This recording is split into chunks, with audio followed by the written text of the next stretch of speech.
Hey there, gorgeous gays! Version 2 here with Final Fantasy XIV Endwalker. It is the penultimate Endwalker stream.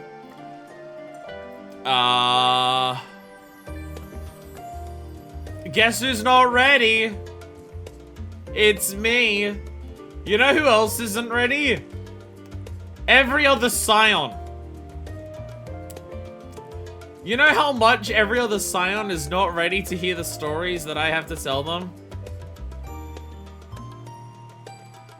About how I traveled onto the past in a time before the sundering of the star.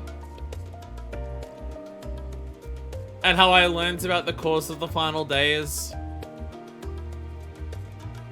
Being a bird girl made of Akasha, who's flown to the edge of creation to create the apocalypse. And also, while I was back there, I slept with God. Which is canon, shut up. That one's actually canon for Minifest. The Emeliance one isn't canon. Minifest definitely tries to fill it with Emeliance in Minifest canon. It just doesn't work. Minifest Vana is absolutely canon. That is absolutely canon. Again, with the way that Vana talks and what her thoughts are and everything like that, I think it is straight up a plot hole if that doesn't happen. It actively, I don't think, makes sense for it to not happen. So, yeah. It's this bizarre feeling of just, like, I've had, like, Minifest dating Y'shtola since, like, Heavensward. And since, like, beating Shadowbring, and she's dating Graha. And now I've run into Vana, and I'm just like, I feel like out of every character in the game, Vana's the one who makes the most sense to be Minifest partner. But, you know, that's fine. We'll worry about it after the apocalypse. We'll worry about it after the apocalypse. I've got people saying hello to me in the FC. People who are in the FC are worried that I ignore them because I don't talk to them for all of that. So let me just say that I'm about to do that. Who will we end up dating in Dawn Trail? I can tell you now. I can already tell you. It's going to be either a tall woman with gray hair or another cat. It's gonna be one of the two. Minifest seems to have two types at the very least. It's gonna be one of those two. So I'm just gonna, I gotta just respond to Miller. Hey Miller, hey Miller. About to, what part, about to, not quite, but almost be Endwalker. There we go. About quite, but not almost be Endwalker. There we go. And then I'll hide this. There we go. There we go. I'm seeing booze. I am seeing booze. Out of the Andron! So this game's fucking evil. Can I make a macro to do that? To turn off specifically free company? No. To turn off specifically free company from one of the tabs, if there's a macro for that, I've not been able to find it. Because over in my chat tab, I always have free company there. Because if I'm hanging around with people, or even if I'm just in a dungeon, and there's a lot of talking, going to just the chat tab, there's only chat in there. So I can always see it there. But if I'm doing everything, I want to see only one. So my though they added glamour messages to the chat thing, which is dope. Glamour messages. I don't know what that means. I don't know what that means. Like, cause when I change things, I don't know. But yeah, Endwalker's fucking evil. Because ever since starting Endwalker, especially since we got to the Zodiac thing, it's been a case of, I don't know if I'm ready for this game to end. Like, we are seriously approaching the end of everything that we've been building up to ever since we started this game. And I don't know if I'm ready for that. because this game has been such a big part of my life for so many years. And it's become, like, the thing that I've become the most ever invested in of, like, any, like, game ever. Obviously, there's still more game afterwards to play and everything like that, but it's going to be a whole new era once we do this.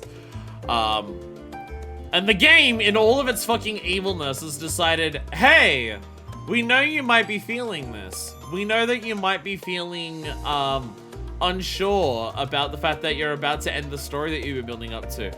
We know that it might, like, you know, you might have this odd longing in your chest about the fact that it's nearly over.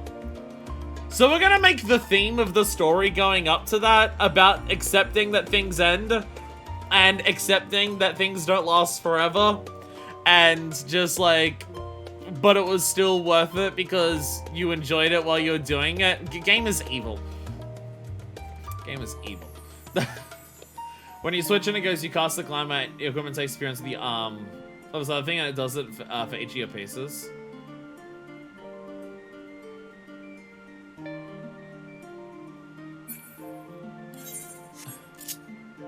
That's always been a thing.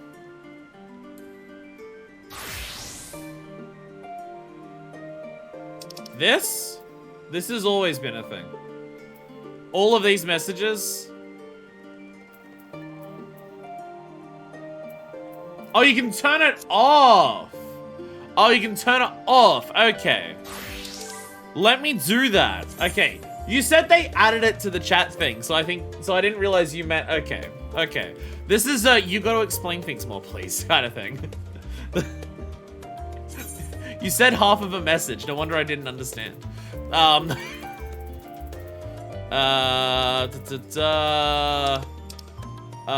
Whereabouts?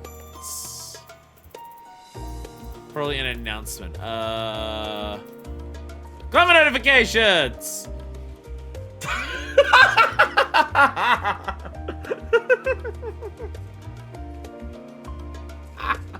Every single one of these is always a shitpost. The examples they give are often shitposts. Like, if you go over to this, there's a lot of stuff about Cloud here.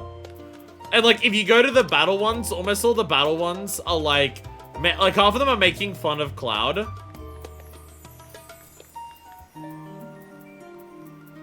Like Cloud doing stuff and Cloud everything like that. And like Shadow Lord, you hit the Shadow Lord misses or anything like that. Or just like Cloud just doing chat here and everything like that. Over in announcements, the fucking example being the pair of dated cotton slops takes on the appearance of number 2 type B leggings is such... That is such a fucking call out. I love that. Oh, I'm screenshotting that. That is such a call out. I love it. Like, of all of the pieces of gear, they know what they're doing. Of all of the pieces of gear, they know what they're doing.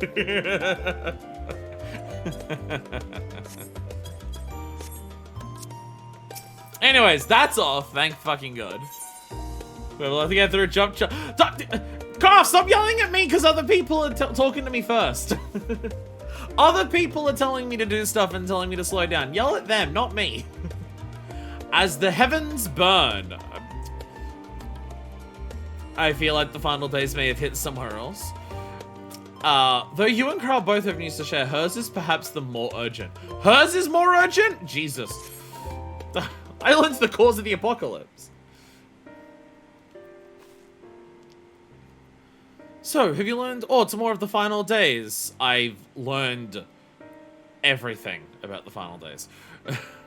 Then the journey was well worth the risk. No doubt your newfound knowledge will be a great boon to us all. Unfortunately, during your time on the first, events here have taken a turn for the worse. The Scions are running themselves ragged trying to contain the spread of blasphemies, but it's a losing battle. To try and ascertain the where and why of it, Alphinaud and Alice have been travelling all over. Of all the region they visited, Locus Amonis is one of the worst affected. Fangosini and Graha took a detachment of allied soldiers there to offer aid and succor to those in need. Of course, if it's gonna hit anywhere. Of course, if the final days is going to be anywhere, Garlemald. Hey, remember when we said that? Remember when we said that, hey, about how the final days is about people giving into despair and like everything like that? Remember how we talked about how it's weird that we've heard nothing about how badly it's affecting Garlemald, considering what Garlemald's going through? Uh-oh! But the province is vast. I only managed to visit a handful of coastal villages. It was an accomplishment worth celebrating, still, but a drop in the bucket at best. In the meantime, Yashala and Master Montoya have been making a concerted effort to establish contact with Heidelin in the Ethereal Sea, but to no avail. As Cesaro and I have been keeping a close eye on the forum. From what we gather, they've been constructing a vessel to ferry people to the moon. An ambitious project that has likely been years, if not decades, in the making. However, since I've seen no sign of it thus far, I suspect it's still incomplete. You also recall the proposal issued by Master Fortunato to the people of Radzat Han. Following the discussion, Vitra declared his support for the plan and urged those who wish to evacuate to accept the forum's invitation. So far so good, but that's where things get a little strange.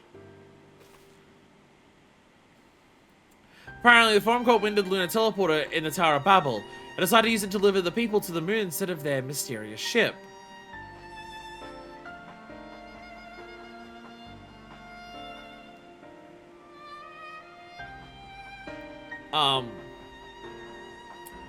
Fair, but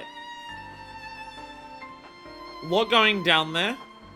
And also, if they've taken a bunch of people from Radzat Han to Garlemald's, and now the final days are truly striking there, out of the frying pan and into just a different fucking frying pan.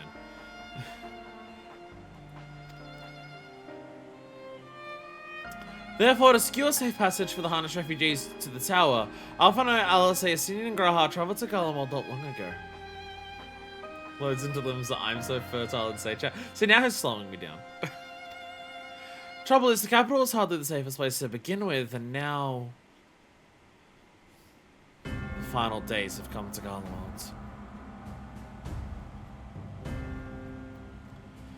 Shortly after our friends arrived, they were sent to rendezvous with Master Fortunato. Then panic broke out and our communications were severed. For all fragments we were able to make out before the link show went completely silent, we can only assume the phenomenon has spread to the capital. The others need you, Manifest. Please, you must help them. Fair. It's gonna be bad. It's Garlemald, for fuck's sakes. Having you there will make all the difference. I'm sure of it. Camp Broken Glass is their first protocol, so you best start there. Hopefully Lucia will know where they are. There's no telling what you'll be walking into, so you best take every possible precaution. Get out of your Elpis glam, it's level 1 gear. Make sure you wear something that actually has something. I'm sure that Thanger and Yashala know you're back. At least they're still responding to their link pass. Pain to send you off alone into unknown peril after you've only just returned, with 12 willing, you won't be alone for long. Let's go be sad and miserable, yeah!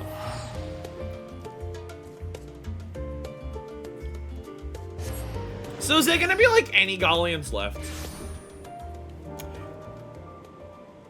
Yep. Yep. That's the sky that we know.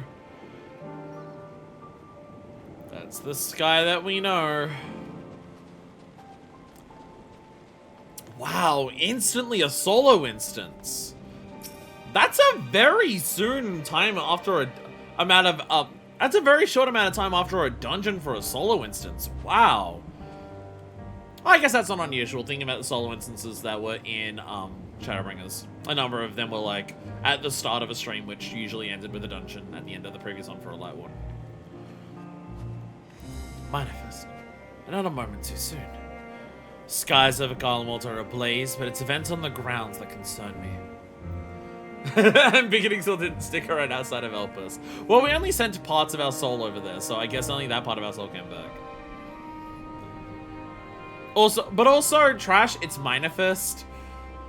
I don't think people would have noticed an Embiggening spell on her anyway. She already towers over them. Skies over Garlemald are ablaze, but it's events on the ground that concern me. As you all have heard, your fellow Scions arrived ahead of you. We cut the customary greeting shot to receive word from our troops on the Magna Glachis that the Forum's airship has landed. It was then that the heavens began to burn. Dispatch your friends at once to ensure the refugees come to no harm. I'd have you join them immediately. Additional support is en route, but we'll discuss them later. I trust you are ready to depart. Several cutscenes will play in sequence. Required to battle saved at certain points. I imagine this is going to be multiple characters then. I think the last time we got a saved at multiple points thing was 5.5. Earlier on the Magna Glackies.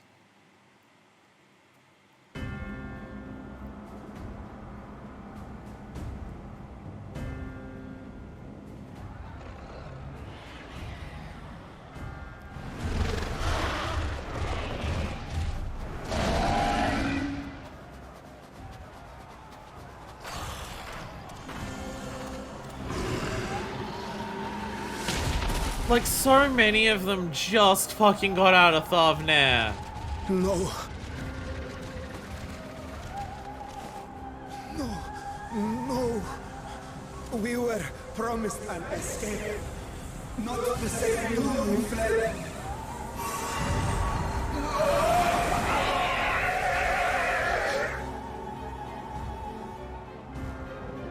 I shall not meet my final days here in this blasted waste. Fortuno, I think you fucked up. Calm yourselves. Your panic is our greatest enemy. Ah, yes, Fortuno, get angry at them. That'll work. Come, we must build a line of defense. The difference between Fortuno talking and the way that Graha roused people when we were back in Radzathan. The sheer level of difference. There they are! How? Leave the fighting to us, Father. You must lead the people to safety.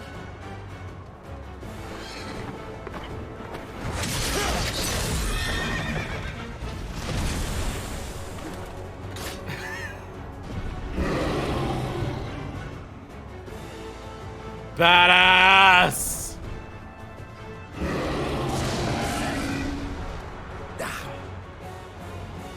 I can handle this pair.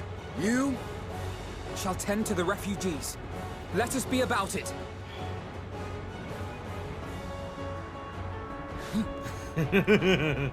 As you wish, my little lord.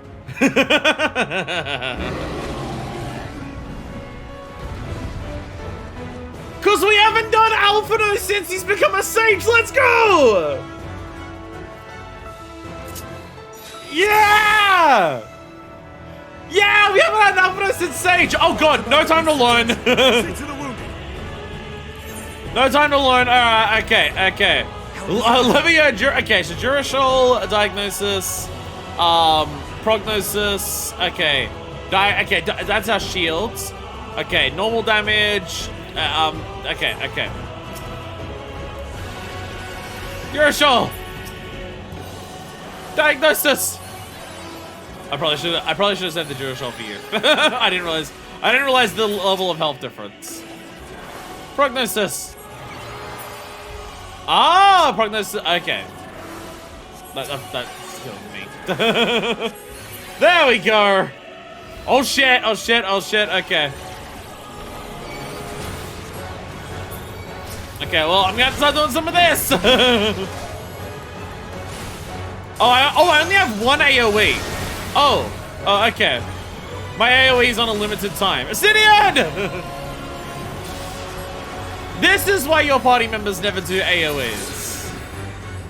This is why your party members never do AoEs in dungeons. No! No, you don't. No, you don't. No, come on. No! God damn it!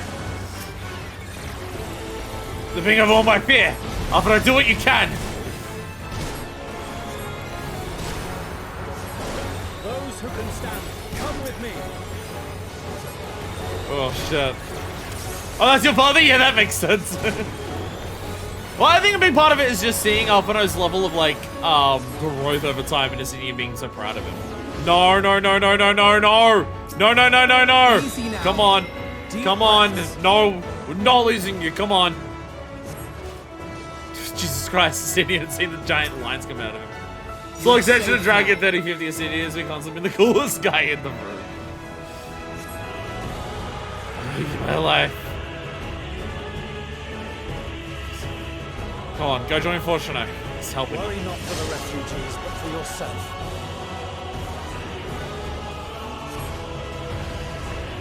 It still says protect refugees. Steady on!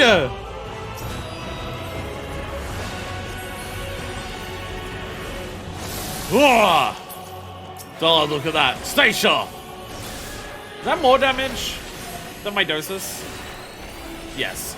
You take the lead. I'll provide support. Grief of hot. Alright. Let's get some AoE heals. Woo! That was not AoE heals. Sorry, the prognosis. Oh god. Shield! Diagnosis! Oh god, you take a lot of damage from that. Prognosis! Or whichever one it is. Durashell!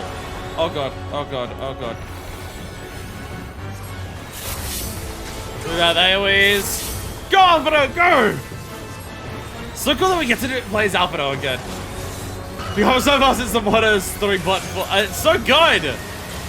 Oh dear god, okay,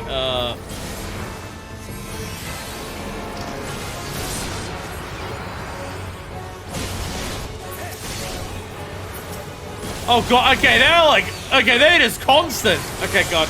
Oh, Jesus. No, wrong one. Fucking hell!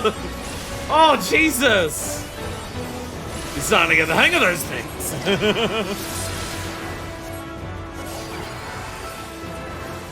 Oh. Get a shield on you. No, get another heal in! City, look at roll actions! You have second win of blood bomb!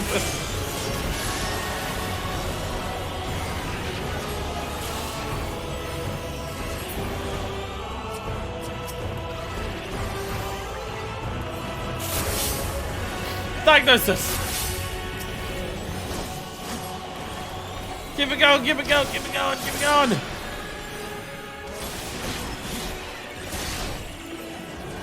Prognosis! Body wide! Ow. But not hard enough. Wrong, I did that in the wrong order. It's fine. Oh, I got your shoulders. Jesus! They're just pounding the shit out of him! Alright. Make sure we're at full health. Get you in there. Come on, get out of here! Oh, Jesus. Jesus.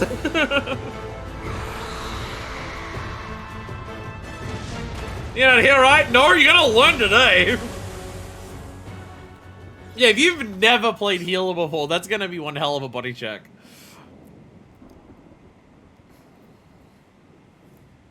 Help! Someone, please! What?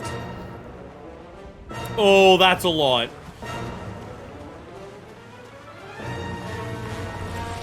No.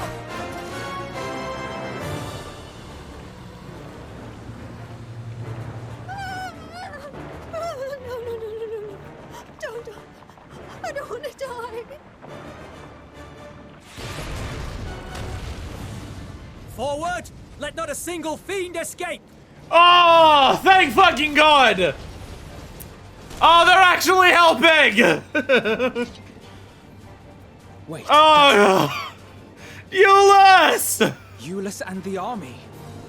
So, you've recovered then? They're no longer tempered! In time enough to be of aid. For once. Ah, come on. Ah. We can speak of it more later. For now, we must fight! To repay your salvation in kind, or with better! Yeah! Garlemald has her pride! Oh, the change in that. Oh, God. Oh, the difference in how that line is used.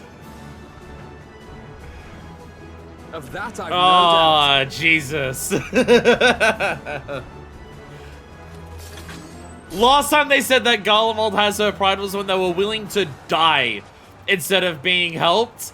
and now using it to respond kindness with Possible kindness. saviors the Imperial army. Oh, Jesus! Hey! Alessandra! I had hoped to take all of them down at once. Cast LB3 again, Alice! Might be in order.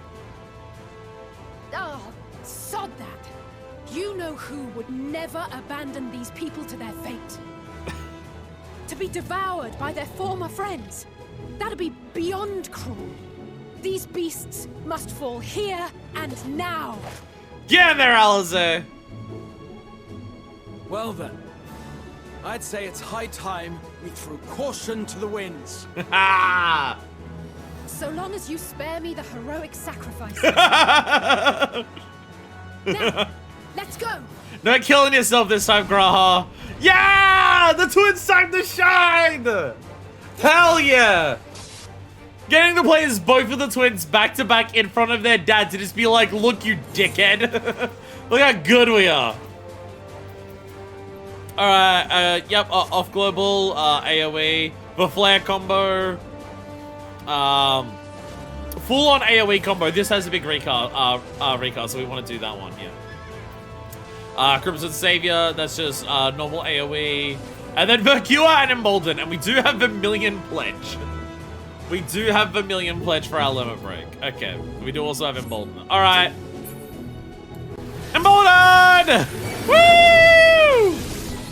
Do I want to do this to start with? Because it does have like Voholies at the end of it. Yeah, sword attack! Even like the order of their attacks, you can see are different. Like she does her red mage combos in a different order to what we do. So no way to break the chain of transformations. Have the world be an element attack list. Is it not there? Oh, you mean, oh, that she always has to have it, like, because she spams it all the time. A cure! Graha, also get cured, let's go! We get Crimson Savior as a replacement for that AoE gauge spender. Bam! Bam! Yeah! Well, thank you for the cures, Graha. Save them. Yo, break! Yo! He's got that shit back! Watch out, I'll say this one's not like the rest.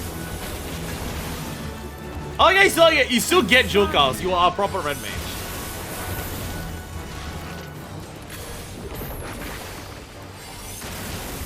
Black Star. Oh, whoa! Whoa, cast bar! The black, oh Jesus. Okay, I'm gonna do this and then I'm gonna do some heals. Cast bars! Oh god, that side first. Oh god, I'm gonna get... No, I'm fine, There we go. not today. The cast bar is appearing above the enemy, 7.3? Oh! Yeah, it's appearing above the enemy and the health bar at the same time. Interesting. Another change, you can see the cast bar, but the head's a non-target enemy, so you can see their cast. Nice! That's gonna make like certain ad phase things so much nicer. Yeah, some of those are gonna be so much nicer with that. That's awesome. Very good change.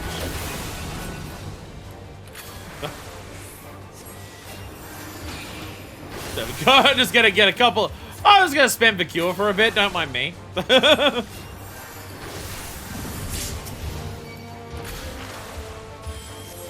You also get cured. Black Star. Whee! Hell yeah! Jesus Christ. I'm not done yet. Stabby, stabby, stabs! Riposte! Zulashao! Redoublement! Engagement! Holy! Scorch! Hell yeah. Okay, so I'm just gonna take a lot of those. Oh god, get away. Get away. We'll have testing to select enemies and duties. Oh Jesus. Oh Jesus. Oh, okay, we have those. Though I know what everyone for screen categories if I recall correctly. Oh, okay.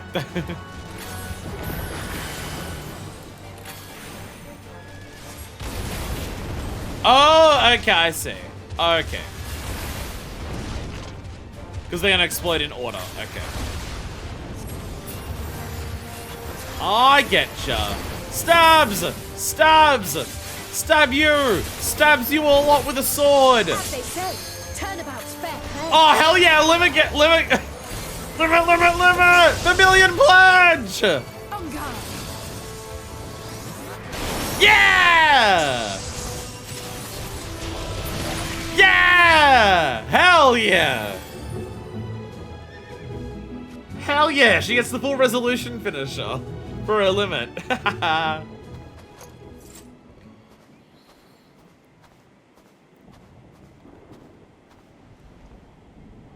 There's not the barest trace of Crazy Ethan. how LB's your standard finisher. Maybe there really is no way to bring them back.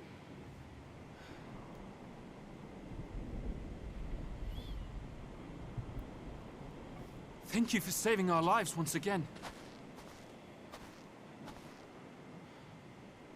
I remember you from Purusha.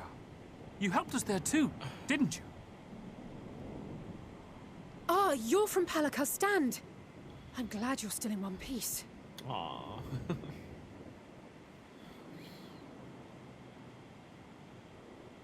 Or you will be, once I see to that injury of yours.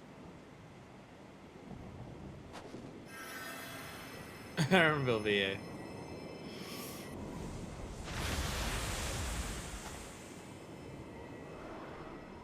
Look out! Oh god, another one! Oh, Jesus!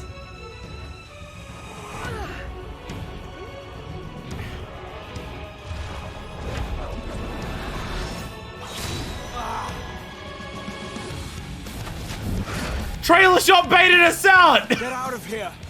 Quickly!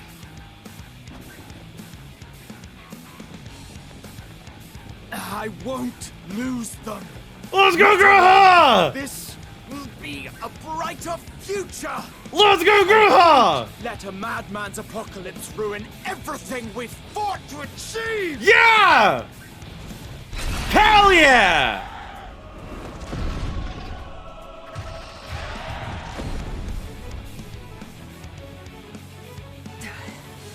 Get it together, Alize. You're embarrassing yourself. And in front of father, no less. You took one hit, girl. Come on. You might never measure up to our champion.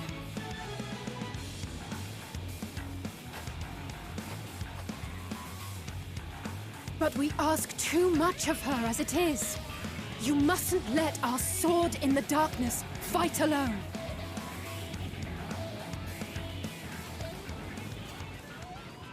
Speaking of. Speaking of. Hell yeah! Oh, Hell yeah!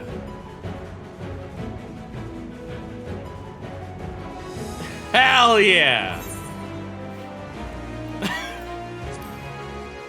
You've done well in my absence.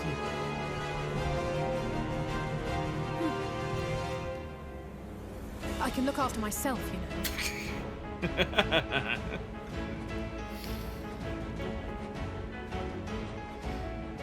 God, I look so cool! Everything's in order, I trust? God, I look so cool!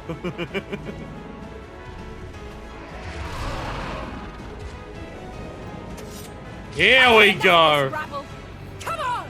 Let's fucking go! In this shooting, you will fight as Manifestus and Blackwood! Hell yeah! Alright, so what are my buttons? What are my buttons? Like how you can see Graha do the jump change. Because he was just Paladin. It's like, nah, there's a tank here now. Alright, motherfucker! I'm gonna beat the ever-living shit out of you! Yeah! Black Star! Ugh. Just how many more buttons I have as my character. Like, you just compare what the Warrior of Light is doing comparatively to everyone else. So it's like, Jesus Christ.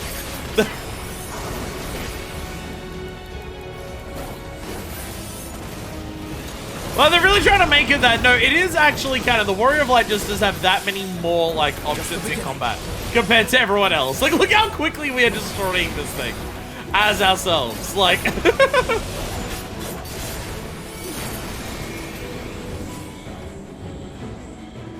canonically built different.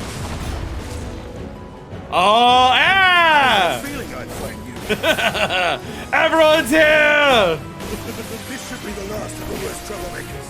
With me! Everyone here, let's go! Wave of loathing, alright. Boom! Yeah! Mules will see the refugee safety. Let's get the base at bay. Bam! Beat the shit out of you. Whee! Oh, just absolutely fucking wreck it shop. Mutable laws. Love how that was running away from them to jump into your fight. Oh my god, it really is the gravity monster from the fucking Omega fights.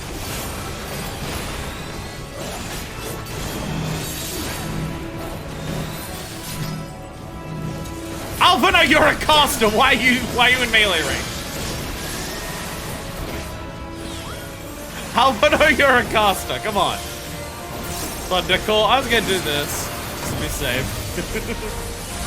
But I'll go stand on this side. Hey, Shiva! So those autos add up. Ah, yes, those Sage autos of 1, 1, 1, 1.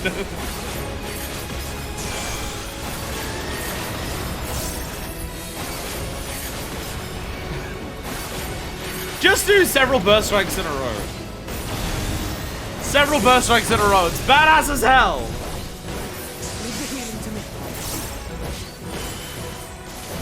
Look at me go! Yeah! How is Gunbreaker not a DPS?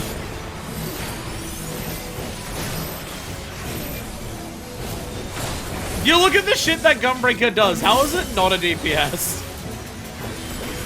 It's an exploding fucking sword. Like, don't get me wrong. I'm glad that it's a tank. I'm so happy it's a tank because I like playing tank more than anything else. I'm just kind of shocked, you know. Oh, we get knocked back first. Okay. I was about to say, where are we gonna get knocked back to? Where were we? So I don't understand how shielding works. No, you cast the shields after the attack goes off, right? 3 DPS in a trench coat. It's got the hell full of 3 DPS as well.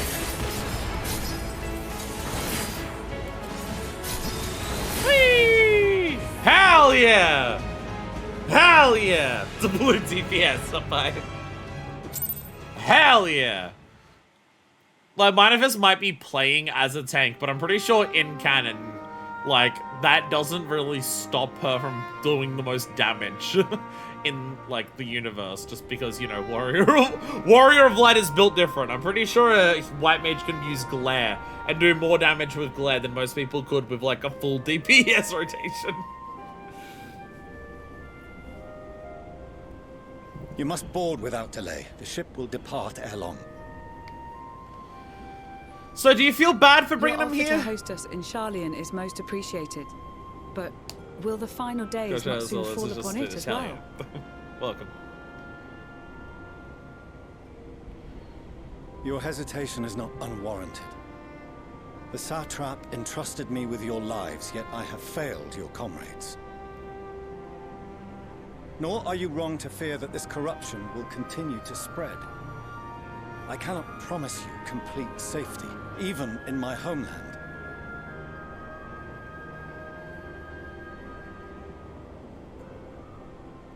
What I can promise is that I will do all in my power to protect you.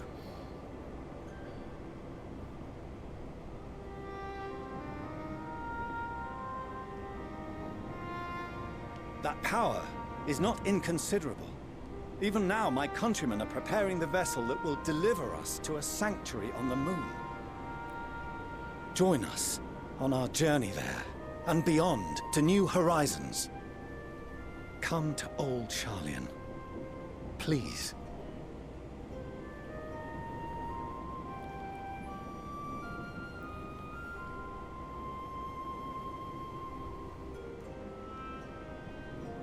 We would be fools to refuse such a generous offer made in earnest.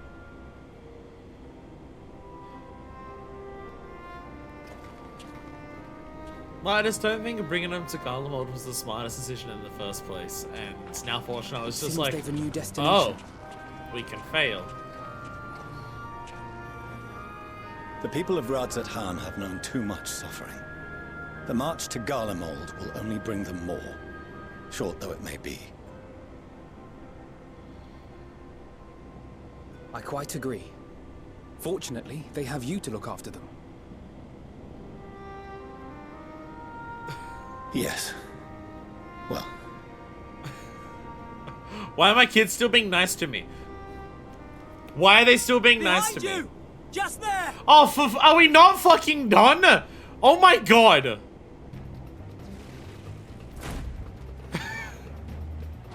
We're still not fucking done. Shit.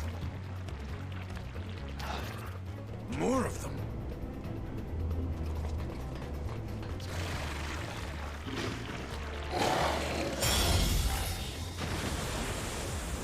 Oh!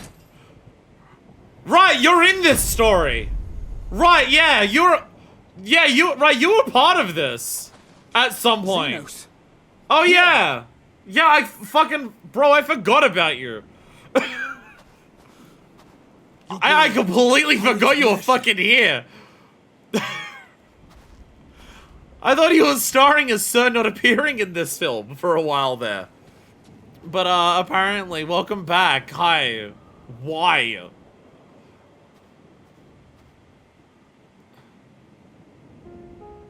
Why have you come?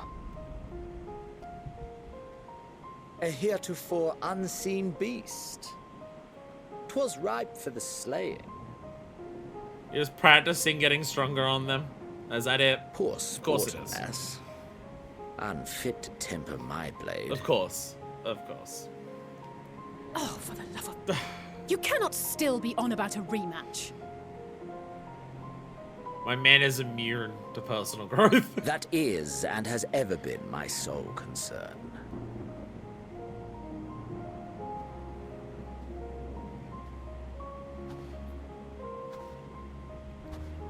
You, on the other hand, are fixated on a different quarry. I don't know if you've noticed, Xenos, Your but the passion world's in danger. pales before mine. Yet neither hate nor despair seems sufficient to recapture your misdirected bloodlust. Xenos, you know nothing of passion. You are so incapable of understanding the concept, you don't even understand where mine lies. So, I hone my blade, and I wait. Like, just the sheer level of we have, like, surpassed That's it. so That's far past him. all you care that about. it's like, what even does he have to offer?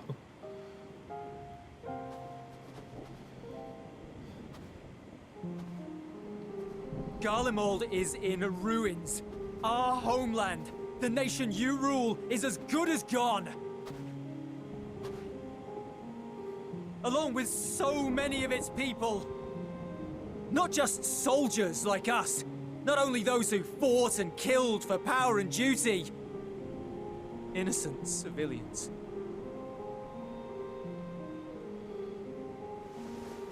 Murdered by their own flesh and blood. Lost and confused as they breathed their last. While we who survived with our lives and minds intact were left to freeze to death. The Eorzeans tell me all this was your doing! You slaughtered your countrymen! You did! For what? For nothing, in the end. So much wasted effort. You. Julius, don't. You need to calm down. Bastard! Julius, don't. For your own sake, Euless, you must control your anger. It will serve no one should it consume you and see you transformed.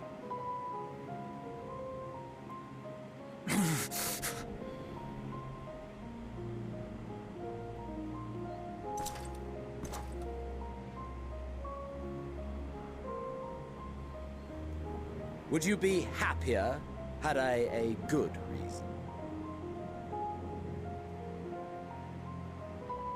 What? If my motives met with your approval, would you no longer resent the outcome? If so, then perhaps a beast's skin would suit you better.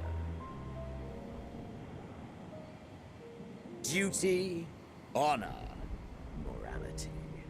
All constructs of convenience when put to proof. You really think Surely everyone... the war taught you how easily power becomes the tool. You're of the looking at the self-righteous. people in front of you, and you think we're anything like the rulers of Garlemald. How the people's justice was merely a means to their ends? You serious? Xenos is just admitting that he thinks that no one truly Yet believes you would in this. ask me why. Ask any creature of this star and those above for answers, and they will tell you what suits their fancy. And they would be right to do so. What meaning there is to be found in the petty vicissitudes of your existence must be gleaned by you, and you alone. He's so close! But not there! But you don't get it! He's close, but he don't get it! Should He you don't seek fucking in get it! battle in the fruitless pursuit of my demise, then come. Assume your rightful place. You're right, but that answer only means anything if you consider other people, which you don't fucking do that.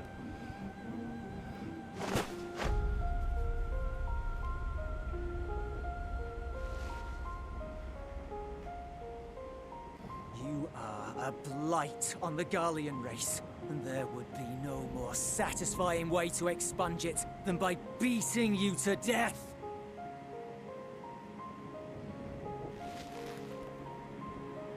But I will not be party to another tragedy. I refuse to lose anyone else because of you. So go. Go! And may we never suffer your madness again!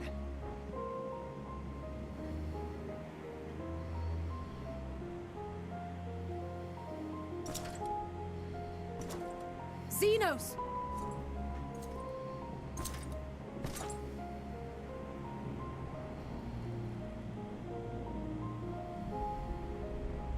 Perhaps you found meaning in living this way. I cannot deny you found strength. Yet if you only pursue your hedonistic pleasures and pay no heed to the plight of others, then no one will give you the time of day. Why do you think I'm not fighting you? You will never get what you want. Not even the battle you pine for so dearly.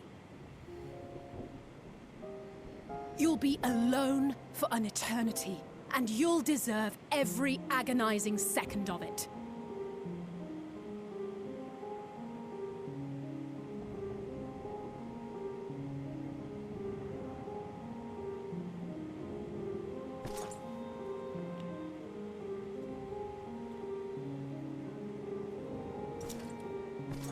He didn't have a comeback. For the first time literally ever, someone actually made Xeno speechless. For the first time ever. That actually got to him. He always has a comeback. He always has some the refugee ships bullshit will be to leaving respond shortly, with. but I've Always. asked mine to remain for the time being. There's room enough for you to join me on it, if you wish.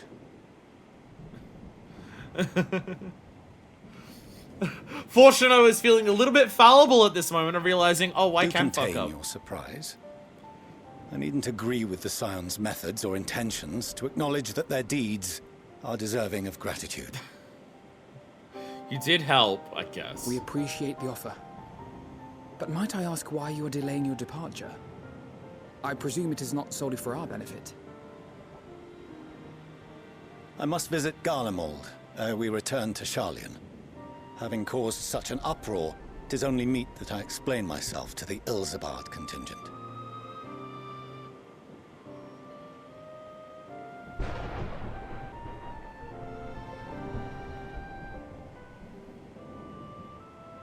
Allow us to accompany you then. We should be glad to facilitate, given our familiarity with all concerned. If you would like to join as well, Eulus, we can speak of recent events on the way.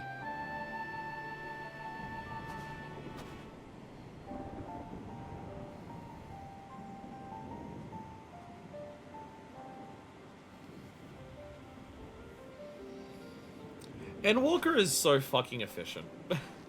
He'll be after your seat on the forum next.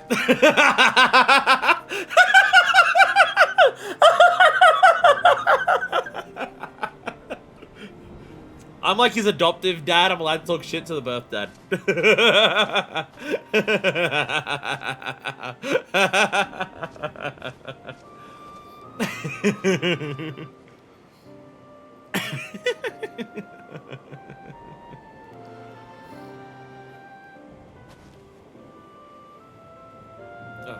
A bit of my hair. It's not even about it looking bad, it's about it being physically uncomfortable.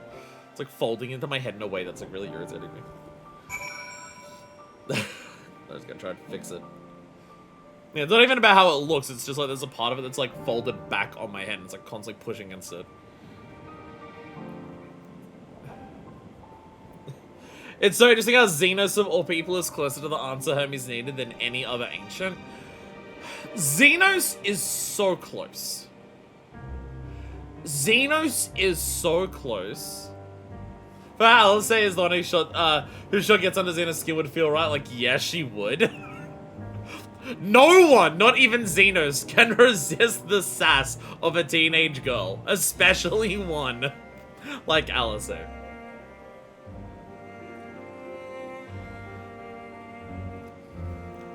The thing is, Xenos is so close to getting it. But what Alice said is right.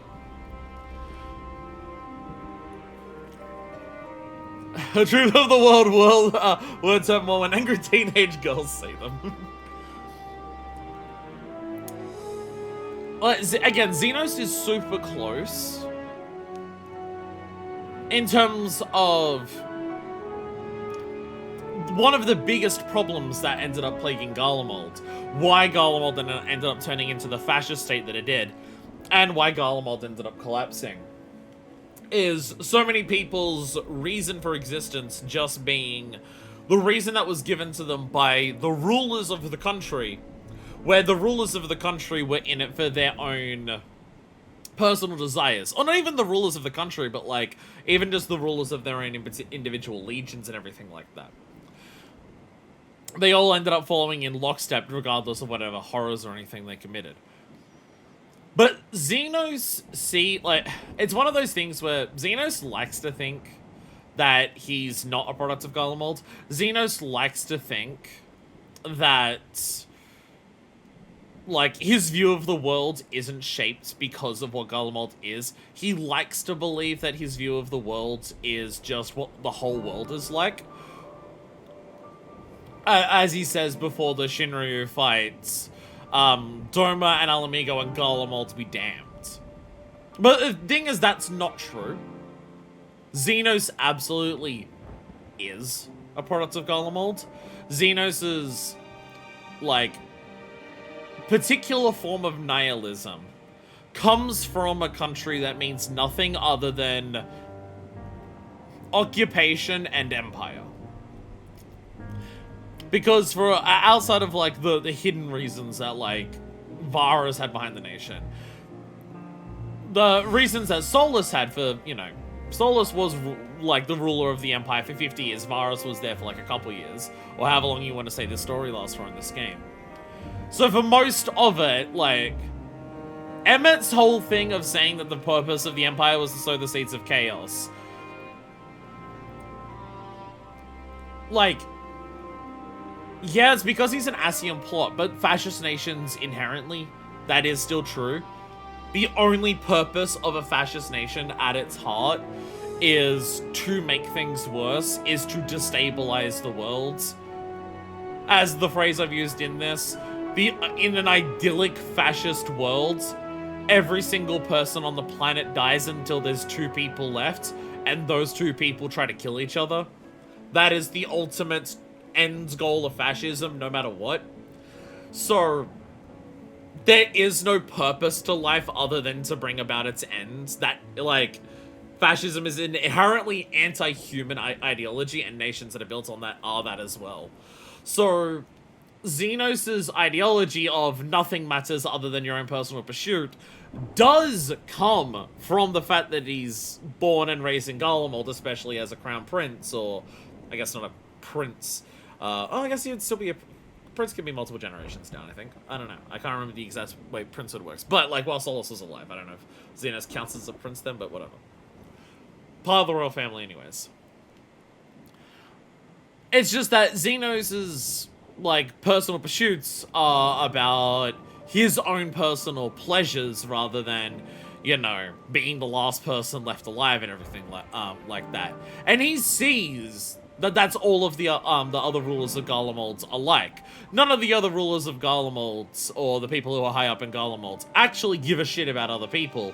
They're all in it for themselves. So Xenos assumes that everyone is like that. Xenos assumes that the Warrior of Light trying to be a hero is a farce. They assume that the Warrior of Light wanting to save people is, like, an act that they put on. It's an excuse to make themselves feel better about the fact that they just crave violence. That was part of his whole thing that he was trying to, like, convince us of at the end of Stormblood. Because Xenos just can't understand that people actually have things that they stand for. Xenos can't understand that people actually care about other people just genuinely. Because he grew up not seeing anyone do that. So, Xenos is right in terms of the only way to find a true answer for why you should live is one that you find yourself.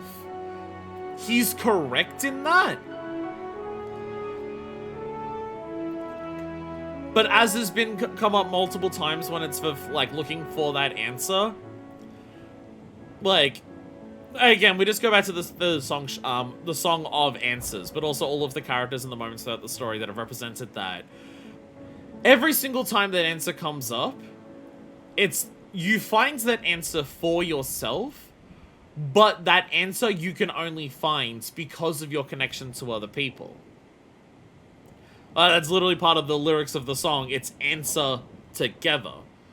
And again, the whole, like, in Shadowbringers, so much of what they're looking for is, like, Reen finds her answer not by copying Minfilia's, but by looking to Minfilia, and then looking forward also to Thancred, and stuff like that.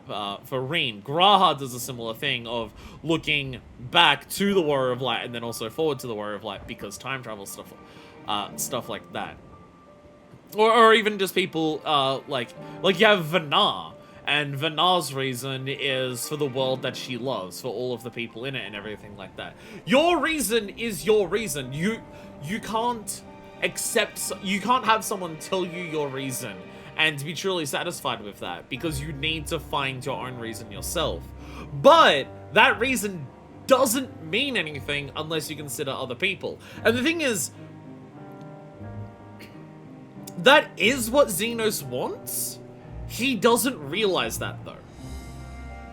Xenos wants an answer that is about connecting to another person. Xenos doesn't want to just fight the Warrior of Light because he wants the thrill of the battle of a really tough fight. He wants that fight with the Warrior of Light because he believes only fighting another person who's at his level, who is fighting for the sake of enjoying a fight, is the way that he can form a personal connection with another person. There's a reason he calls you his friends. There's a reason that when he kills himself at the end of Stormblood, he calls you his first friend. Because that's the only way that he can find a connection with another person.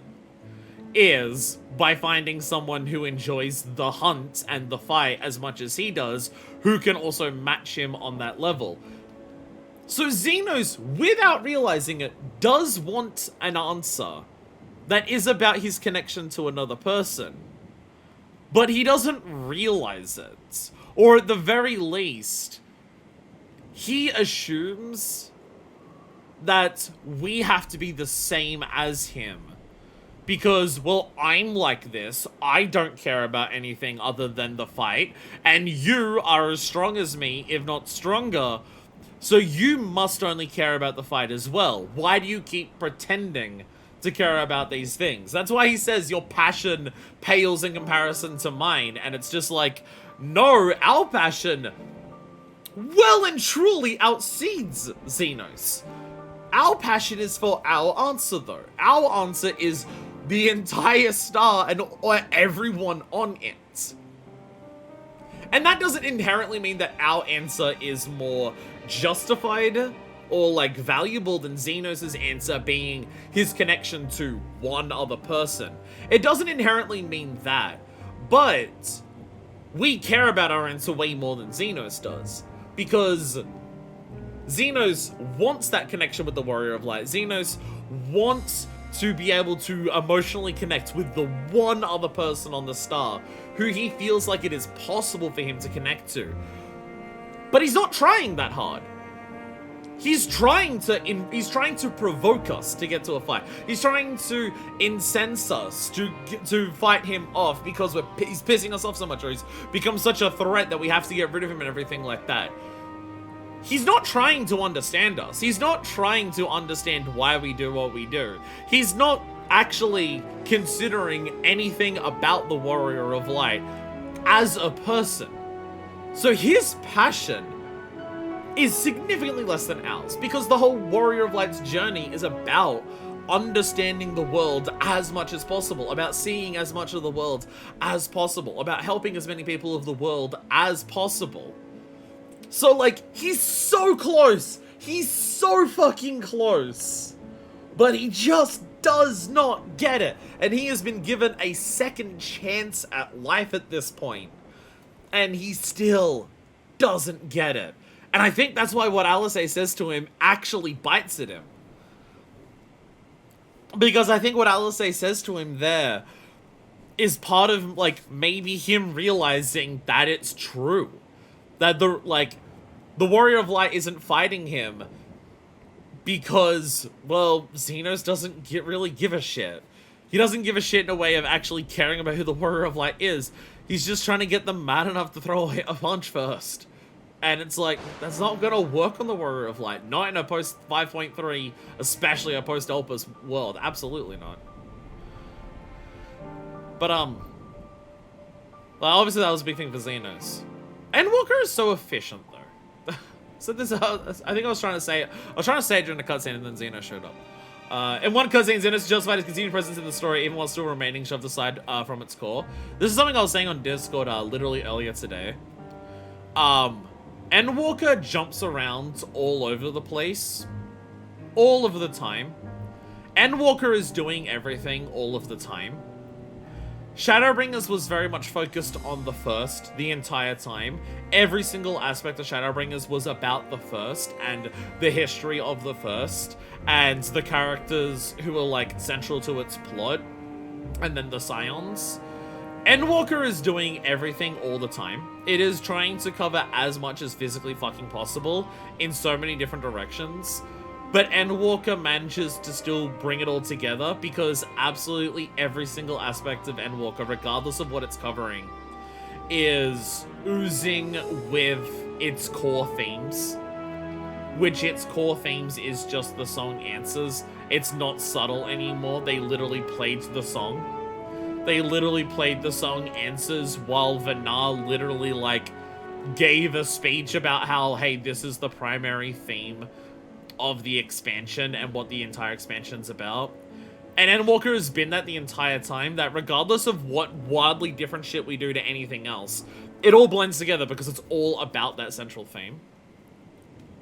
But in terms of Endwalker's efficiency, it's the fact that it is this insane juggling act. It does so much all of the time. But like, just in this solo instance, and the cutscenes before and after it, we see Fortuno. We see Fortuno having to struggle with moments of fallibility and moments of failure. Something that, as the forum, they've kind of just said, like, the forum the entire time has been, we're on the right path, we're the smartest people in the world, we know what we're doing the best thing possible. Anyone who questions us has to get the fuck out, because they're just gonna get in the way and just gonna ruin our shit. Fortuno's now had a moment of failure, who it is very clearly shaken him quite a lot to recognize the fact that he's actually fucked up in a capacity here. You have Euless, who has an immense amount of personal growth since the last time that we saw him. Again, the whole flipping of the line for Garlemald has her pride. The sheer difference in terms of for Garlemald has her pride was shouted in a moment of, we are willing to die for our ideals in refusing to let people help us and to be a solitary nation who doesn't connect with others. We are willing to die for that. That is our pride. To now of, we're going to respond to kindness with kindness. We're going to respond to that very directly with that, and we're going to finally let ourselves connect with other people. For Garlemald has her pride. That is an amazing moment. That is an amazing moment for Euless. You obviously get Alphino and Alice, and they get a moment to prove themselves in front of Fortuno. You get to see the growth that they've had in terms of like their own things in the middle of the fight for that. And then you get everything with Xenos there. There's a lot of character moments that happen in a very short amount of time here. It's amazing. And that was amazing. I remember reading a very funny interview with Ishikawa talking about 6.0 story, and she was about despairing of people misunderstanding Xenos. So she wrote that scene to beat people over the head with his character motivation. I mean, nothing about Xenos. The thing is, like, it's one of the strengths of the game is that, like, Xenos isn't necessarily changed here from Stormblood. It's just, you know, Xenos' motives and everything in Stormblood still lined up with the theme of Endwalker. It's just, we're now having characters talk about it in a way that makes it very explicitly clear. Endwalker does not have subtext. Endwalker refuses to leave anything up to subtext. Yes, literally every single theme, plotline in story and character in this game has a way of tying into the core theme of Endwalker, which is answers.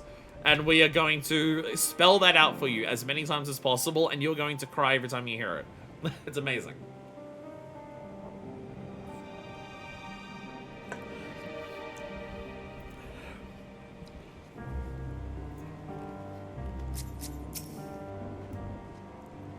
Couldn't save them all, but if we arrived any later, it would have been a massacre. Things were looking bleak until you and the first turned up. There'll be time to discuss your journey to the first. There is one thing I must ask. Did you perchance speak with our friends in the Crystarium? I did, yeah. Lena and Becklick both warned me against overexerting myself.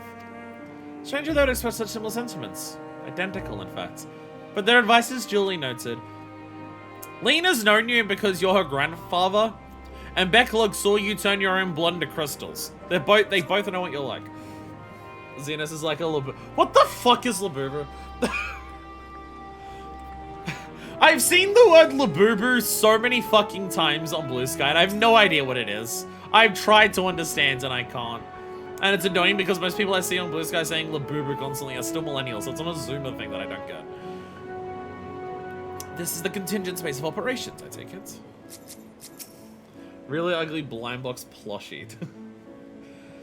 Again, Crafts, you don't find Xenos attractive because he is too typically attractive. He is too I am blonde pretty boy attractive. So of course our resident Estinian Gaius Lecker is not going to like him. He's a very different type of person.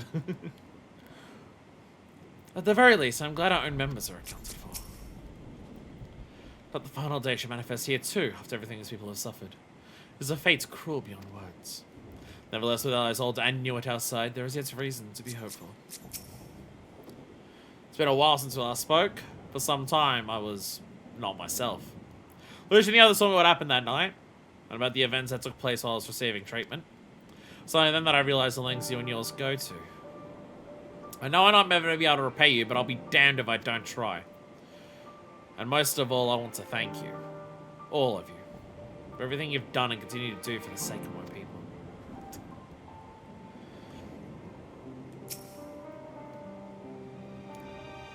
In some way, I don't think Quintus did it deliberately. Quintus seemed like, it's hard to, again, he's a fascist piece of shit, and the way he was talking about Varus at the end, I assume it was a way of punishing them.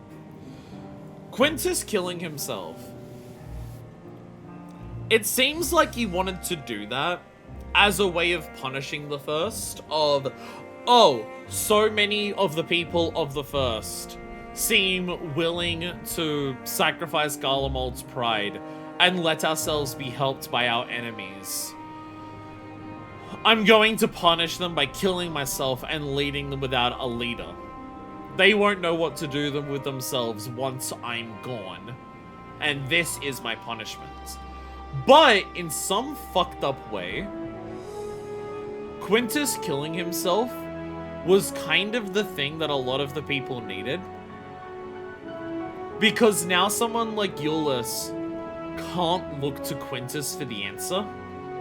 Because he's no longer there. So now he's forced to come up with his own.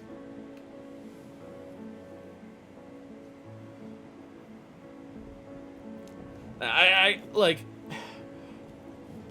very much, like, you can't, like, do you think that Quintus did what he did as, like, a way of, like, realizing that he had lost and he didn't want to take his men down with him, so liberate themselves from him? Was it a punishment because he believed that they would be screwed if he was gone or anything like that? There's definitely a number of different ways of taking that, but it's the way that he talks about Varus. That's a much more pessimistic outlook on his reasoning anyone in-game offers, but also not unfounded. Well, the main reason that I think that he wanted to leave his people leaderless as a punishment for it is just the way that he talks about Varus at the end. The way that he talks about the grand glorious dream with Varus. Part of me does think that Quintus wanted to punish the people who followed him for that long by killing himself, by meaning that they would no longer have that person to look to, believing that they would be lost forever without it. But it's also one of those things, I feel like it's deliberately vague. That's like one of the things where I think it is deliberately vague. Because I do think you can very easily read what Quintus says there in multiple different ways. Real meaning to Sora, stop cheating off other people's tests and come up with your own answer. Basically, yeah. Basically, yes. To see Xenos standing there, so uncaring and unrepentant. Gods, I don't know what came over me. I just blurted out the first thing that came to my mind. But looking back on it, I stand by those words. I would say I hope they went in time to further villainy, but to be honest, I doubt he even remembers what I said. No, he definitely does. Xenos, for as much as Xenos only cares about himself, Xenos loves talking shit to people. Xenos loves throwing people's ideologies back in their face because he believes the concept of ideologies is bullshit to begin with. So he always appreciates throwing shit back at people's faces because he thinks anyone standing for anything is a lie. So he wants to always turn it back on someone to expose that. He, like, literally always does that. He always has a response back. Like, even with Euless going off at him, he has a response back of, would you be happier had I a good reason? To just be like, you seems to be fine with the reason of the other... You seem to be fine with Quintus's reason when you agreed with Quintus's motives, despite how many people died then. Why the fuck am I any different? But the fact that he actually had nothing to say back to Alizé, like, there's the first time something that has actually gotten to him. I feel like that's a moment people might misunderstand. I feel like some people would... Well, I don't want to call out people, but I feel like I would be very curious to see other streamers' response to that. I'm curious how many people respond to that, seeing Xenos not say anything back to Alizé, and them assuming, oh, Xenos doesn't even care. Because I feel like some people might read it that way, of he cares so little he doesn't even say anything back. But that's not who Xenos is. If Xenos thinks you're full of shit, he'll tell you that you're full of shit. Because he wants people to admit that they're full of shit. Because he believes everyone is. Anyway, enough about all that. It's good to see you again. Well, that was one hell of a start. That was one hell of a start today. So let's quiz you about your time on the first, if we get more than a moment's respite. Outside help. Lucio's taking stock of the present situation. I didn't realize we were starting today with Garlemald too. I didn't think there would be one. No major injuries then. Good. The end of the night. It's night. I briefed the recovered soldiers and sent them on their way as quickly as I could, but nevertheless feared they would not make it in time.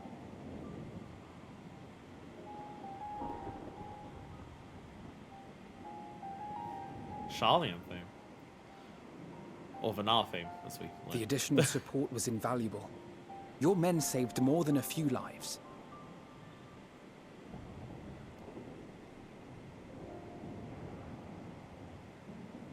Though not all, I regret to say.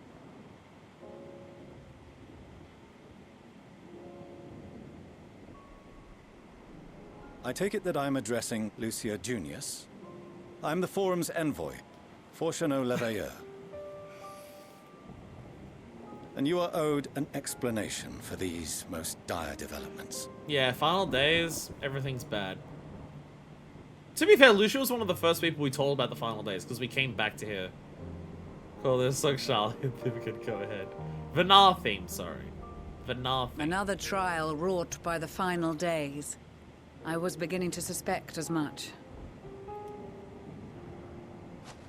You doubtless feel some consternation having been forced to abandon your original plan. But trust me when I say you were right to send the refugees elsewhere. Beasts have been sighted within the capital. Perhaps it was a stroke of grim fortune that the population was decimated beforehand, as they've yet to appear in any great number, but in time. In any case, Maxima leads the remainder of the contingent in an effort to cull the creatures and evacuate the populace as we speak. Once the airships have taken to the skies, I pray your men can be persuaded to join him. You'll permit us to retain our weapons? I wouldn't have sent you after the Scions were I expecting you to stab them in the back. And I, for one, would not consider past transgressions more relevant than future contributions. Regardless of the circumstances that saw us at odds before, we need men of courage now, more than ever.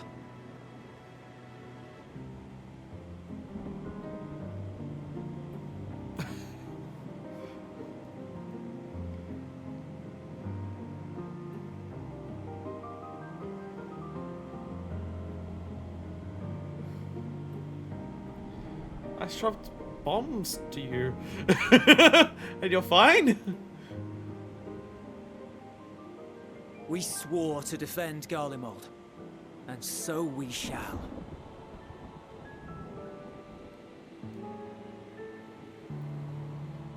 It seems you have everything under control. You will excuse me then, for mine own duties await. A moment, Master Fortuno.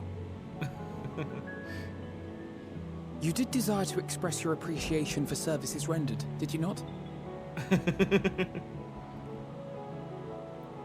Where are you going with this boy? Though if you intend to again ask that Charlian alter its course, you will find my gratitude insufficient. 'Tis nothing so onerous. I wish to hear the details of this grand endeavor of yours.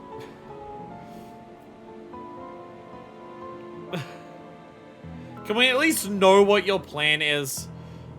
Do you swear to listen and to learn, and not to embark upon some scheme to impede us? Yeah, of I course. swear.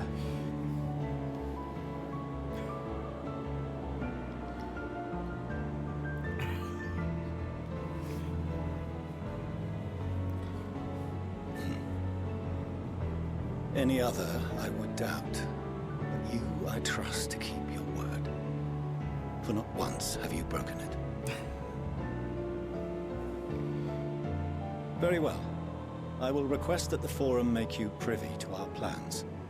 You may await our summons at the Baldessian Annex, assuming the decision is in your favor. Does that suffice? It does. You have my thanks. Excellent. You can regale us with tales of your most recent sojourn to the First one. Oh god, there's so much to tell. Oh god, there's so much to tell. Did you hear something just now? You know, last time you looked over that way, Xenos was coming up here in my body.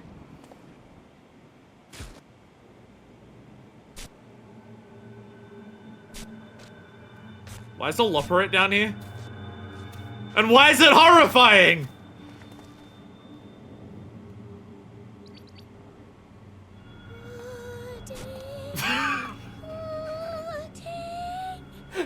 God damn it, Pudding Way!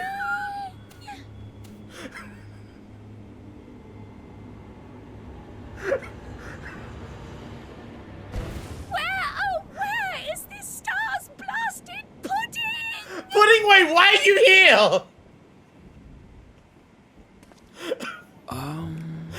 Why are you here? Oh my god, there's several Lopperates. That's a lot of Lopperates. You can say it's a lot of Brits. What are they doing here? Aren't you mooning?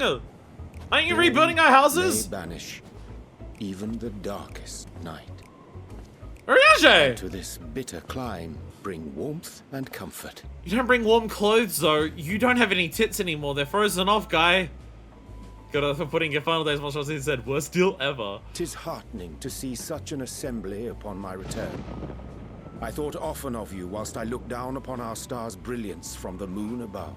This man is going to be a popsicle in 14 seconds. Yes, but what are you doing here? And dressed like that? We've at least got, we're not in our winter clothes, but we've got I something. fear for my health should I proceed to expound upon our purpose ere I procure more suitable garments. Jesus Christ. Living way! Allow me to summarize. We're here because none of you lot are up there. Nor has anyone deigned to send word about any changes in Ah, the that's why they're here. It's just like, why haven't you started bringing people to the moon yet? It's rude, is what it is. At least that's what I thought at first, but then folks got to wondering if you weren't in a spot of bother, so we decided to take matters into our own hands. Aren't you supposed to be coming up to the moon for that? Why aren't you there yet? Oh, we tried teleporting people to the moon and didn't work. So she says, but it's also something of a convenient excuse to visit Etheris. Oriange made it sound absolutely marvelous. More so before the impending doom, but still. And it's not like there will ever be a better time. What with the aforementioned doom? Marvellous, they say, yet not an ounce of pudding to be found.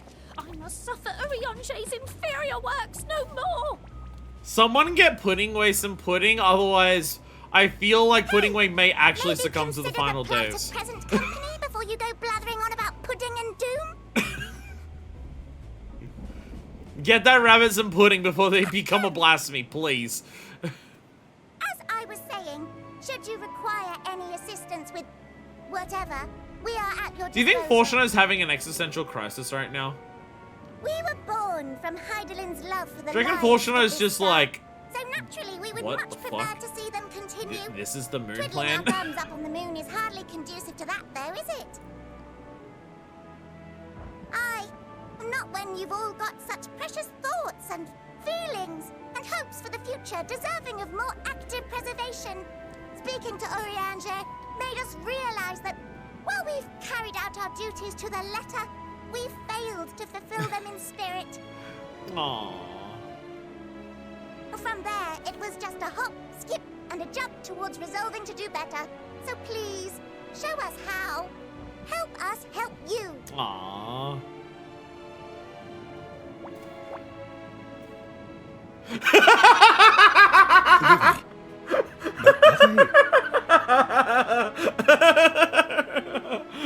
Thy distant collaborators. Hail, fellow, well met. You'd be a member This of is the what we're forum, putting would our you? grand plan into. It's an honor and a pleasure to meet you at last. This is what we're putting our grand plan into. Moon rabbits. I'm Livingway, Heidelin's right paw. That last bit is very important. As am I, if I may humbly say so myself. I bid you welcome to our star, Livingway. On behalf of the Forum, I thank you for traveling such a distance to meet us. As professional, as professional. As you have surmised, Panic attack preparations later. for the Exodus have not proceeded as smoothly as we had hoped. I should be happy to personally escort you to our headquarters in Charlian, where you may advise us as you deem fit.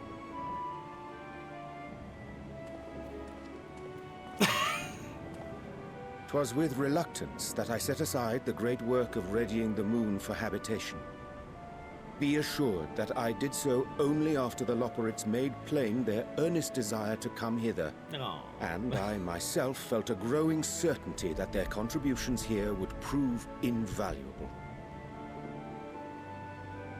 'Tis trite, perhaps, but I followed my heart.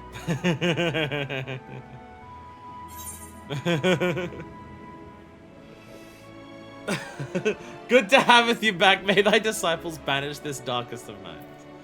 Good to haveth you back.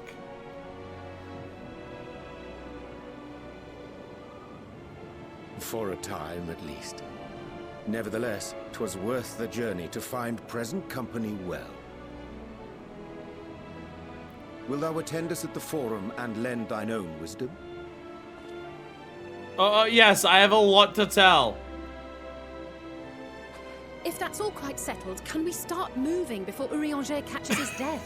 Even I'm freezing out here. Alistair, you have thigh windows. That's why you're freezing. But to be fair, I do have my dare say entire you'll tits warm up out. quickly once you're aboard the airship. Sat shoulder to shoulder with our fur-covered friends.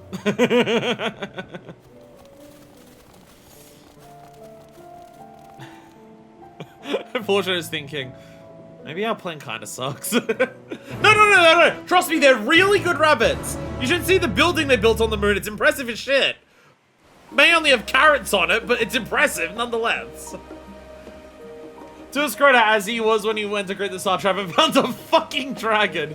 He's good at keeping chill when the wildest shit is unfolding before his eyes. And then I believe by giving her the Cara 9000, because otherwise she'd be the hottest person in this game.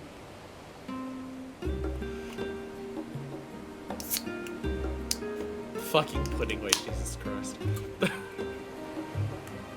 Like, they had Puddingway for, like, one joke. Tell me I'm wrong. Oh, sorry. I'm sorry if an R exists. What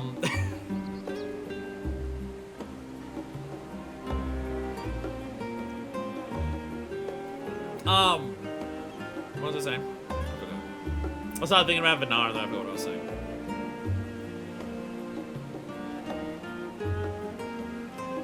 What was I actually talking about? Oh, Puddingway, yeah. They had Puddingway for like one joke at the end of the moon section. Where Urianger's just like, your names, and names are super important. Yours is living way, and yours is singing way, and what's yours? I'm pudding way. I'll get back to you later on that one. And then they bring back pudding way for yet another joke. I dare say Master Fortuno was as nonplussed as we to learn the identity of Highland's lunar custodians. As you will soon discover, they have much and more to offer to the Forum. Might I suggest we return to the Annex forthwith?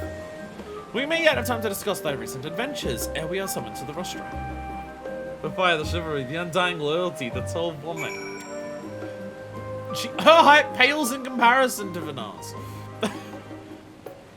Her height pales in comparison. Pudding way also said that Orange's been trying to make really shitty pudding up on the moon. Well, could that be because... Well, yes, that is true. Have we also considered the fact that the only ingredients that Urianger has on the moon to make said pudding with are fucking carrots? Why haven't we unlocked sightseeing? Because I didn't want to see the orbs during Endwalker until we started unlocking them.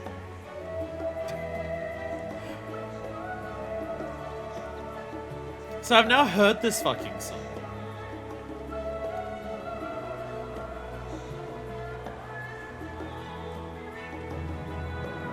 Orange loves Archon Life. His culinary skills are not to be trusted. That is, he does also like fish bread. He does also actually actively enjoy fish bread. The song that's playing now, there are so many versions of this song now that exist. There are so many, because there's the piano version that we heard just then in the cutscenes that we just had. There's this version, which has like the very distant vocals. There's the version that we had while fighting Vinar, which had like a guitar in it. And also actual vocals. And then, how that's associated with this fuck-ass station.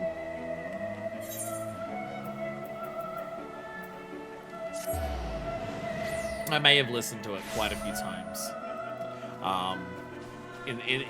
In between episodes.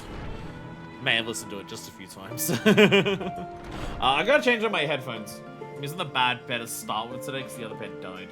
Well, the other pair, more accurately, the other pair didn't charge.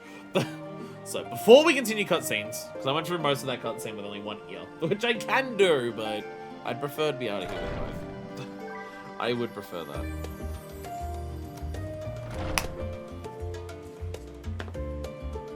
So are we doing Charlian too? I thought, you know, I didn't expect to start today in Garlemald, but we're back in Charlian. So are we doing Labyrinthos 2 today? I assume that's what we're doing. I assume it's Labyrinthos 2.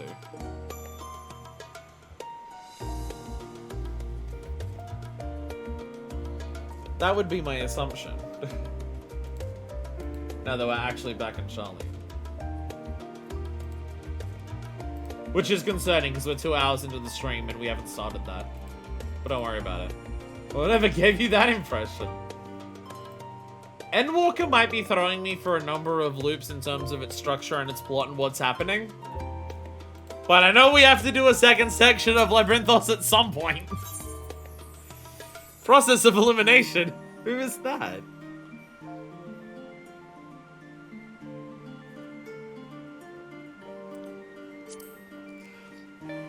So how do I tell everyone I fucked God? Like, seriously, how do I tell them that? How do I tell Y'shtola and Graha that? Out of everyone. How do I tell them I fucked God? Or she who would become God. You don't, there's kids here. There's teenagers here.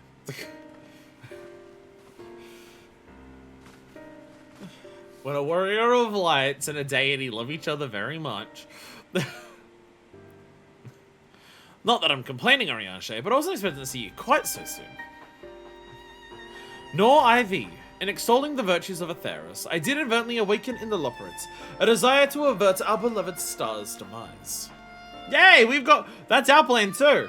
That's our plan as well. Krile tells us you've attained new knowledge that may aid us in our ongoing efforts. I have news to share regarding our study of the ethereal sea, but your findings are certain to be of greater interest, and so I'd rather hear them first. God, she's so hard. To our revelations at Highland's Elpis Flower lead. Who said that? Okay. So, Elidibus transported me to the past. I visited a facility called Elpis, in the Unsundered World. I ran into Emmett. I ran to Hythlodaeus. I ran into Hermes, who would become Fandaniel. Ran to Medion. Ran to Vanar. Like, a lot happened. Realistically, we're there for like a good hour and a half explaining things, while all of our friends are just like, I believe her, she has no reason to lie, but what the fuck? To be fair, this is now like the second, like, story section in a row of us showing up somewhere and telling people a lot of words. We told, when Emma was just like, you're gonna tell us everything. We were also just like, yeah, so in the future, the final days happen. The star gets sundered. Well, Zodiac gets summoned. The star gets sundered by Hydaelyn. Couple rejoinings later. Emma recreates Armorrod. And then we just come back here and just being like, okay, now I have to explain all of that just happened. Then this Dynamis is what drives the final days. If it's an Akashar are one and the same, this all but proves Indana's theory. We're an entity through sheer force of emotion to channel this vast dormant reservoir into a raging river. Its power might surpass that of even that of Aether. But if our star is so replete with Aether, said entity would need to be outside its influence to effectively manipulate the dynamics of the Great Expanse. Meteor. Or rather, the sorrow and suffering of fallen civilizations that she has been hoarding for millennia. Untold anguish and fear and hatred, drawn from every corner of the universe, all for a single purpose, the destruction of Aetheris. Then our foe is no longer some unknowable calamity. We have but one aim, to defeat Meteor. You make it sound so simple, but you're not wrong.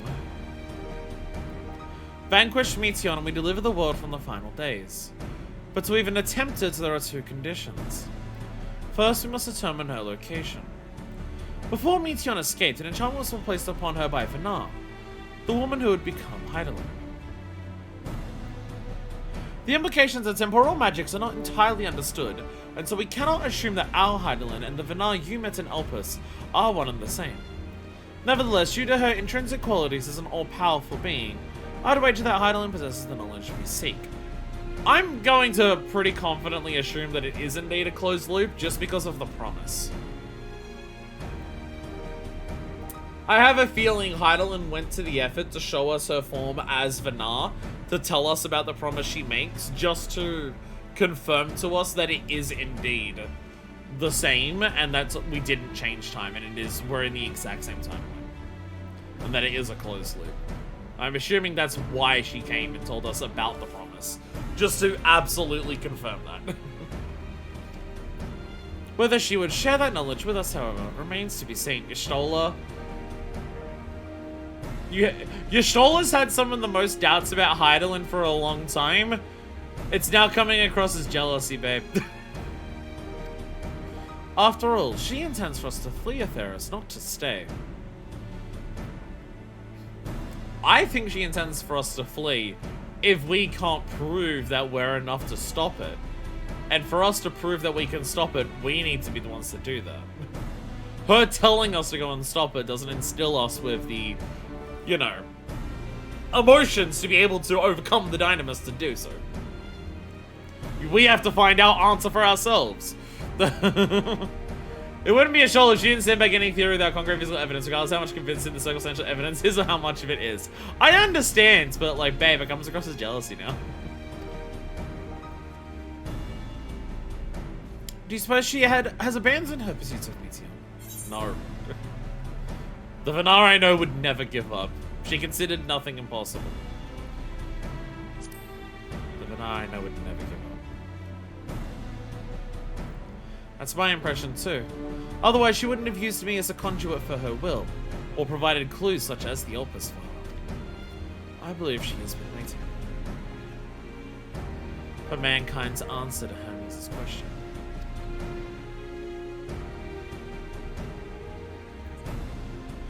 So, what's the second condition? We must find a means to reach Meteor.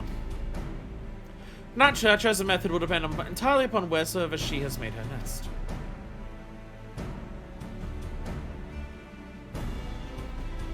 communing with Heidelin must by necessity come first. Is it possible the two plans of fleeing and confronting Medion are one in the same plan?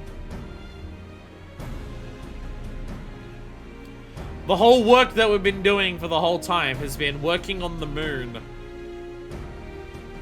to escape Atheros and run away. What if that moon is also designed to get us to Medion? If we can, like, do it. Did you and Master Montoya have any luck with your investigation into the Ethereal Sea? Sadly not. Though we enlisted the help of Ironvold and other Echo-blessed allies, we couldn't detect so much as a whisper from Heidelin, even from within the Anti-Tower. She's not doing well. She's exerted herself a lot with Kral lately. Master Montoya is of the opinion that in years since abandoning it, the Forum has found some other method of receiving instructions from Heidelin. If so, it would most likely be some form of apparatus for observing the Ethereal Sea, built closer to home.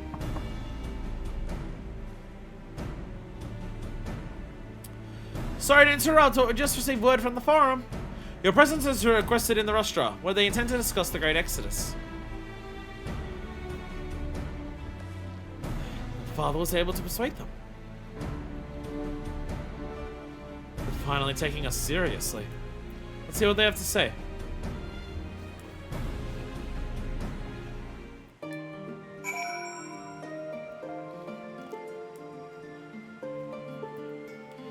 We have a lot of characters in this game. To think the Crystal Tower, the first capable of such feats, is sending one's soul into the distant past. The events you witnessed and helped shape may yet hold the key to forestalling the final days. I'm reminded of dear friends in a future I unmade, whose selfless efforts saw the Eighth Emerald Calamity averted. In this timeline, at least. Too much has been sacrificed for us to abandon Atheros now. Graha still thinks he unmade that future.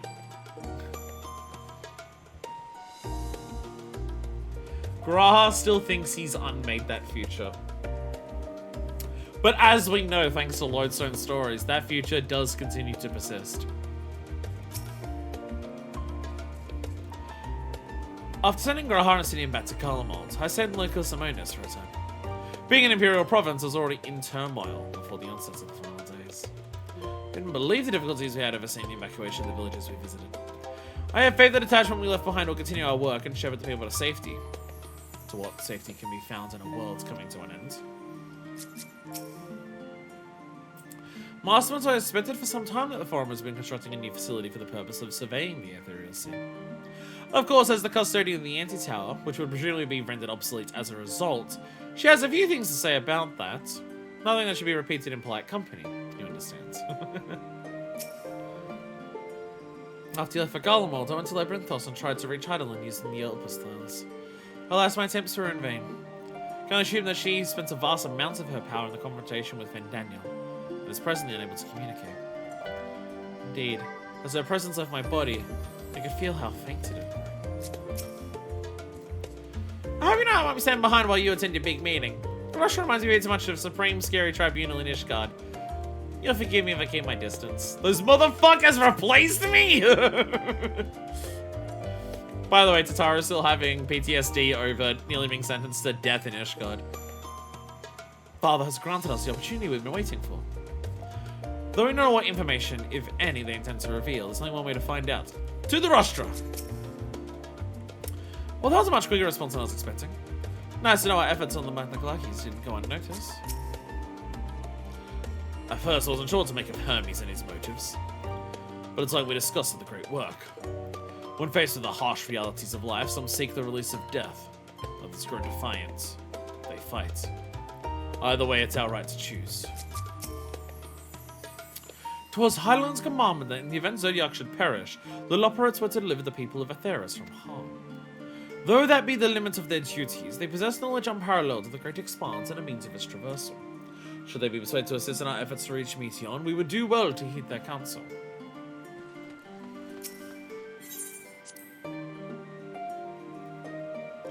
Again, I have this feeling that the plan for Heidelin is that these two plans are one in the same.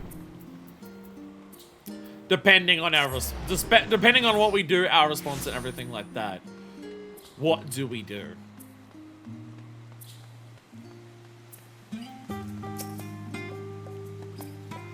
The forum is in session. As such, the rostro is closed to visitors. We were invited here with a silence. A sign of the 7th dawn. Very well, you may wait in the corridor. Of course, Angela, we've made it on the condition you leave your armaments at the door. Lest you forget, the sacred institution holds rational discord the highest. The elements of war are expressly forbidden.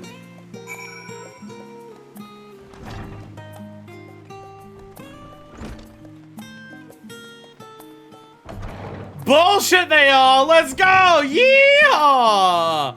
Weapons in the rostra. Weapons in the rostra.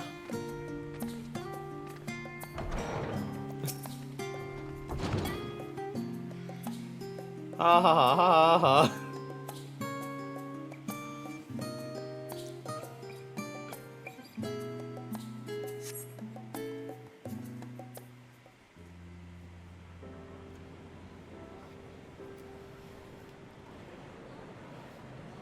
Yo, it's bro. 7.3 has happened. You can put the hat on now. Rabbits can wear hats now. Haven't you heard? You can put one on.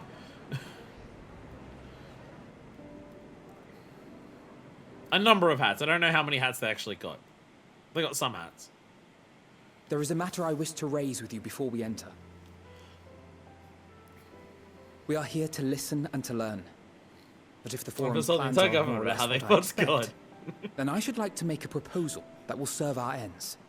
Yeah, it's very important the forum hears about all the different positions. By your leave, of course.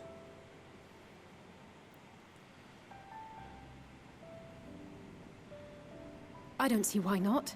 Your words and wits have gotten us this far. You talk good, you can handle it. Agreed. I will present our queries so that you may consider the most advantageous way to advance your proposal without distraction. Alright, it's time for us to outsmart a bunch of nerds. Let's see how we can do this. I promised Dad I wouldn't interfere. Let's find a way to outsmart it so I'm not technically doing that. If I may have your attention, the ad hoc session will now commence. The purpose of today's assembly is to brief the Scions of the 7th Dawn, at their request, on the Great Exodus. You may enter. You know, we're very busy planning things. If you could stop forcing us to have these meetings, we'd be really appreciative of it. Alphino leading the charge. Hell yes.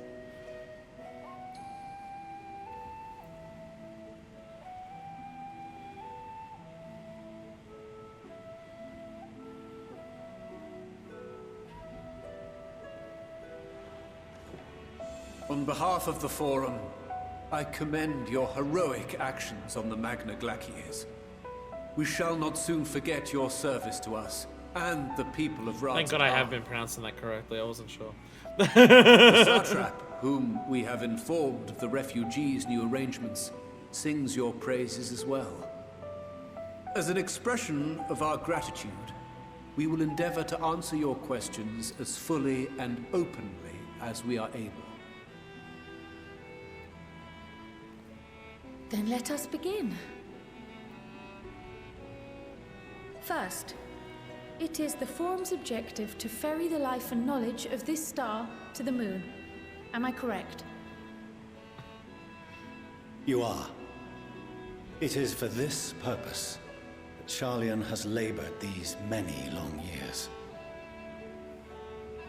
We have collected biological samples and scientific records from across the star. When the time comes, they will be moved from their places in Labyrinthos and Numenon and conveyed to safety. Once that critical task has been accomplished, we will begin transporting the Sharlayan citizenry, which has been categorized into groups. The earliest arrivals are to ensure hospitable environs for those who come after. Following our people, for the people who can actually make it so of other nations in turn, beginning with our allies. Radz Han was foremost among these, but since the final days have already come to Thavnair, we saw fit to include the refugees with earlier groupings. An ambitious plan. You have accounted for the safety of all nations and tribes, then? As many as we can. So that's no? And how, pray tell, do you decide who to leave behind? To journey beyond the sky is an unprecedented and immeasurably difficult endeavor. Introducing sources of inevitable conflict would condemn all to certain death.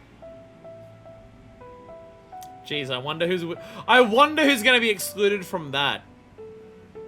Questions as to the validity of that approach aside. No Garlemolds. I wonder how many of the plans proceeding apace. We're under the impression that your tribes primary means of celestial transportation is incomplete. Otherwise, you would have started doing it yet. Because you also tried to go to the moon by a Garlemold. A terrible plan. If only in that it does not meet our optimal parameters, that is correct. This arc, as some have taken to calling it, is fully operational and could be launched even today. However, the final days have progressed more quickly than we anticipated. Yeah, apocalypses do that. At present, the ship is incapable of attaining speeds sufficient to meet our evacuation targets. Should we put the vessel into service, as it is now, we will be unable to travel to the moon and back quickly enough to complete the necessary number of trips. Precious lives and knowledge will be lost. Seven hells. Is there anything to be done? They already know that it's not sufficient enough for them to ether actually burner, save everyone. the primary means of propulsion once the craft is in the space between stars, is undergoing testing to determine whether it can be made more efficient. Our rockets While are not cargo is being working. loaded for the initial phase of the Exodus, we are prepared to continue our experimentation up to the day before launch, should it prove necessary.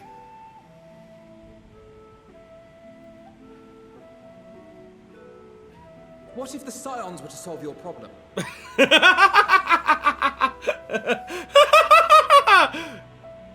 We shall help devise a means to improve the ether burner's efficiency. Manifest is maxed out in all crafting jobs. She'll be like, and also we have Tataru. If we succeed, you must allow us to meet with Hydaelyn. We can build a rocket ship. Don't worry, we'll be fine. It was simple enough to deduce. You have a Concord. Oh, by the way. You would never have abandoned the anti-tower had you no other means of communication. Oh, by the way. One far more convenient, I suspect. We're outsmarting the nerds. Let's go. All you guys looking at this is like Fortune. No, you can't tell them that The part. second condition, also to be met upon our success, is that we be permitted to propose another use for your ark. To go get medium. To go get medium. We would be at liberty to refuse this proposal. Of course. If we cannot prove its merit to the 99 here, who are we to stake on it the lives of all peoples of this star?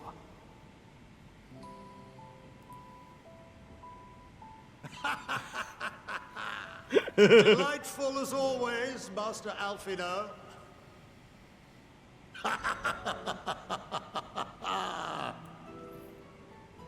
Oh, we couldn't have asked for a finer plan. Allow us to solve this complex engineering problem of which we were entirely unaware until moments ago. What could possibly go wrong? The satire writes itself.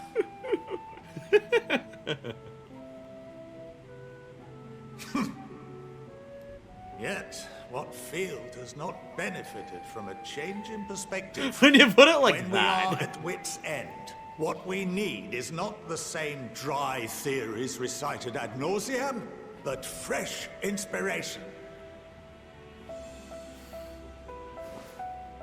I, for one, have faith in my erstwhile students to provide it, and I find their terms to be perfectly acceptable. We've outsmarted the nerds. Let's go. Oh, Jesus. Order! Order! We have no time to waste on debate. I call a vote. All in favor of agreeing to the Scion's terms? I mean, they're kind of stupid not to, because we're not even saying we're forcing them to do that. But, like, if we can fix their rocket ship, it helps them for their plans, even if they don't want to, like, do ours.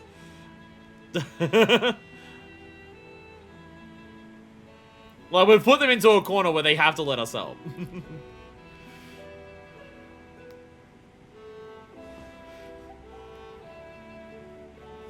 Holy shit. 71 in favor, 28 against. He actually voted with them. Wow. But Fortuno didn't. Fortuno, as the architect of this project, you are the best candidate to show them its current state. And bear in mind that regardless of your personal misgivings, this is the will of the Forum. So Fortuno's straight up the one in, command of the ship. Shit from the Asher Quest, so I was gonna vote against this. What a douchebag. Call this session to a close. Return to your tasks with urgency. The final days wait for none.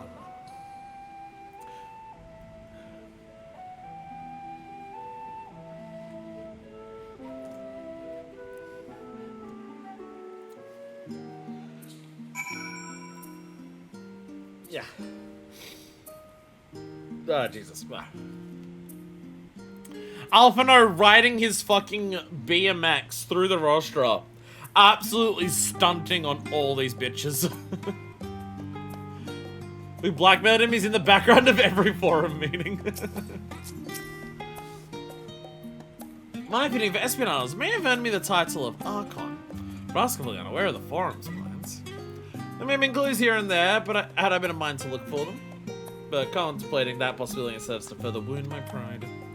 Not that anyone could have realistically surmised that their brilliant stratagem was to build a giant ship fly to the moon, a still larger vessel in truth, and use that to travel to another star. Another idea seems positively absurd when spoken aloud. Of late, I have seen no sign of the Loporans. This being the first opportunity to experience the wonders of Sharlayan, the possible potential for misadventure is nigh infinite. Putting away is going to eat Archon Loaf and cause a new final dose. Perhaps if Midgardson was still alive. Perhaps if Midgardson was still alive. In the traditional sense, that is. He could have offered to help the vessel attain the necessary speeds. Then again, there's no guarantee his contribution would make enough of a difference to matter. I like how Zidane is just like, well, we do actually know someone who did travel the Great Expanse. The further we pursue the mysteries of the universe, the more I struggle to comprehend the fortuitous nature of time itself. We measure and quantify based on observations of celestial bodies, such as the sun and the moon. But from your account, it is unclear whether the ancients viewed time in a similar manner. I mention this because while Vanna knew the final days would reoccur at defined points in the future, she presumably had no way of knowing exactly when. Even so, the completion of the Forum's preparations to escape the moon aligning so closely with the advent of the final days is surely no coincidence. Well, surely Vanna should have asked him to start a little earlier. What if we got a dragon to throw the ship?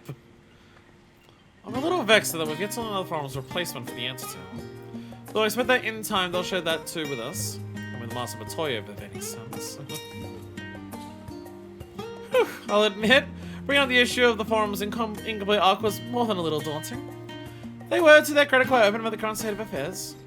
What was even more surprising though was that they took Alphino up on his offer. I'll say, sorry. I don't hear you. Or Fortune, actually. Sorry about not letting the rest of you in on my plan. I was admittedly thinking on my feet for the most part. But since we regard both the means of communing with Heidelin and reaching Meteor. The spur of the moment, I saw involving ourselves with the completion of the arc as a way to work towards both objectives simultaneously. I must first keep out into the bargain by solving their problem with the Aether Burner. I think this is not a challenge beyond our combined expertise. Or at least the expertise of our extended circle of associates. Sid! Might behoove us to learn how the Aether Burner actually works before we attempt to improve it, though. While I very much issued the Forum's approach to selecting whom to save and when, they're not wrong for wanting to minimize potential conflicts. Fortunately, this plan of ours actually works. Great X itself will become entirely unnecessary. Got a lot of hope. As father seems so eager to help, maybe we can have him educate us about the Aether Burner. Going underground! Fortunate's ability to maintain a stiff upper lip is being sorely tested. As instructed, I shall take you to see the Aether Burner. Meet me outside the Archeon. I trust you can make your own way there. I don't want to walk and talk with you. So the Ark is being built in Labyrinthos. Hardly surprising. Where else could they conceal such a massive undertaking? Ba, ba, ba, ba, ba, ba, ba. To the Archeon! Can I just teleport there? Shall I be lazy? Yes, I am. I will be lazy. I'm gonna teleport to the Archeon.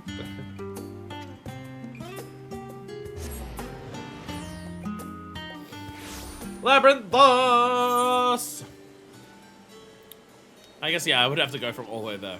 Look how much of this zone we still have. I mean, there's probably nothing over here. There's no dots over here. But look! There's a lot of zone left. There's a lot of zone left here. And a lot of people at every single point. Hey, Progger. And a lot of people to talk to at every single point that there's people. I understand the appeal of reshaping it to look like the world above. Make your peace with what it is or go outside if that's what you prefer. I think it's for testing reasons. That we've been granted permission to enter lower levels is proof of our increased standing. But they've been willing to confide in us sooner. Among the many varied documents sent to the moon, I did chance upon several inventories made in the Archeon. Perhaps the Forum believes such records would provide insight into the intricacies of clerical duties. Regardless, I'll personally not consider them worthy more than a cursory glance. It's been many moons since I last visited Labyrinthos. As vast as the archives were back then, they've only continued to grow in the days since. When once we refused entry, we're now welcomed as guests. I was pissed off my dad so much. It seems so long we first served in here. Someone surely jet to the Forum allowing foreign elements to run their secret facilities. We should count ourselves lucky. They intend to carry everything in the Archeon to the moon. There's no sideloading scientific records and biological samples, but do they really need all of it? Our destination lies in the lower levels. The Forum, in its wisdom, has granted you access to the Archeon's lift. In its wisdom. Step inside and have overlay and take you to the medial circuit. In their wisdom, I guess. Don't be talking shit! Don't be talking shit! This is one of the guys who originally started talking shit, I think. I think this guy originally started talking shit. Was it this guy? Access to Archeon has really served been suspended indefinitely. No, it hasn't been. Hey, Evelyn. Wish you use the lift, yes? Yeah, I do! Let's go. Labyrinthos Part 2! Oh, this is just this lift. Sorry, we're not quite there yet. We're not quite there yet. I forgot this is a different lift. We had to walk the long way around last time we got to this lift. Sky wasn't just talking shit. I'm pretty sure he's the one who stitched on you to the Forum on your first visit. That's what I'm thinking. I thought it was him, asshole. I've sent your associates ahead to Logisticon Alpha, on the other side of the Merial Ergonomics. Actually, there's been something I've been meaning to... No, never mind. It can wait. Let's attend to the matter at hand. Did you fuck my wife? I've been so busy with work, and given the way that she speaks of you, did you fuck my wife? My internet died again? Crofts, no! Oh dear God, we're... Okay, okay. I thought I was just... Okay, okay. Oh God, I'm so slow. Wait, I have a bike somewhere. I have a bike somewhere. Bike! Bike! Oh, I'm supposed to have phone, so it looks like I can't even use data. Oh God.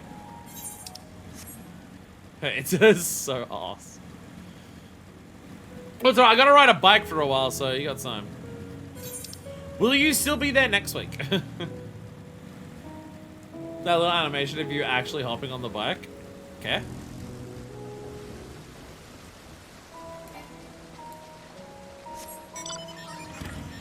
Oh my God! Oh my God! Oh, on Monday? Okay. You'll be there for the finale! Well, you're here now, but I mean, like, with good internet. Or at least better internet. More 7.3 things. Adorable. Little mini animations for most mounts.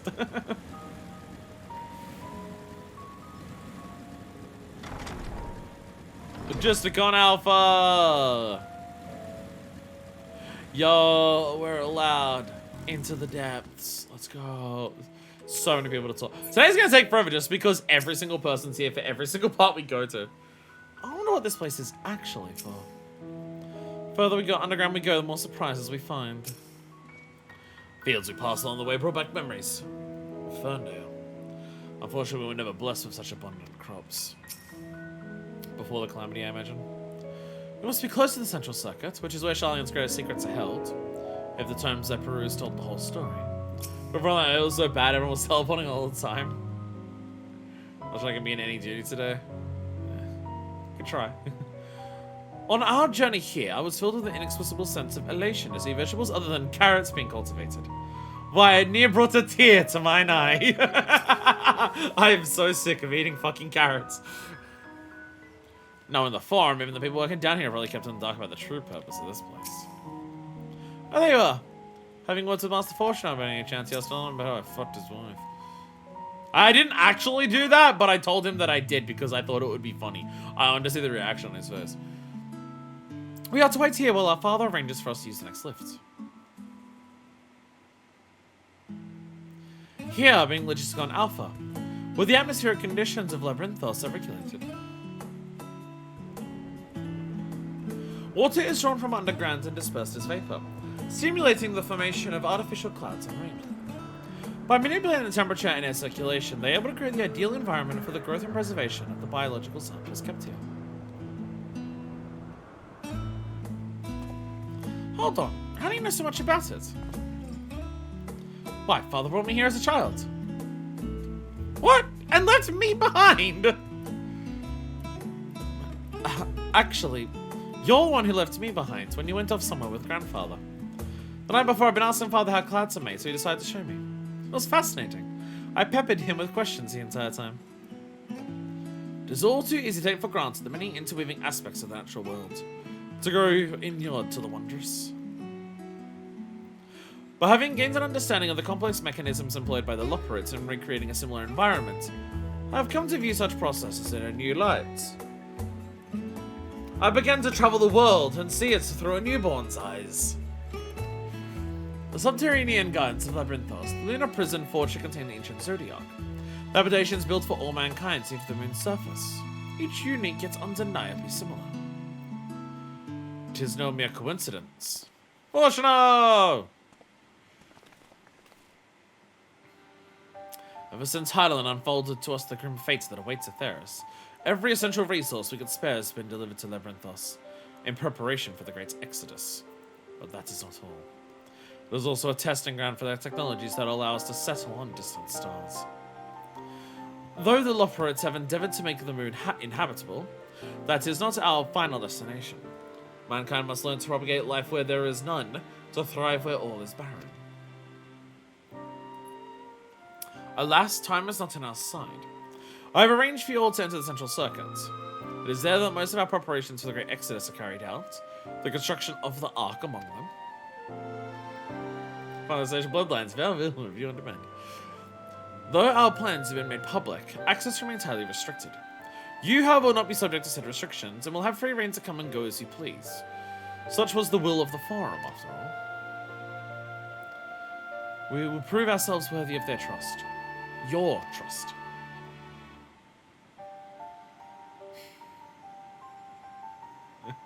Then let us proceed.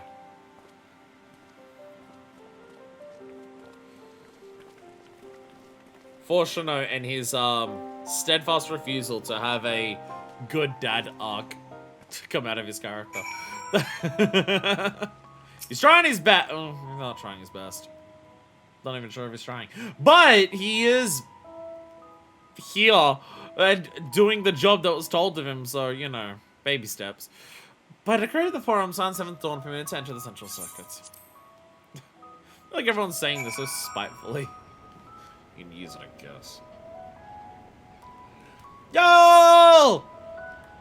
Now for actuals. Labyrinthos 2! Labyrinthos 2! God, there's so many characters, so it's gonna take forever. But I must do it. Can't abandon that now. So much as dialogue is nice. For sure, with his legally required father-child bonding time. I have been legally told that it is bring your children to work day. At night so dark, it looks like a stormflood zone. I have no idea what makes Alpha so confident we can solve this problem of theirs. Relentless optimism, I presume. And not a welcome trait in a youth, but less so in a gambler. Aye. Let us resolve to never let him set foot in the gold saucer. Farther down we travel, the more expansive the sky above becomes. Artificial though it is. Would that the heavens elsewhere could be so idyllic. I imagine secrets kept here would be of great benefit to mine own research. But I will refrain from indulging my curiosity for the time being. For the time being! The temperate environment here is not unlike that of the Bestways Borough. The diverse vegetation doth produce a far more complex bouquet of aromas. A welcome difference indeed, for I've grown wary of the scent of goods. Another line about I'm so fucking sick of carrots. What do they call it? Square if the hole is round. Ask caution. Sooner we get a look at this eighth burner, sooner we can start working on how to improve it. So stop talking to everyone. No. I finally have the chance to commune directly with Heidelin. Probably somehow managed to see where Charlene's finest engineers have failed. Still, won't hurt to have a look. This is it. The central circuit. Please tell me we're almost there. Is there another underground level we have to reach? The even more central circuit, perhaps? The ether burner is being constructed not far from here. Overseeing the work is Kolkol Dankol, after whom the forge is named. Once the necessary introductions have been made, I shall leave you with him to discuss the particulars. This way.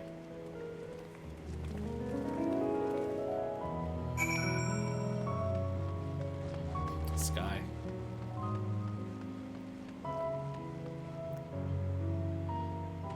It is still wild that this is like a fucking zone in this game. Like, just Labyrinthos as a zone is so fucking wild to just be like, yup, fully artificial everything. I can't tell if we actually get to go down there or not. And it looks like it because it's on the map, but...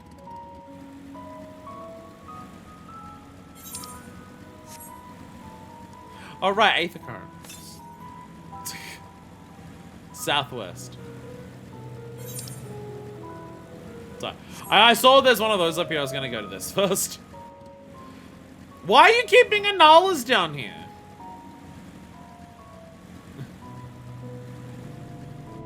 All these things puffing out the smokes of the elements. Can I reach this one before we continue? Hello! Charlie and Hamlet. See, you know what a lot of this is making me realize in terms of, like, this zone of Labyrinthos? I feel like they could have done something similar with this as they did with, like, they could have done something similar to this with Ala Mhigo. Labyrinthos is an open area zone. Oh, anti-sound music? Nice. And I can already see on there that this doesn't connect around any further. I feel like they could have done what they did with this zone. They could have gone back and done that with... Well, not gone back, but at the time they could have done it with Ala Mhigo. Because this is an open area zone. It's a normal, like, it isn't a city-state. But there's so many different settlements here, and there's so many different sections that are like this, that I feel like they could have done something similar. Because they tried to do that with the Alamegan Quarter. But I feel like if the Alamegan Quarter was more of the locks than what it currently is, and more people around it and everything like that, then I feel like they could have had the idea of Ala Mhigo is the dungeon, but also you can still visit part of Ala Mhigo, it's still the city. And also the thing that I always say about Ala Mhigo whenever we go there, just also include the endgame vendors there. Don't have it be the only place that has it, but like you have them in Ralga's Reach, you have them in Gashi, just also have it there. There's no reason to have a third one. Just to make the place feel more alive. Have it be kind of like Moderna. I stand by that. Because this area feels awesome. Like, it feels not as much like an open zone, and it more so feels like just an extension of Sharlayan itself. I mean, it is, but you know. I don't know, if we do that, there's a chance the mechanism won't function at all. Best rethink this line from scratch. Remarka Fumamaka. Checking out, make sure that everything's acceptable quality. My point of rejecting anything doesn't mean our standards on the spot.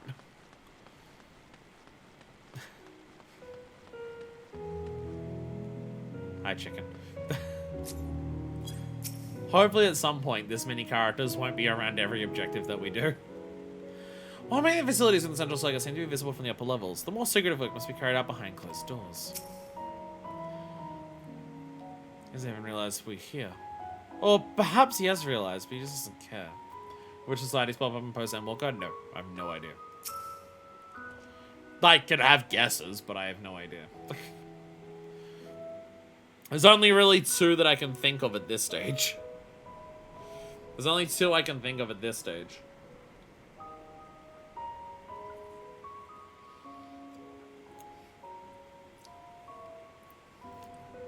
Guess. The Arcosodras and Loporutes are the only ones I can like think of.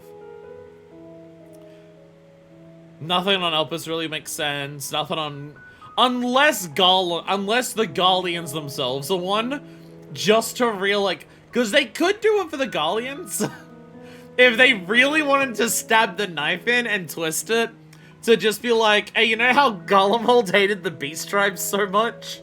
And like campaigned against them. Garleans are now a beast tribe in Endwalker, fuck you. So it could be that. That's like really my only 3 guesses, which I guess is there's usually 3 in expansion, so there's the 3 guesses. So I don't see anything here. And then really the only other things that we have is like the Arcosodras in Father Nair. Because you could, like, just continue, like, it could continue on from, like, months here. And then Loporutes on the moon. Because, I don't know what the Loporutes are going to do once we stop the final days. Their entire existence is about stopping the final days, so I don't know what they do once that's done. Kind of wish other thing in 7.1 was Guardian Restoration. Mind you, I not touch that content, so I don't know what it's about. Well, yeah, I know we don't get a Guardian Restoration because we instead get Island Sanctuary. I know that. I was expecting Skystone Manufactory, but instead I find the village smithy. Surely the Forum have already petitioned the aided Loporutes, given their familiarity with such technologies. Sydney, you can't compare everything to Ishgard. He's been there for a long time, give him a break. For a closer guard secret, you can practically see everything from outside. A magical barrier surrounding it. I like how obvious it is. I like how obvious it is that this person didn't change their glam after the Elpis arc. They got this robe back in Elpis, they glammed it onto their main gear, and they haven't changed the glam since. But they did have a hat. Did they put on the hat? Did they have the hat on during Elpis, or did they put it on after that? That we don't know. Is he talking to himself? Perhaps you'd like to break the ice? Is the man we seek? Do not try to startle him. He looks lost in thought, though he seems he's hit something of a stumbling block. No, the block's over there. The block itself is... Well, I guess the block itself is stumbling, so yeah, if he punches that, then he would hit a stumbling block. That is very correct, Kral. Good pun. I like it. Very funny. Bye, fairy chicken.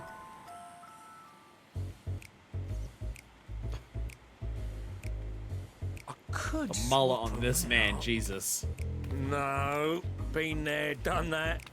Damn near lost me eyebrows. Think, Coco, think!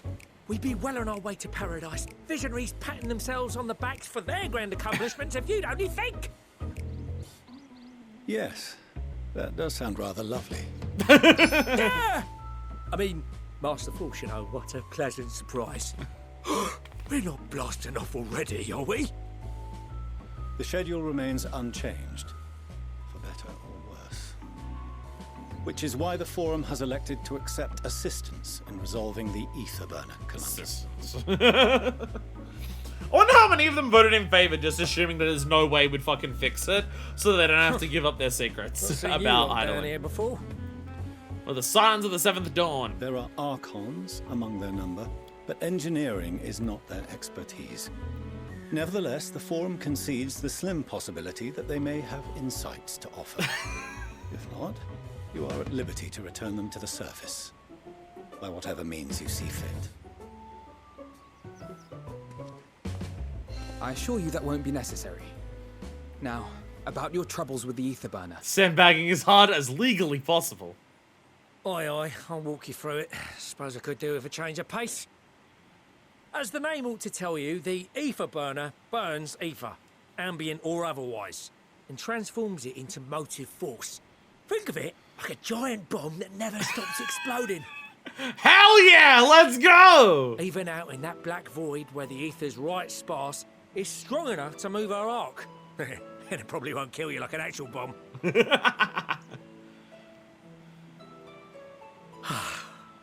But it ain't perfect.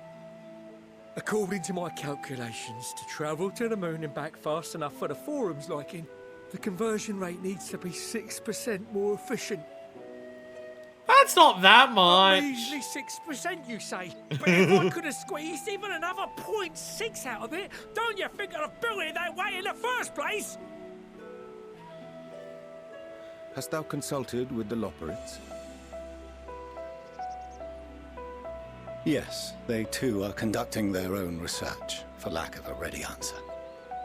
The moon's propulsion systems are considerable, naturally, yet they are commensurately massive. Because it's the size of the fucking moon.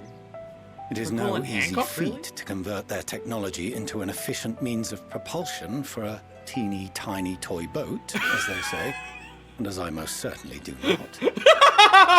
Oh, you built a little boat, yes, that's cute! Exactly. Damn it all, I asked for refined adamantite and they send me uppity rabbits with inscrutable, ancient, incompatible technology. You're trying to drive me mad.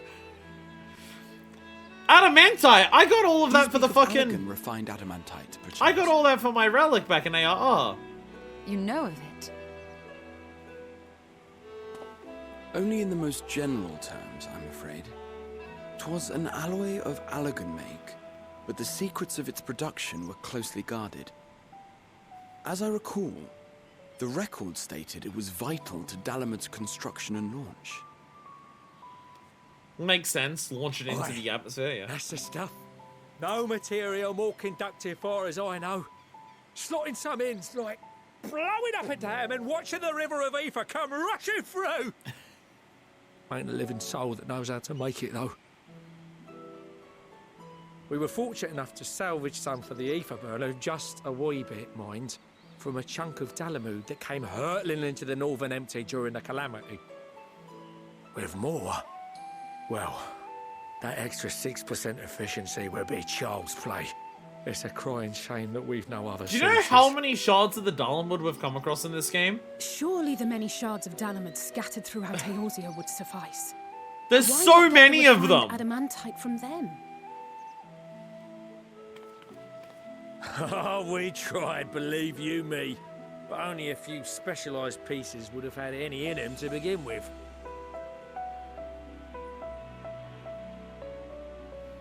Drive calls from Ragnarok-class internment hulks. Those are the prize bits we really need. According to the Gleaners, getting to them means delving deep into the shards. And the defences are still very operational and very eager to blow them up. Dungeon to dive into more Allagan shit? Back to the positive, to the Allagan Empire this time. It's rough going in there, even for the cream. Not sure they'd make it out alive. Have you considered how strong we are? Weren't we near that part of the Ragnarok when we went to destroy Bahamut? Oh my god, that come up. Coil's dialogue, a decade later. You want to go and fetch the whatsits? The White Raven's ghost, it haunts me. I feel like the White Raven ghost more so haunts me because of how creepy it was when I saw it for a ruby weapon, but more than anything. Wait, you two destroyed Bahamut? Oh, don't worry about it. This sounds like a job for someone else. You want me to go and fetch the whatsits?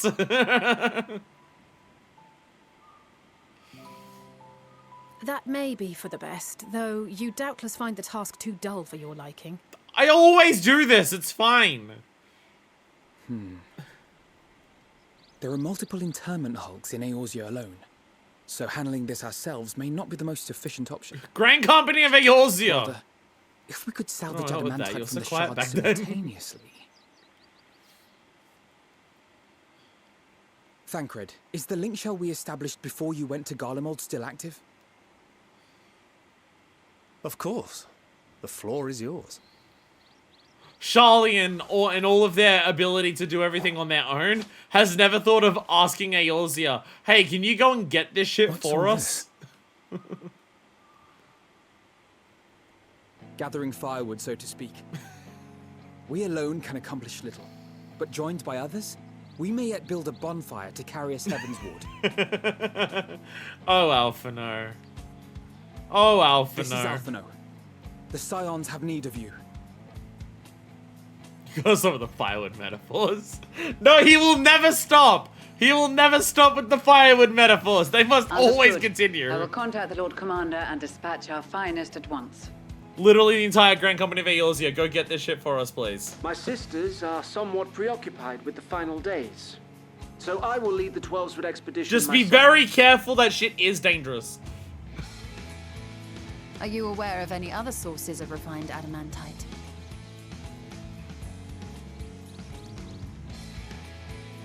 Logically, such an invaluable alloy would have been utilized solely where absolutely necessary, in components intended to conduct or collect surpassing amounts of ether. Any extant instrumentation or devices would have likely found their way into the hands of etherologists. Or enthusiasts. Or enthusiasts. Yeah, surely something I should might be in as a slot. Allagan design? The Eastern Alliance will send word to one Oh, hell yeah! And Eastern Alliance is coming We in. may offer aid. No shards of the Lesser Moon scar our soil, but our stake in this cause is no less for it. Is there anything in Othard that might be of use to you? What did you say? Oh, you got friends in far places, lad. Anyway, if you're offering, I wouldn't say no to one of those Far Eastern sacred relics. Some of them can hold enough ether to summon a whole damn primal.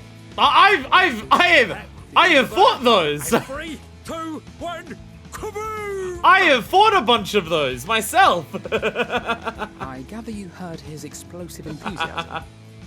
Might you suggest Any relics with a shitload of aether will also take.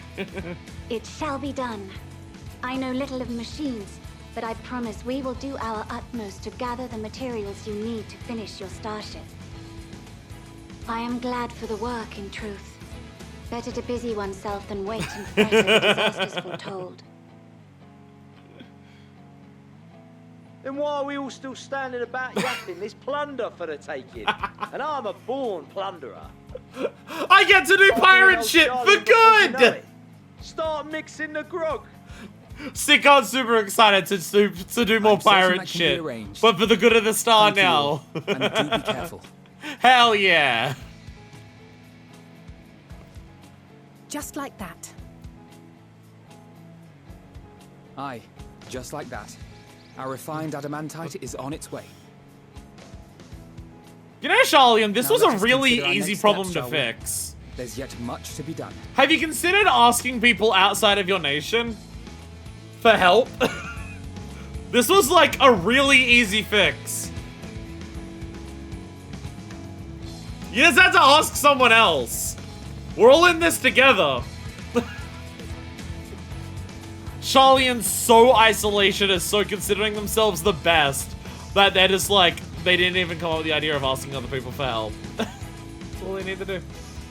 All they needed to do. It's like I want dating campaigns. I mean, a character kept using Brez metaphor to explain stuff to my character.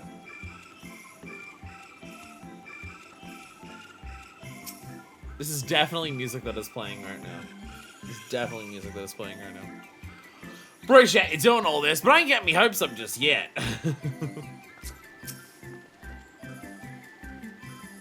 There are no oaths or contracts binding the members of the Ilsabad contingent, and in many ways, it was even more loosely organized in the Crystal Braves. Nevertheless, I knew no one would refuse this call to arms. Surely we have been blessed with trustworthy and dependable allies. Good old Labyrinthos Dathane. So you know what we're doing here? You know what this section of the MSQ is?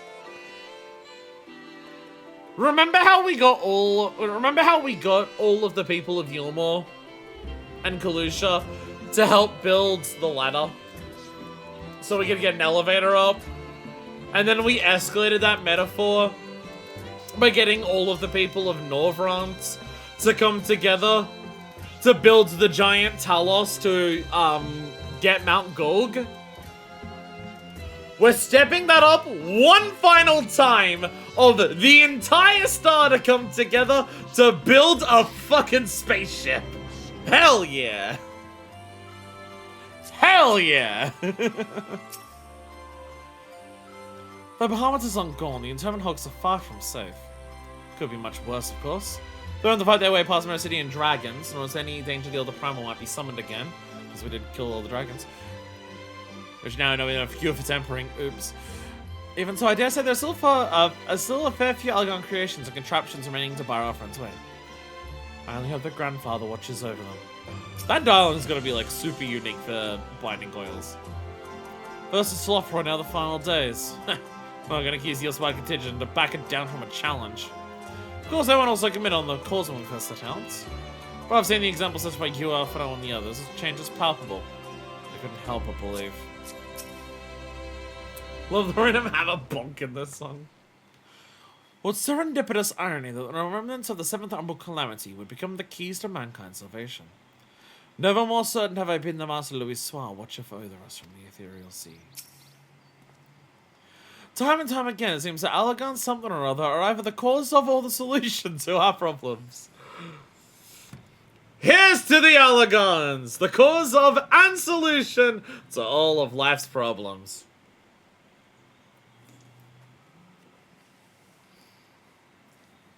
To think the self-same materials that once launched Dalamud will now be used to help ferry mankind to the moon. There's a poetry in that. Because we're going to have to bring everything back together, even the 7th Umbral Calamity. I'm confident that even the deadliest Allagan defense mechanisms are no match for our allies. At this rate, some of them might soon have many accomplishments to their names as a certain warrior of light. Oh. I'd like to see him try. Oh, I'd like to see him try. Considering how much of a fuss he made at the time, I don't see why he takes every opportunity to bring it up. It was just firewood.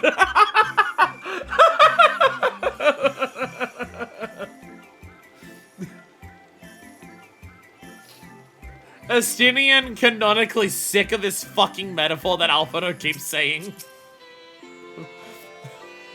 Estinian canonically sick of it. Times like these are reminded of how famous or infamous Alphino has become. Who thought he could achieve so much with a single link pearl conversation? As I was expecting rather a lot of visitors in the near future, I'd best return to the service and inform the relevant parties. As I comes out to my own, that might be worth a try. Oh, and who might that be? That's for me to know and you to find out. And on that note, I leave matters here in your capable hands. Best of luck. Bye, girl!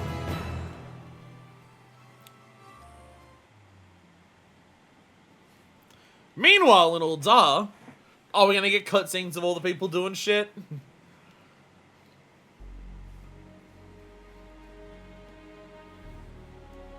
Why is Olorito here?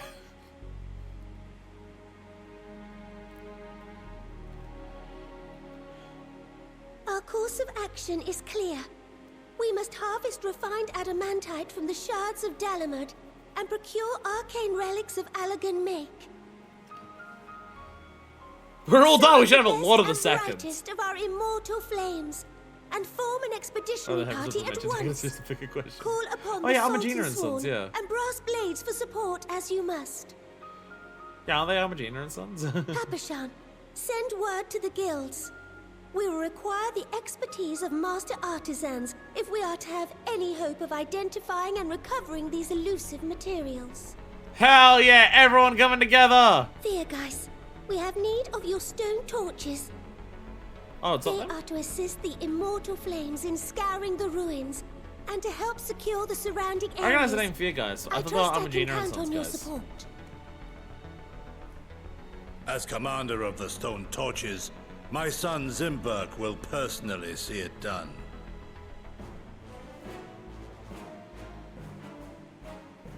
Pippin, I would have you lead the raiding party. Assemble your finest, and with Tizona's blade, clear the way. Make sure to set it to main eye level, unless you're a Lord bitch. Lolorito, Heavens with I Blue pray Mage you final take boss. charge of the search for Allagan relics. He was dressed up in a Surely you gun know of suit. some being It's a little harder to traded on remember. open or clandestine markets, or sleeping in collectors' vaults. Of course, I ask not that you do this out of the kindness of your heart. By all means, profit on the transactions. I wish you the joy of it. The final days descend upon our world. If circumstances are truly as dire as they say, Uldar's best efforts may be for naught. And yet, when we Eorzeans rose from the ashes to rebuild our broken realm, did we not learn one simple truth?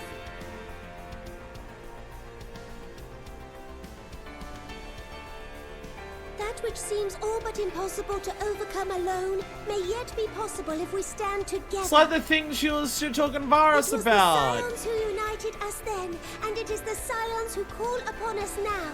Well, the Scions were also, like, Uldar will answer escaped that from call. Uldar at some We point. will summon our courage and join the fight for our world's future. You know your duties.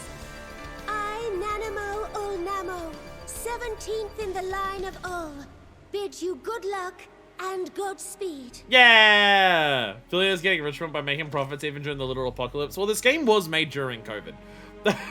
Endwalker was made during COVID, so it was just realistic. Meanwhile, in the Black Shroud...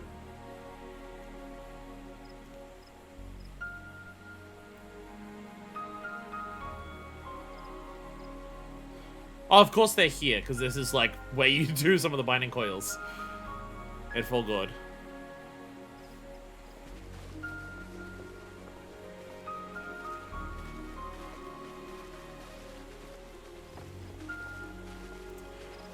Oh, Oberyn's there. I imagine a lot of the characters walking around are references to different quest lines. Like, Oberyn was just there with the Conjurers. Or, is that... Oh, the Conjurer We guy. fielded a goodly number. Oh, this is Avron. But our ranks are heavy with healers. And an abundance of restorative magics will be of little help in destroying Dalamud's defenses. Glare Mage, Glare Mage, Glare Mage, Glare Still, Mage. It has ever been thus with Gridania. We must steel ourselves for a protracted engagement. Yo, Lise! In that case, might I suggest taking us along? Yo! How'd you treat people who could use guys who can punch good? Yo! Commander Hext, what are you doing here? None of the shards in Girabania are big enough to hold an internment hulk. So we said to ourselves, why not lend our neighbors a hand? We thought you might be short on people with a talent for breaking things. While it pains me to admit it, Oh, it means in Gridania You are that right. minions to gift. See, the elementals are learning and plain to growing. see. It might have been a lifetime ago, but I was once one of the Scions assigned to the Shroud. She was here with Papalimo, that's right. I know this forest well. That was I the know start your of people, ARR. And I know we will That's be stronger true. if we fight Oh, what a this good fight way of, like, together. bringing that around. Recognizing that this is the same character as the Eda that we knew at the beginning of the game. Because that kind of got completely dropped from her Then I will character for a impose while. upon you with a clear conscience. Come, let us speak of how to integrate our forces. And also, like, Alamigo coming to help out Gridania is kind of like, hey, we're making up for the Autumn War. And it wasn't us who did that, but still.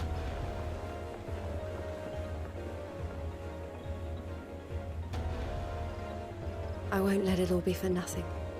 I promise you, Papalimo.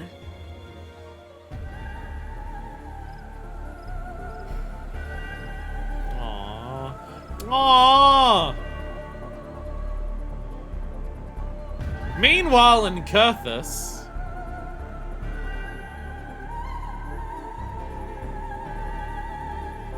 This is cheating. This is cheating!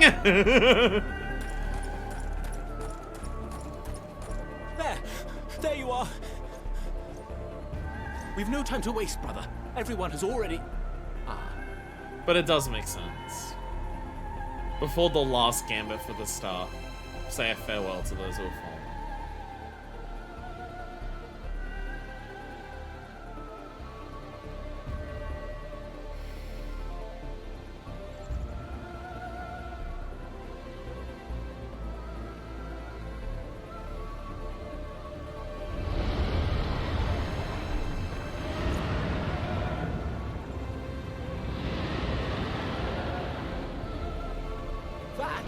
That was a roar. A dragon's roar. Is Rhysvilga gonna come and help us out again? Hell yeah! Is that Rhysvilga? Can't imagine who else it would be at this point. Unless it's like Vidofnir. Meanwhile, in the Ruby Sea, we're going everywhere. Hell yeah! Oh, it makes still doing all the role quests before this like even extra helpful. You go and like do all the role quests and help all of these places, and now they can help in out. Summation, the Eastern Hey, Hancock! Alliance, as well as the Honourable Lord Lolorito himself, reached out to me for assistance in procuring these treasures of the divine, and I, in turn, do beseech the Confederacy for aid.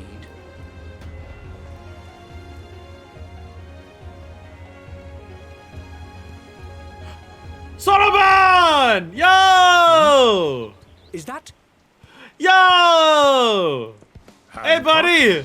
What a surprise this is. Let's go! And a fortuitous one at that. I have a favor to ask, you see.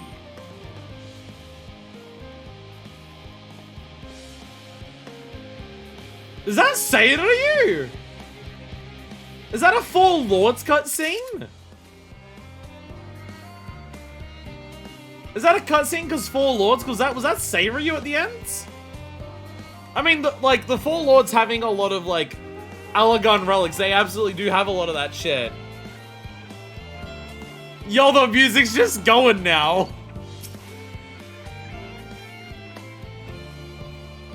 Appreciate you doing all this, but I ain't getting me hopes up. Okay, so this dialogue hasn't changed. Music's just badass now! No job too small. Alphinaud's resisting the urge to pat himself on the back. Though our friends are searching for refined adamantite and sacred relics, we will only know if they meet your requirements once they've arrived. In the meantime, is there aught else we want me to do to be your service? Ha! You've already done more than enough! Fine to say though, I could use someone who knows a thing or two about Alagon technology. Graha. You there, the lad with the red eyes, Imagineer. You seem to know more than the average scholar. Literally what he got his Archon marks about. Literally has Alagon blood. Literally slept in an Alagon tower for a couple centuries. Literally ruled as ruler, not king though, in one of them for another century. I was basically saying to be smug over success. Ha! I must go calling you how right he was. Well, he and Graha established a rapport. Why don't we hold preparations for the Great Exodus? This would mean having gone above and beyond the terms of our arrangements, but I propose this not to curry favour. As convinced I am that we will succeed, we must be ready for every eventuality.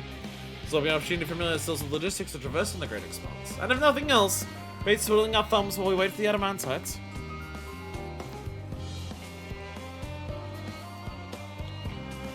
Why aren't you a bunch of helpful buggers? You might not lend a hand, I know where you ought to go. Charlie and Hamlet is lousy with researchers and scholarly types, busy themselves preparing for the Exodus. Ha! I'll only all the help they can get. Well, then off we go. Yeah, we're just doing the part of the like Endwalker song that was like before the Endwalker section. Or before the Shadowbringer section. I shall endeavour to buy Master Call with what information he should require. Oh, mate, without a refined adamantite, I ain't got a bloody clue how else I get the Etherburn forming any better. You don't go with the goods, we're buggered.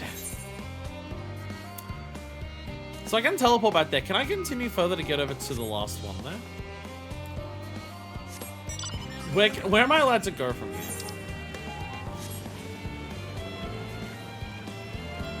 Central Circuit. Gonna vibe to the music. Central Somas! Oh, right, there's 8th currents around up there. 90 arms to the north. I've somehow... something right here. Jason and Amikyun gotta go all the way over there. Fair! But there is also this 8th current. Let me get this. I'm assuming we're not doing blues today. Wild guess. We're not doing Labyrinthos Part 2 blues today. Wild guess on that front. Gonna have a wild guess on that front. Yeah,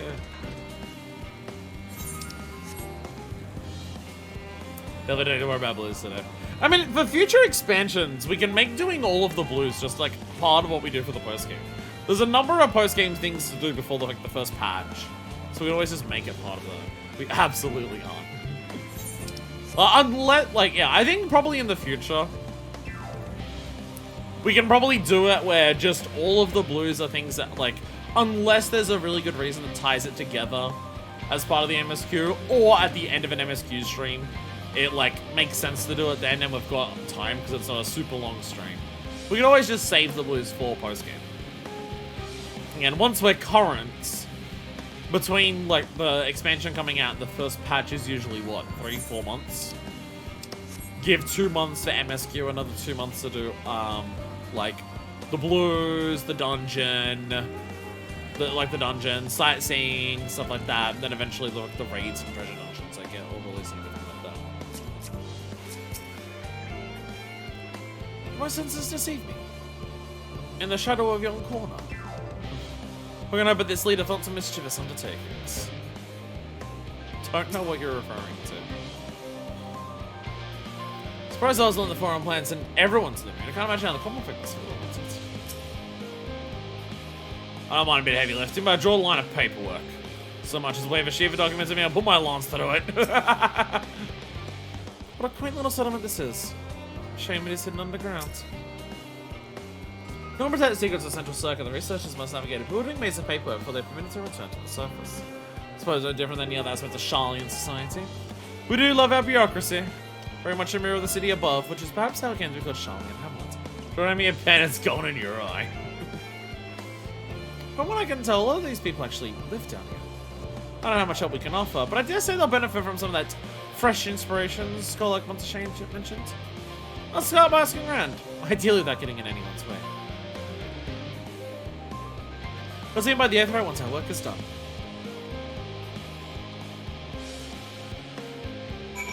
Look, blues appeared.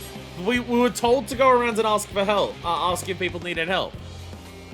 So that's the blues, right? Right?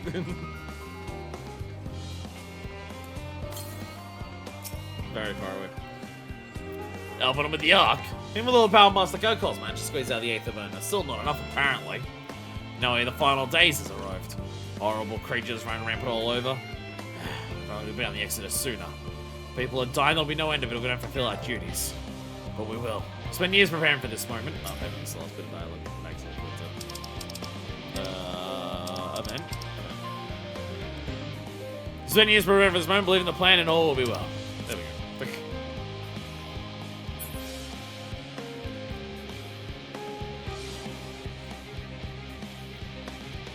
This place has more... I swear to God, this place has more rose in it than Limsa. Hello. Are you one of the new helpers? I'm wondering if you need help. We're on the Aether Burner. Dear. There are things that come to a standstill on that front. And so, I choose that over my current duties. Checking and loading samples day in, day out. It's tiring, thankless work. Still, though, when we cross the most place, feel legumes or what have you. Forum's got enough of their places it is, while deciding who gets support in the arc and when. A lot of powerful people have opinions on that. Well, because I'm less fortunate on the others. I'll get a moment's rest, I suspect. They even have time to sleep.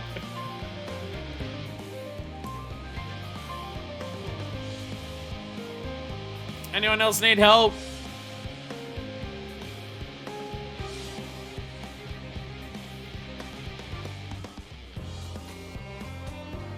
I don't see anyone else that needs help.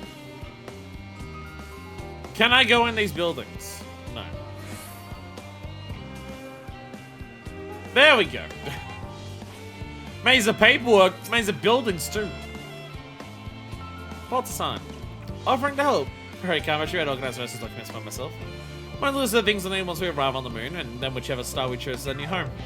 My duties largely concern the maintenance of living conditions, so I'll be a lot busier after we depart. Here our lunar collaborators come down to assist our efforts. Looking forward to finally meeting them in person, having communicated with them in such an unlimited capacity so far. To be perfectly honest, I've not even the slightest idea what they look like. I do hope they're not enormous looming giants. Well, I prefer something small and fluffy, like that beheaded rabbit that ran by. That is them. Come to think of it, perhaps rabbits don't normally wear hats, do they? Or run on their back paws? Perhaps there's an escaped sample. Oh, lady, you have no idea. I mean, these frogs walk on their back legs. Though no hat. No hat, though. Speaking of rabbits! Speaking of rabbits! Search for the beheaded rabbit. It would appear the Loporits have infiltrated Charlene's most heavily guarded facility. That's the shadow you saw. How I know not. Frogs with hats and Matoya's timid. Didn't Jogi always look like chopped on male pieces? Because they don't let males be sluts. What?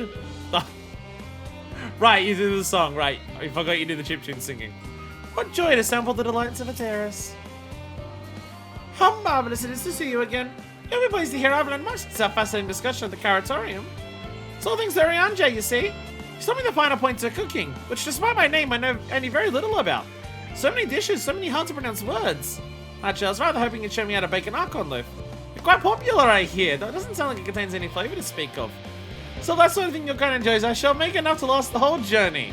Urianji, you're gonna cause the final days to happen on the fucking starship, goddammit. Crocky, I was about to see you here, Manifest. I'm sorry I didn't have a chance to say goodbye. After having those other Loporits attack you. Terrible misunderstanding, that. Not to worry though, it's all since recovered from the rather savage beating you administered. They bear you no ill will. Or perhaps a little on account of the savagery, but time heals all wounds. Most anyway. I did explode him with my giant sword. It's been you here, Manifest. Our friends in the forum brought us to see the teeny tiny toy boat, which was quite impressive considering they didn't even use any creation magics. What we're really interested in is the Theros itself, but now we find ourselves in a sort of funny, underground miniaturized version of it. They're all so happy. Psychologically means though. A tiny bit visible. We were hoping the forum would give us a guided tour, but it appears they're rather preoccupied. Honestly, all that time preparing, they're still not ready. I suppose we'll just have to show ourselves around. Or at least that's what we're planning to do until we chance upon Orianji and your good self. Since you're both dawdling about, engaging in our chit-chat, perhaps you can show us the few points of interest. Wouldn't that be fun? You'll engage with the Loporits more and you will like it.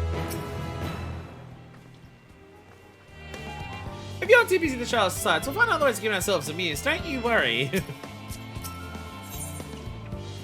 Try as he might, Orianji cannot free himself of the Loporits. A tour of Labyrinthos. An unexpected yet prudent suggestion. Given the similarities between this artificial environment and best ways borrowed, it would be in our best interest that the Loporits acquaint themselves so those conditions seemed optimal by their Charlean collaborators. I fear, however, that continued reliance upon my limited knowledge would risk narrowing rather than broadening their perspectives. Mayhap thou art better suited to lead this venture? Mayhap you can do that? I could have told every sign that. Now you get told to every Loporite, right? What a marvelous idea! I'm in that great big what's-it over yonder. Ah, yes, the what's-it. I shall leave this explanation to you, Manifest. Smart ass. Smart ass. That doesn't look like it's in the Aetherite. I assumed the what's-it was the Aetherite. What's the what's-it? What thing are we hoisting up? What what's-it are we battening down? What are we doing? The building? Chalice? Thing? Hey, you took off the Elpis robe. Let's go. Seriously, when going with specialties, I bet them pay full attention to your explanations, which I'm sure will be most informative. It's all very intriguing, I'm sure. What are the food preparation stations? The, what was your word for it? Kitchens? Reminds me, Pudding Way. I nearly pointed Chief of Pudding Research, just when he himself ended up simpling Orianji's delights, has gone in search of Theros' ultimate sweet treat. Or provided it's pudding, as that's all he ever talks about these days. Have you seen him? My word, what magnificent architecture! Such immaculate curvature! Thank you! I have to make several adjustments to my work on a matches degree of craftsmanship. Yo, I sold a wristband. I shall leave no corner unrounded. Singing, I just flopping away. Lopper certainly let speed of thought a strip miner, our own. We wise to allow them to form their own conclusions as a function of the various apparatus, rather than offer uninformed suppositions about own. Unless that is unbeknownst to me, thou art possessed of surpassing knowledge concerning the construction, operation of advanced Charlian. What's it? So, putting my side at the end of the world is a low priority and is fucked up in search of footing. Goodness me, to build something so large without creation magics. Positively stupendous. How do you get our attention as its most important features? Search apparatus for points of potential interest. Oh my. It's big and round! Mushroom-like thing. Metallic tube. Tanks. No bullshitting the bun-buns. Whee! Who's over there?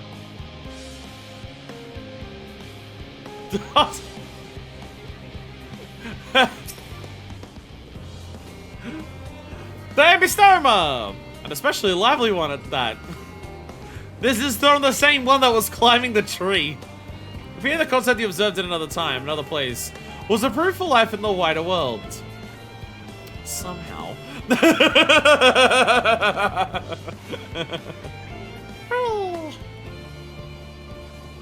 Where's the shoe bills? Tanks. It's a little hard to see from here. Was that a golden pipe connected to the top of those tanks? And I can see through that window another pipe at the bottom. Apparently Hythlodaeus stamps that paperwork. How many sharks did Hythlodaeus approve? Ah, this must be for purifying water drawn up from below. And then we have the metallic tube. Is that water I hear from inside the great big tube? That's because of those cogs and that gigantic wheel at the top. Oh, I see. That's how they draw up the water. There's always some sort of spiral-shaped mechanism inside it, too. So they're better engineers than I am for big things. Mushroom-like thing. That is annoying me. Okay, they don't even appear until it's just uncomfortable. That looks like trees in the Great Ascend Vale. Hold on. It's got a bit of a strange shape. Still at the bottom, but big and round at the top. Quite tall for something so unbalanced, too. Now it makes sense. That's where they store the water. And thus the Loporits learned the importance of a flared base.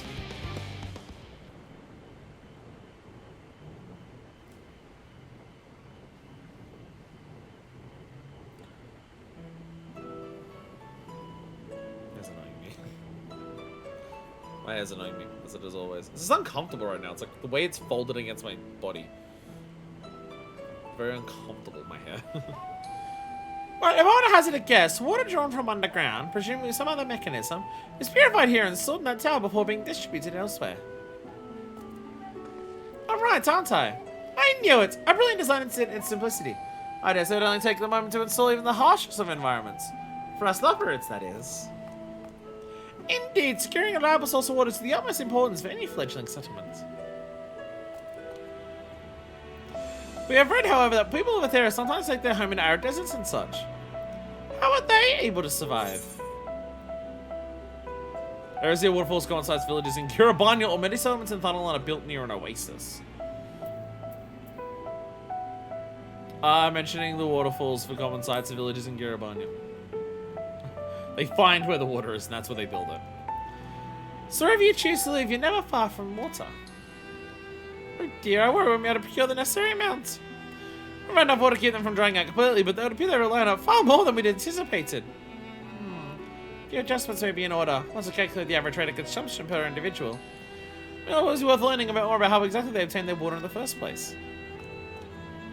Master Alpha spoke of the machinery responsible for that feat during our journey through Logisticon Alpha, did he not? Hope the Loporits will share his appreciation for the engineering marvel.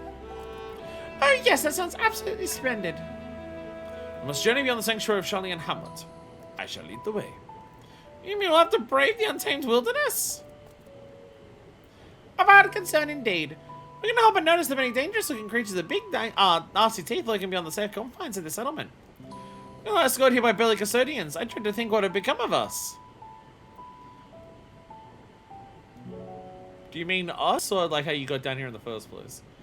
Regrets, but to many hungrier predator with the aforementioned big nasty teeth, leopards may appear to be a potential rather appetizing source of sustenance. They're gonna eat you.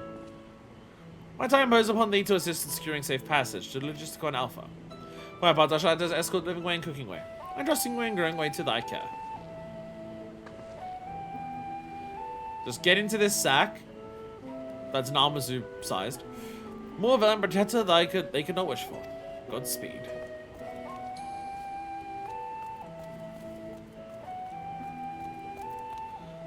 If it's all sent, you'd rather not be eaten by some hard beastie. Come along, growing way, to the water extraction, what's it? Everything's a what's it. As it turns out, all things are what's it.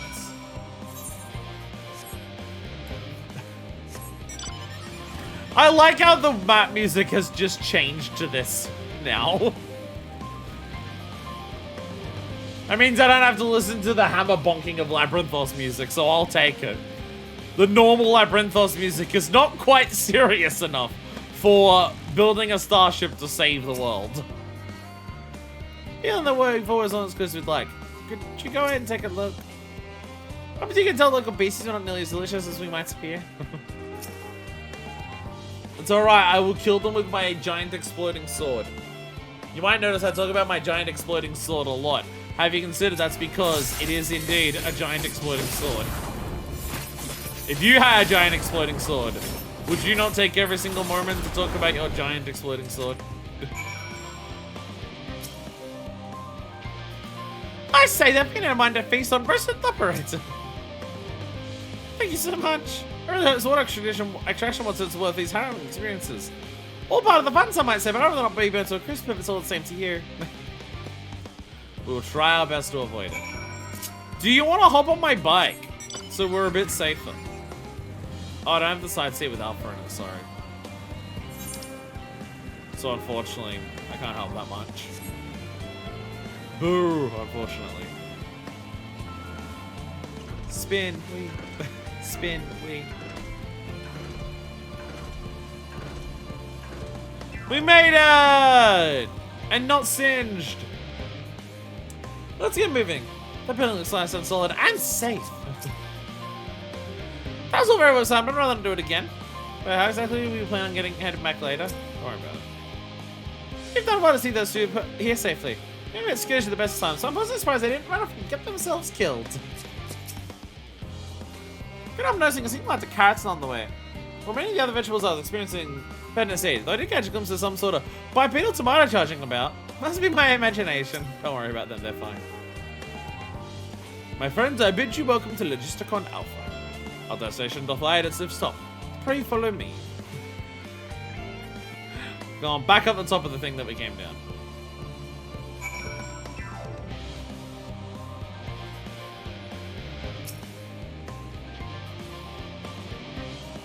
To the medial circuit, just them going ham on the piano.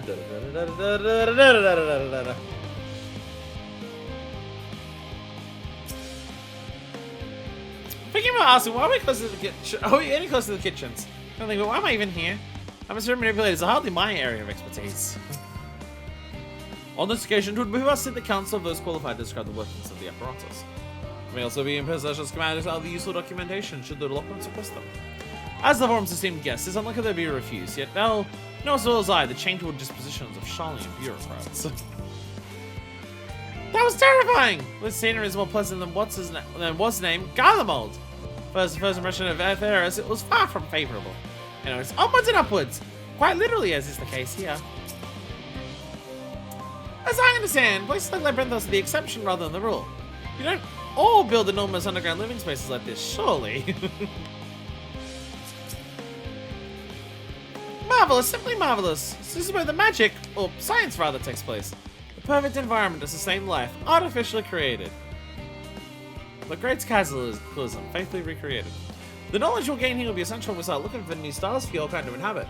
Apparently most of them don't even have air for you to breathe. Do I need that? I was on the moon. I guess because you have the moon be habitable, you have... If I look at the theorist, just happens to provide everything you need to thrive. Or do mankind turn out the way they are because of the available resources, I wonder?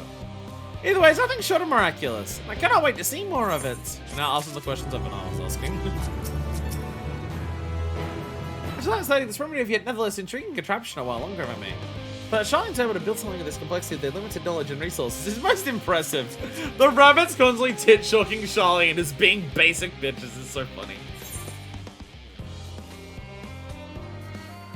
Agricultural shock. Going away is eager for a chance of a change of venue. Well, at the very least, a change of what's it. It's all very wonderful, I'm sure, but I was rather hoping to learn more about your nourishment provision facilities. In other words, where's the food? I believe both the knowledge and consumables you seek may be found at Muriel Agronomics. As I imagine seeking any others intended to study a conceivable facet of this apparatus. Was thou be so kind as to escort our visiting culinarian? Yes, that sounds much more interesting. However, I'll be able to see firsthand some of the delicacies Oriente was telling me about. Even his incredibly vivid, if a bit too verbose descriptions can't compare to sampling them myself. Not to mention that theorists will soon be no more, so I must learn all I can while there is still time. Concerning amount of negging from the rabbits, let us brook no further delay.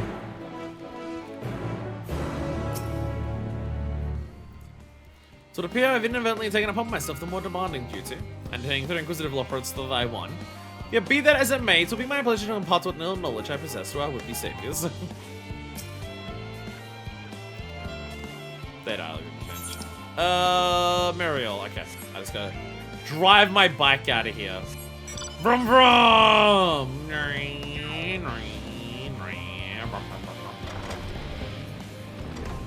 Toggle! Hello.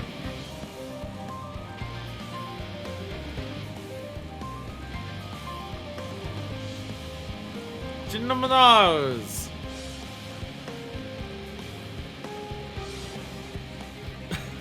It's the tomatoes, they're back! And luncheon toads.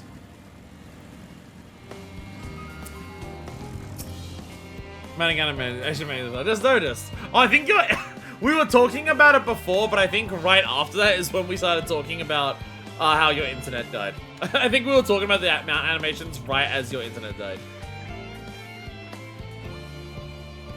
This is the place, yes? The head of your room was enough to guide me here, and I've spotted several fruits and vegetables featured in our compendium. I'd really love to try some, but I read that those who help themselves to a farmer's crops have permission. Or else caught and put into pies. Might you could ask whoever's in charge if they're willing to part with a few samples. Oh.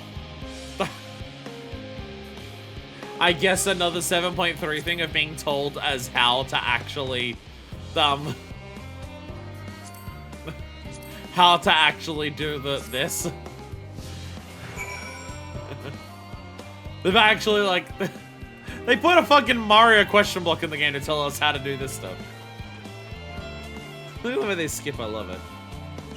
Picking up stuff and escorting and whatnot. Put my mount on the D-pad up on assumption I'd never have my thumb on left stick while pressing it. I'm doing some of the changes on the map, take advantage of mounting in motion. Harpo runs away from the cops. Jepke! Actually, speaking to him, man. Why is it they put me in a pie? I gotta see my way out. Well, they get hot inside, don't they? On second thought, let's stick to the plan for now. Oh, what a fine mess this is. Ah, it's you, the one who climbed the mine shaft. Show it around if I could, but I'm rushed off my favorite plan for the Exodus. Not the only one. We're gonna find ways to do what we do up here, down here, up there. First on the moon, then whichever star the forum decides will become our new home. This was so sudden, so on. Don't you want to go to the moon? Well, it's better than waiting for the final days of the Claymores. But no matter how carefully it's all planned, we'll never be able to take every variety of flora and fauna with us. Even the ones we can take may not survive in the new environment. So many species doomed to extinction. Sorry, that's all you came to talk about, is it? Nothing quite so dire, I assure you. We wish to assemble all of your produce if we may. By all means, help yourselves. Much appreciated, my good fellow. So where to begin?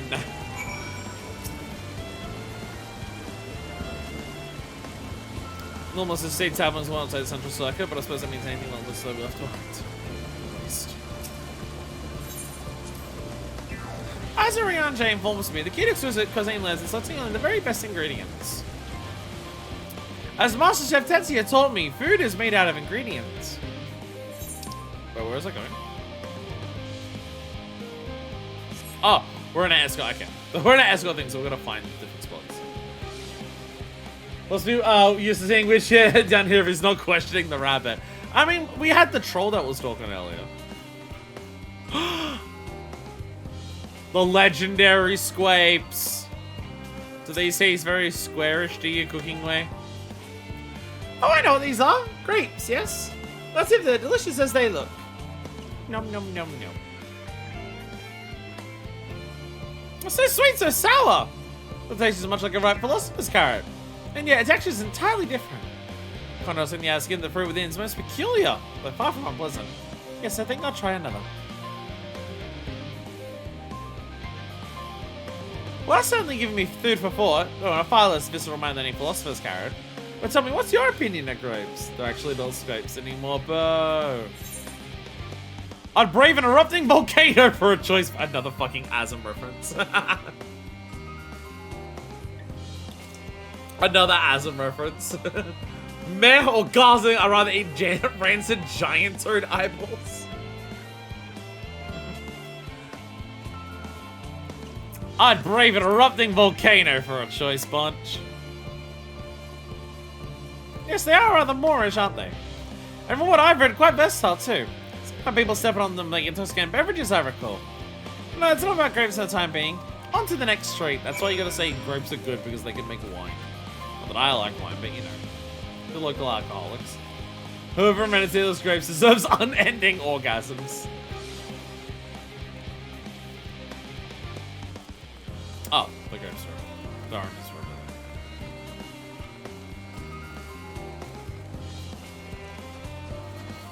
Oranges! It's not daytime right now, so it's hard to see oranges in the trees. Oranges!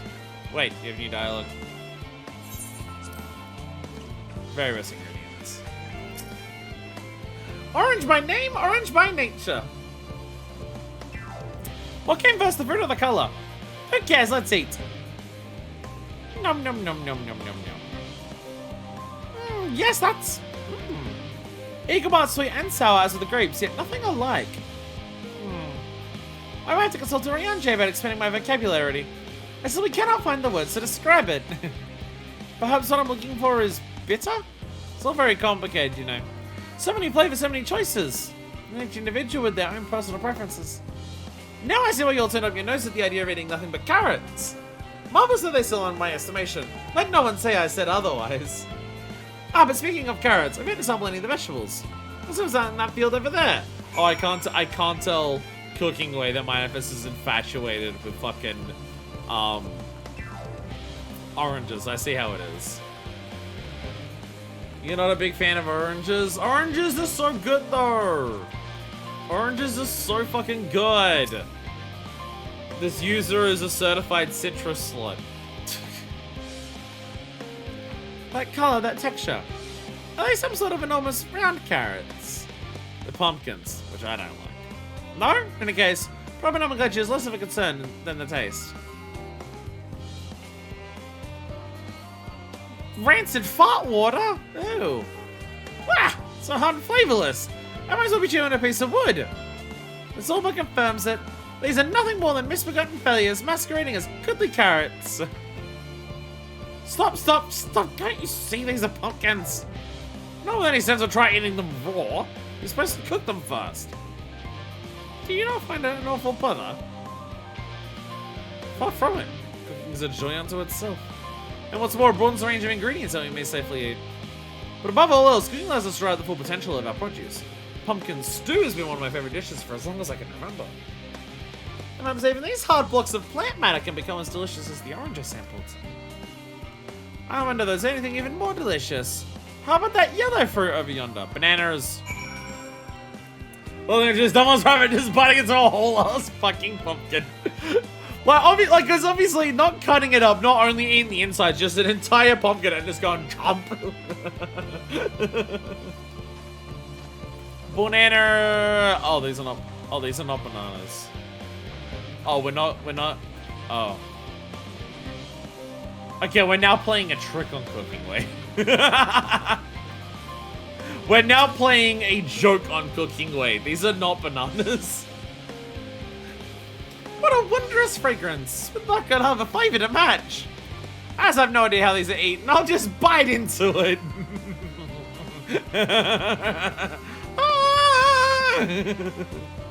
Yes, but if you've only ever eaten carrots in your life, the sheer sourness of a lemon would probably kill you. My tongue! Is this poison?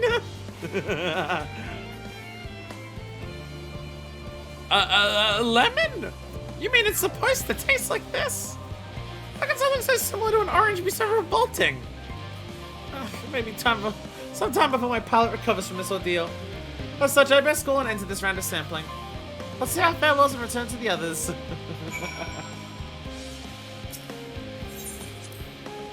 Good grief, I feel that lemons and irrecoverably ruined my sense of taste. Most people will use the juices from it in situations, or like blend it up a bit more. Not just bite into it. So I just love the sour shit. The mention of lemons alone has me drooling. Sourness is so fucking good. I fucking love sour shit. Fuck, I'm gonna get my drink. I have a sour drink waiting for me yonder. I'm fucking grabbing it.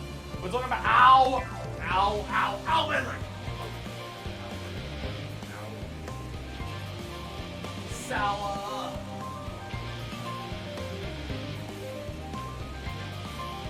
Sour. Sour apple. Sour apple. Is it Monster's Aussie lemonade? No. I did try that though. I did try that. I tried the Monster flavor of Aussie lemonade. Because Australian lemonade, as I've mentioned many times, is not like American or most countries' lemonade. Our lemonade is closer to Sprite without the lime flavor. So, Sprite with only the lemon, that's what our lemonade is. Including the fact that it's clear. But I tried the Monster flavor of Aussie lemonade. And honestly, it gives a too positive impression of what Australian lemonade is. Because it was significantly more sweet and tart than what actual Aussie lemonade is. Aussie lemonade is basically if you want sparkling water but don't want it to taste like sparkling water. Like, again, it's like, if you like Sprite, you'd probably like it, but, like, it's a more simple flavor of Sprite, so. Well, I find lemonade is, like, if I don't want something strong, then lemonade, like, an Aussie lemonade is good. If I want to mix in alcohol where I want the taste of the alcohol to be the prominent flavor, but I want a little bit of sweetness to counteract it, and a little bit of the bubbles to just give it some good texture, lemonade is good for that. But yeah. Also, it's like really good when you're sick. If you're sick and your body can't handle like a normal soda, lemonade is perfect. I was talking about that Warhead energy the other night. I went out and bought a bunch of sour energy drinks. The only one that actually was sour was the Jolly Rancher Seathorn. That sounds nice. Drinking water every day feels like a bit tiring, especially in summer. No, yeah, the thing is, like, Australian lemonade has a purpose. Australian lemonade absolutely has a purpose. It's just when you hear lemonade, you expect something super different. But yeah, it's like, cause like my mum drinks a shitload of it. Just because like my mum finds it difficult to drink a lot of water because she finds water so boring, and like me, cannot stomach warm water. Warm water for me and my mum, it makes us feel sick. It makes us instantly feel incredibly bloated. So if you have some warm water that, like if water goes even slightly warm, it's like, no, I can't handle it. So my mum drinks a lot of sugar-free lemonade to just be like, it's more interesting to drink than water, and everything like that, so. Yeah. Do you think mixing a drop of lemon juice and sparkling water would be the same way? Definitely not. Definitely not. Because, if you're comparing it to the lemonade, like the Aussie lemonade for Monster, you have to remove about 70% of the sourness. Because Australian lemonade has basically none of the sourness of what actual lemons do. It's effectively the citrusy, lemony flavor of it, but with basically none of the sourness. But a bit sweeter. A little sweeter than like a normal lemonade. Tried sugar-free iced tea the other day, tasted like sucking on a sock and not in a sexy way. Sugar-free, that's a one where I very much, I fucking love iced teas, but iced tea quality for like branded ones is all over the place, and especially with sugar-free ones. Sugar-free branded iced tea, branded iced tea is all over the fucking place in terms of its actual quality.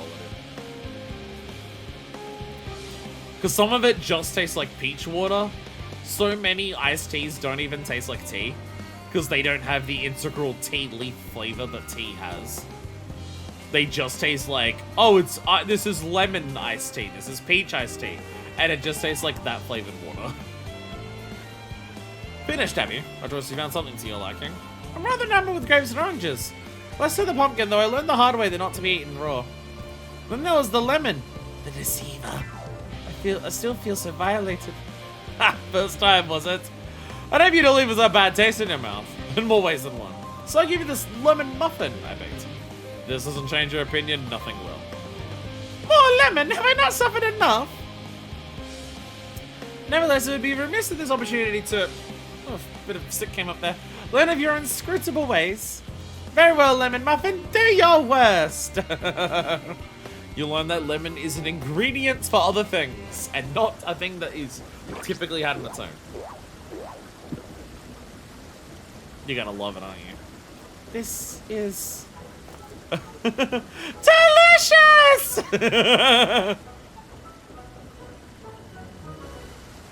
Although I started at the hint of lemon, it complements the sweetness of the dough to create perfect harmony. Never would have guessed its vile bitterness could be so utilized so elegantly. My good chat, this is simply breathtaking. See, we rarely use lemon in its natural state, but has a starring role in all sorts of recipes. And the same is true for many other ingredients. You know what one of the best ways for lemon ever is? Whenever I think of outside of lemonade obviously, when I think of lemon being used to its fullest potential, I think of a slice of lemon being squirted over a goslomet. Oh, it makes me come. Oh, it makes me nut so hard. Holy shit. Oh, God, fucking. Oh, my God. Holy shit. Holy shit, Lebanese and Turkish food. Oh, my fucking God. Holy shit. Did you say it makes you squirt? Absolutely. Turn to a waterfall. You hear the sound of the waterfall in the background? That's me. That's me with my goslomet with my lemon over it. I'm gonna get goslomet for dinner. I live close enough to a place that I can walk to get goslomet that I will justify doing that after stream today, probably. Now that I've mentioned it. It comes down to making the most of the resources at our disposal. Sometimes they can even be the difference between life and death. Something chasing waterfalls was about you edging. Jesus Christ. I never opened my sour drink. We're talking about all of this food and about how good food is. The game itself is making me do food rant. I didn't even open my sour apple drink. Too much? No, it's just because I'm not good at edging. I get too excited. Come immediately. I am unedgeable. I am too eager, I'm sorry.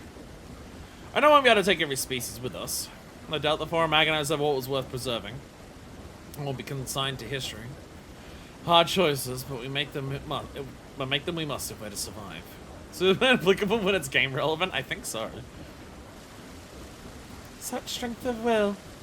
Now I know what Heidelin sees in your kind.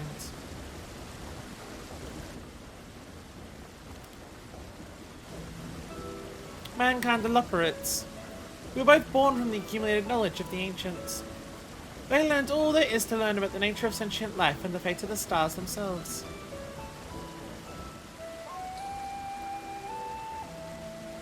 Once civilization has fulfilled our basic requirements for survival, it will inevitably seek to eliminate all forms of negativity and achieve perfection. And therein lies its folly, and its downfall. For perfection is an unattainable ideal. This is the paradox of the immaculate carrot. I'm gonna make this a carrot metaphor. I do like how Hydaelyn has specifically instilled in the Loporrits about how perfection's also impossible. Hydaelyn is intimately aware of what the cause of the final days is and what ended up requiring Hydaelyn to be summoned in the first place. So I've made sure that while these rabbits love the star, to also know that perfection is impossible. Yet civilizations since time immemorial have deemed the pursuit of perfection as progress. They pay no heed to the costs incurred in their futile quests, and all too often become the architects of their own demise, their dreams forever unfulfilled. What then is the alternative? The answer lies in knowing that our existence can never be perfect. To be content with what we have and make the most of it.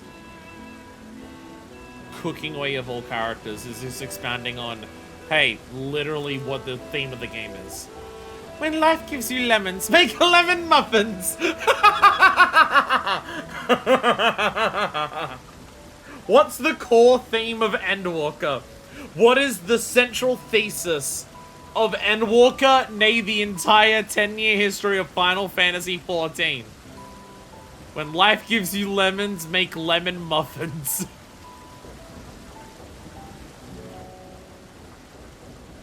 Pardon my ears, and what the seven hells you on about? Who are you anyway? Cooking Way at your service. I'm here to help prepare for the trip to the moon. And once you get there, you'll be able to try my carrots. I've been growing all different kinds. But don't worry, there'll be room for your crops too. We'll work together to preserve as many of a Theros species as possible, if you're up for the challenge. Yes, of course. I look forward to it. Well, it's been all highly productive. Probably. Let's go see if Ranger and the others have run out of machinery to inspect, shall we? Also, you're a rabbit and you stop taking drugs on the job. Bye. I love Loporrits so much. So he's one of the forum's Luna collaborators. Not quite what I was expecting, but he seems a decent sort. Glad he enjoyed the lemon muffin too. Hopefully the next time he has one, you won't be compelled to wax poetic about the meaning of life and the immaculate carrot again. The song is good, you coward.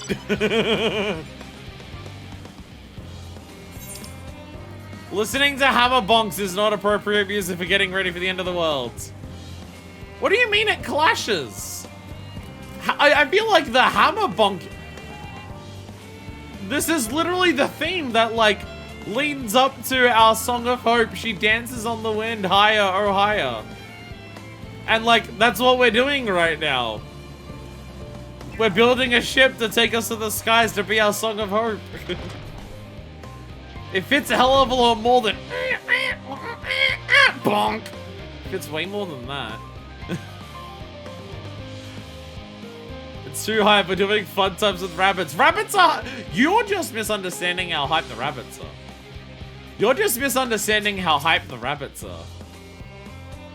By Cooking Way's broad grin, I assume your excursion was a roaring success. Also, this entire section with Cooking Way feels like payback for people who don't like the cheese and wine section of ARR with the Company of Heroes.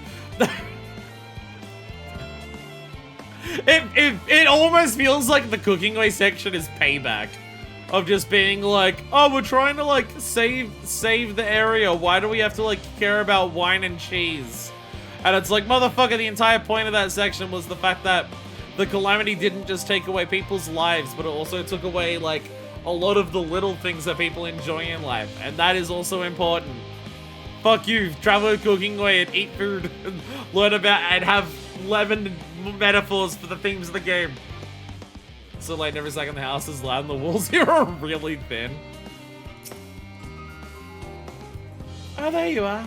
Ugh. Yeah, let's finish talking about rainmaking. What's it yet? Where have you and Cooking Way been? Some of you are engaged in pursuits of educational nature. You should have taken me too. I am the leader after all. Not to rub it in, but we had the most fantastic time while you were away.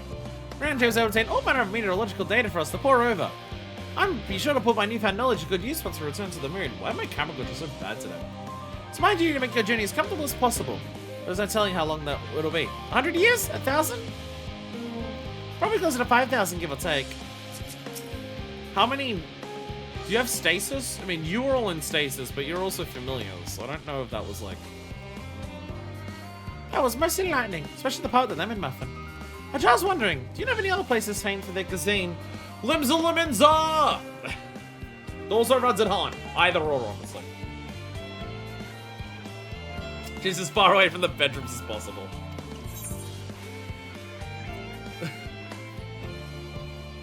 Limsa Minza is home to Culinarians Guild and many less than savory establishments, or the Far East has oodles of noodles. No, I have to tell Cooking Away about finger sandwiches. I'm a proud Laminza. I need to tell Cooking Away about finger sandwiches and about how you never take it from anyone else. Otherwise, you may no longer have your own fingers. Now, if it was about Ruds at Han and their curries, then I might be equal. Then I'd have to struggle. I might like noodle soup. Noodle soup might be one of my favorite foods, but it's not Manifest's. Why can't we glaze Indian cuisine 0 out of 10 X-Pack? Because we already had like an entire role quest doing that earlier anyways. Also, if Cooking Away can barely handle lemon, I don't know if introducing Cooking Away to the concept of spices is going to go well. Like, we just have to be very careful with what curry we start with. That one video of the white guy eating like butter chicken and naan for the first time, that's gonna be Cooking Way once we get Cooking Way to thumb there. But then I had time to visit. The more I learn of Aetheris, the more I wish we could spare it from the final days. Alas, Highland's orders how to flee, not to resist. If only there was some other way. There might be. We're barely on vegetables beyond carrot types of food, like literal baby level. We're gonna get those fucking ABC like food tubs. One flaming hot Cheeto would give Cooking Way a stroke. Sage Council. Urianger appears to be telling the Loperites in preparation for an imminent departure. Oh my god, all my children with me. Manifest. I trust by the time I'm royal economics did bear fruits. Do not introduce Urianger to the concept of puns. Dear god, he's so much of a wordsmith. He's gonna be too good at them. Gotta drop into the deep end with that, make him regret being born level of curry. I fucking love that receipt so much. Extra spice, extra spice, extra spice, extra spice. Make him regret being born.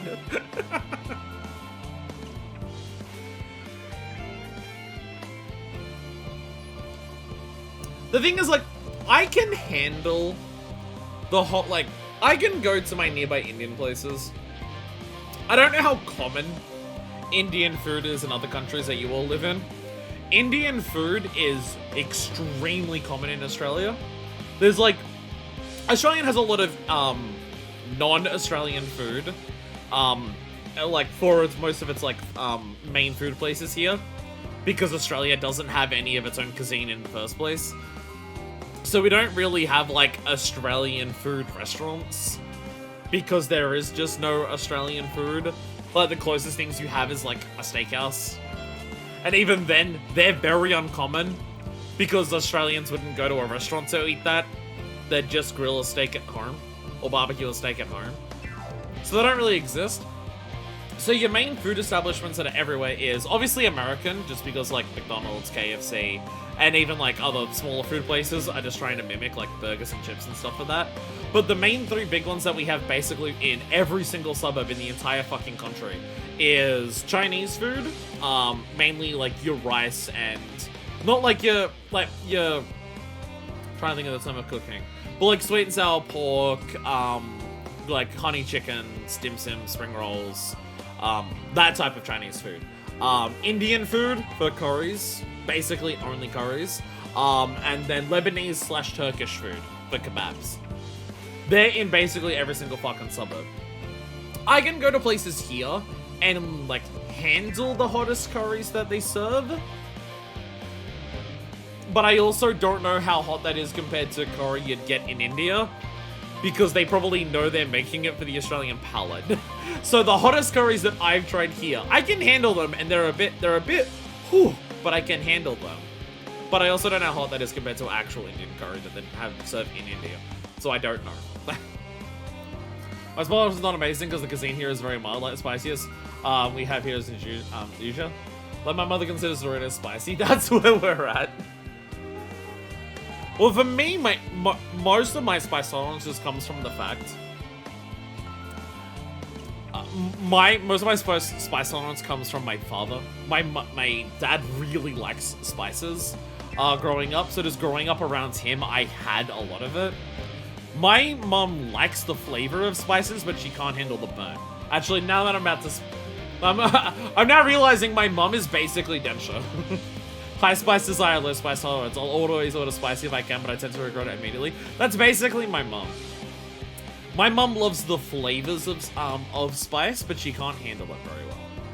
And just my mom doesn't get enough chances to have more spicy food because my brother and stepdad, their levels of spice... Well, my brother's as he's gotten older. As like my brother's gone to late teens, his spice levels is honestly probably on mine now. You know, he definitely likes his spicy food a lot more now. But my stepdad's spice level is like pepper is spicy. I'm like not joking when I say that. Like, my stepdad won't eat pepper. And I'm talking about black cracked peppercorn pepper. My stepdad won't eat pepper because he says it's too spicy. So my mom has very few opportunities to have spicier food to build up a spice tolerance. But she loves the flavor of things with spice. It's why basically anything I'll cook, she'll try. Because she knows that if I make food, I make it spicy. Our own efforts too were rewarded. We now possess an embarrassment of educational riches. No doubt I guess this pursuit of knowledge could occupy them and us for a fortnight. Alas, time is of the essence. Let us return to Charliot's Hamlet forthwith. I shall gladly attend to each and every leopard there, should further questions within my power to answer arise. I just like all the flavors that cause pain. Aww. Aww. Growing my living. Fortnite Battle Pass. Sorry. Are you just back at the Hamlet? Yes, you are. There we go.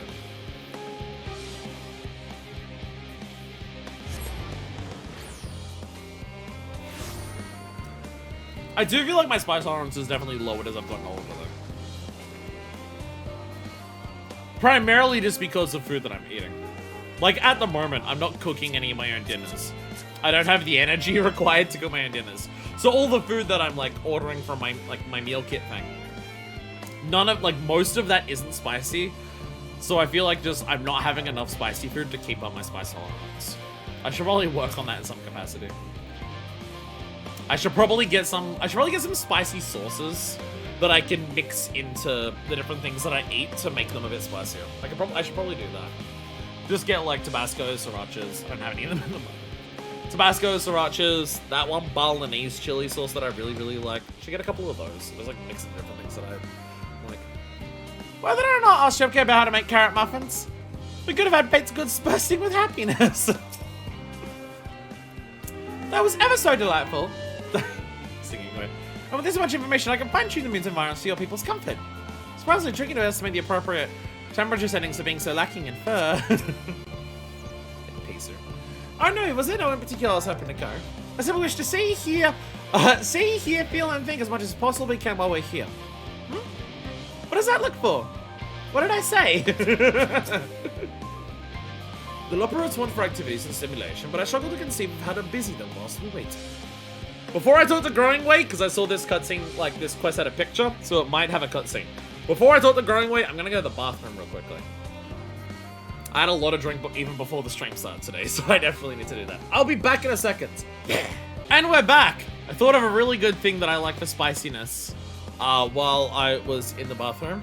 Because it burns when I pee and it was making me think, oh, spiciness. Jalapeno syrup. When you're making cocktails, and they often make it with a simple syrup, which is just sugar and water. Like sugar boiled into water, into a syrup. Jalapeno syrup, you can do that, where as you're making a simple syrup by boiling sugar in the water, you get some like slices of jalapeno and put those in there. And so you make a jalapeno syrup There are certain cocktails you can make with jalapeno syrup, including my specialty, the Firestorm. That also includes jalapeno syrup. It is shockingly good to have jalapeno syrup in a cocktail. The level of sweetness that it adds is perfect enough to give it like a bit of the burn and a bit of the flavor of the jalapeno without it like ruining what a cocktail should be. It's so good. It's like, it's spiciness, but it's refreshing. It's so good. It's so good. Anyways, growing way. See? I chose the correct moment to go to the bathroom.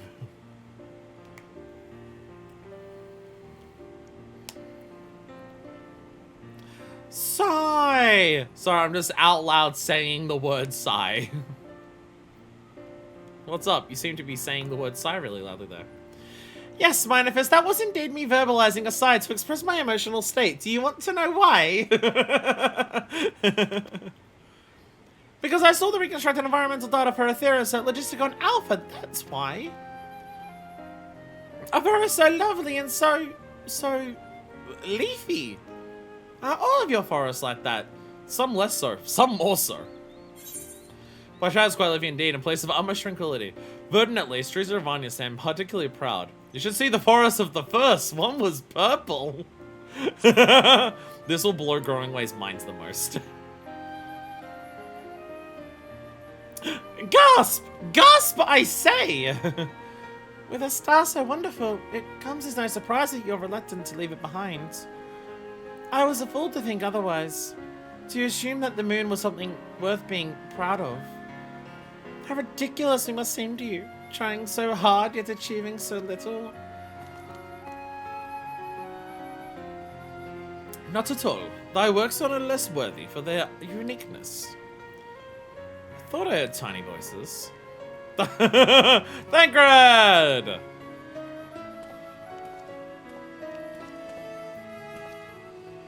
How didst thou fare? I was able to glean a fair bit from the researchers while helping to move their cargo. Preparations are proceeded without interruption here, despite news of the coming end. We have the forum's leadership to thank for that. Doesn't mean people aren't worried, though.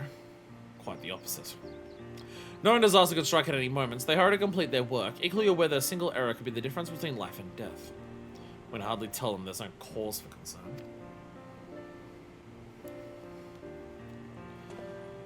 Perhaps not. Though aided by our goodly Growing Way, we might yet find other ways to lighten their burden. Cute rabbits will help them. Me? Be of use to people?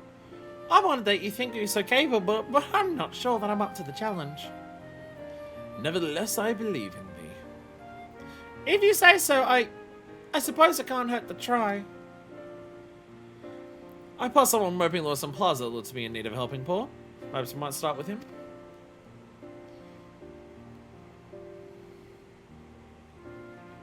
This is as good a place as any. Come.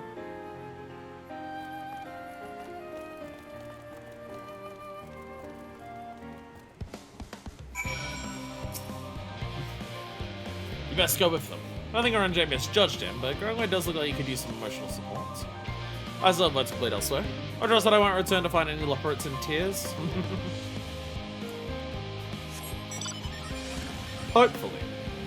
Hopefully. Trying my best. Trying my best. Oh, there. Ah! I can't jump there.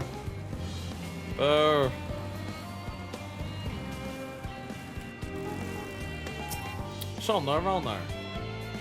A little privacy, please. Oh, you two dating? Aww. Hello there, troubled researcher.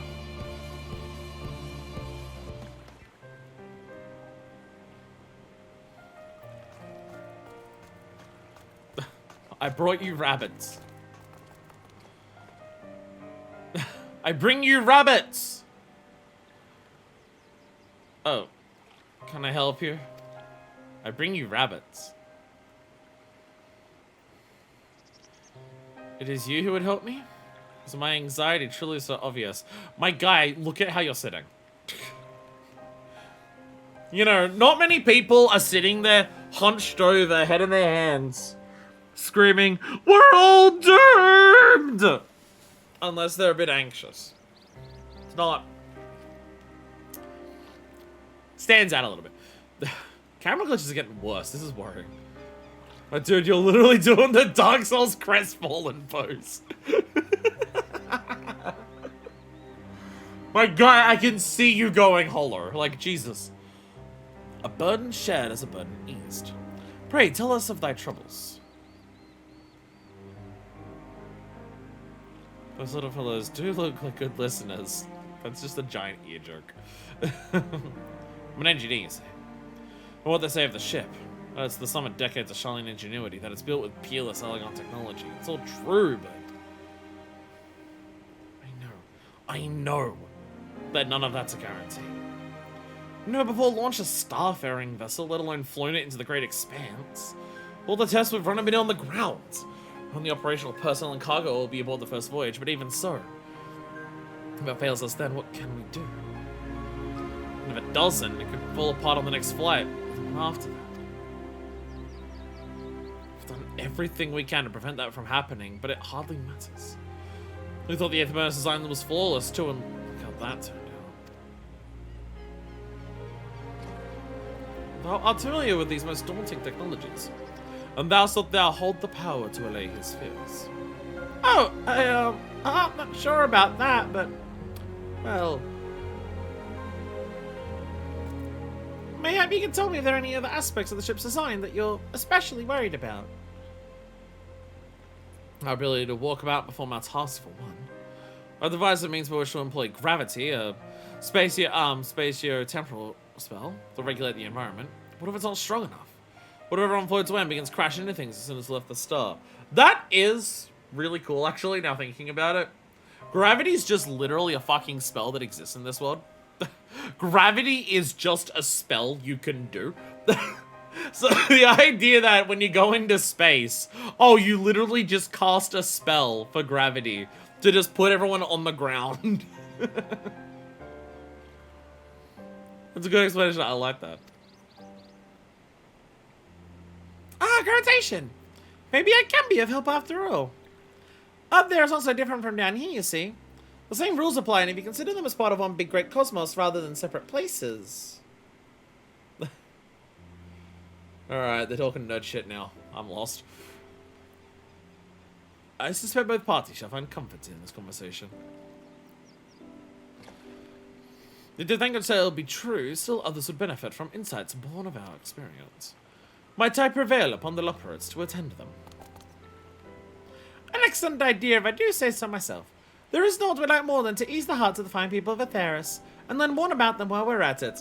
Engage Operation Therapy Bunnies. I've now realized how we help Medion. We need to fly into space to give bunny therapy to sad, depressed bird girl. Full glad am I to hear it. Gather thy companions and bring them hither. Manifest, thou hast a gift for finding souls in need of succor. Pray seek thee out in distress and the apprehensive, and inform them that help is at hand. So I was finding out and having a bad time. I shall await them here that I might introduce each to a suitable operate. Is it just these 4 operates who stuck down here? No, there was way more of them when we saw them in Garlemald. Oh, I do so look forward to that. A place for every Loperate and every Loperate in their place. Loperates are so cute. They are so adorable. Yes, precisely. However, it also be prudent to have a redundant system in the event of failure. Thank heavens I asked you! Final days out this way, heavy upon the minds of only Charlie and Hamlet. Pillars of the Exodus as they are. Pray, bring them hither. Oh my god, 8. People here need a lot of fucking help. There's 8 of them. Concerns? There's no point worrying at this stage. I meant the work go that much slower. This one seems to be... Oh god, okay. Oh god, okay. 8 people need help and not even everyone needs help. Not every marked one counts. Oh no. Oh no, we're fucked. 56 bunches of weeds in the ground, 56 bunches of weed, rip one out, add to the mound, 55 bunches of weeds in the... I'm not looking at my duties, I swear! I was even a little break, you see, but I found myself unable to relax at all, so on a walk, I noticed these weeds. Would you like to go speak to a Loperate? Would you like bunny therapy? Pleasant conversation partners, and oh so fuzzy! Goodness me, that sounds like much better way to relax.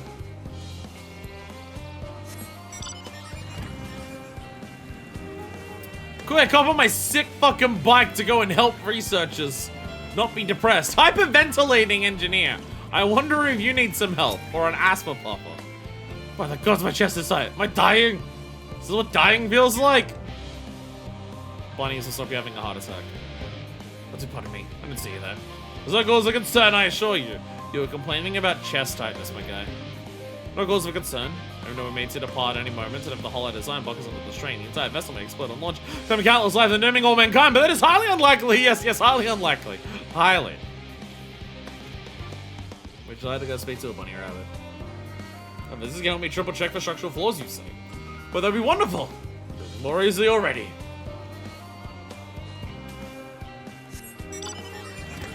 Damn. It's almost like the final days. There's people on edge a little bit. The underwaters die, yet the work goes faster. See, does such temperamental things. Feasible one moment, utter bollocks the next. Yes, I've never felt so alive. This one is beyond your help. Only sleep can save her now. I got something. I got my second wind. Oh, my second wind. Yeah, that woman doesn't need bunnies. She needs Prozac. You need real therapy. This guy sells junk, my guy. What are you doing? Yes, you idiot. Have you seen an envelope lying about? This imbecile refused to give me the alchemy code without that bloody son of parchment. If you considered not being a dick. Unless your friends have a spell to make me remember where I dropped my damn envelope, but I'll be more help than you. You wasted enough of my time already. It'd be unfortunate for all involved to inflict this man upon the Loperate.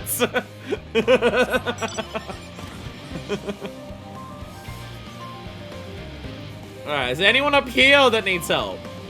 We've got a very, very big space to cover. There's got to be one of the biggest circles that we've fucking seen in terms of something's in this area. Especially considering how many we have. Orchambout seems fine. Orchambout's chill.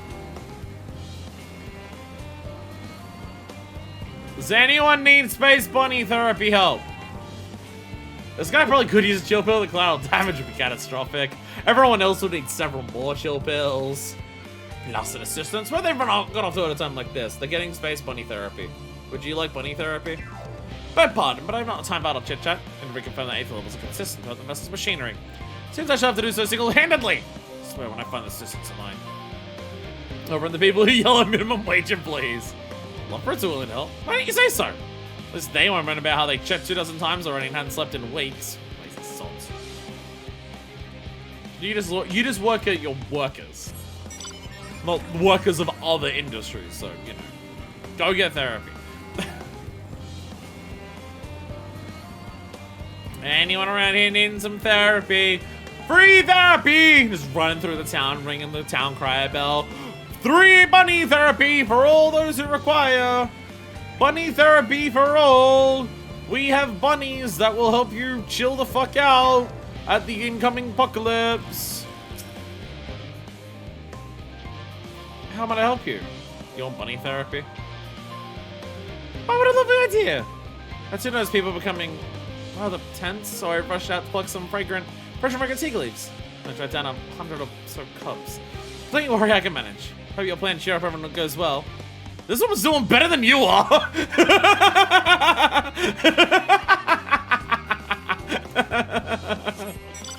This woman's planning on helping about 100 people, you're helping 8.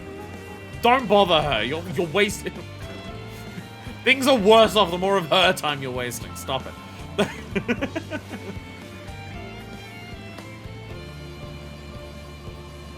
I have found 3 so far. This is so not many.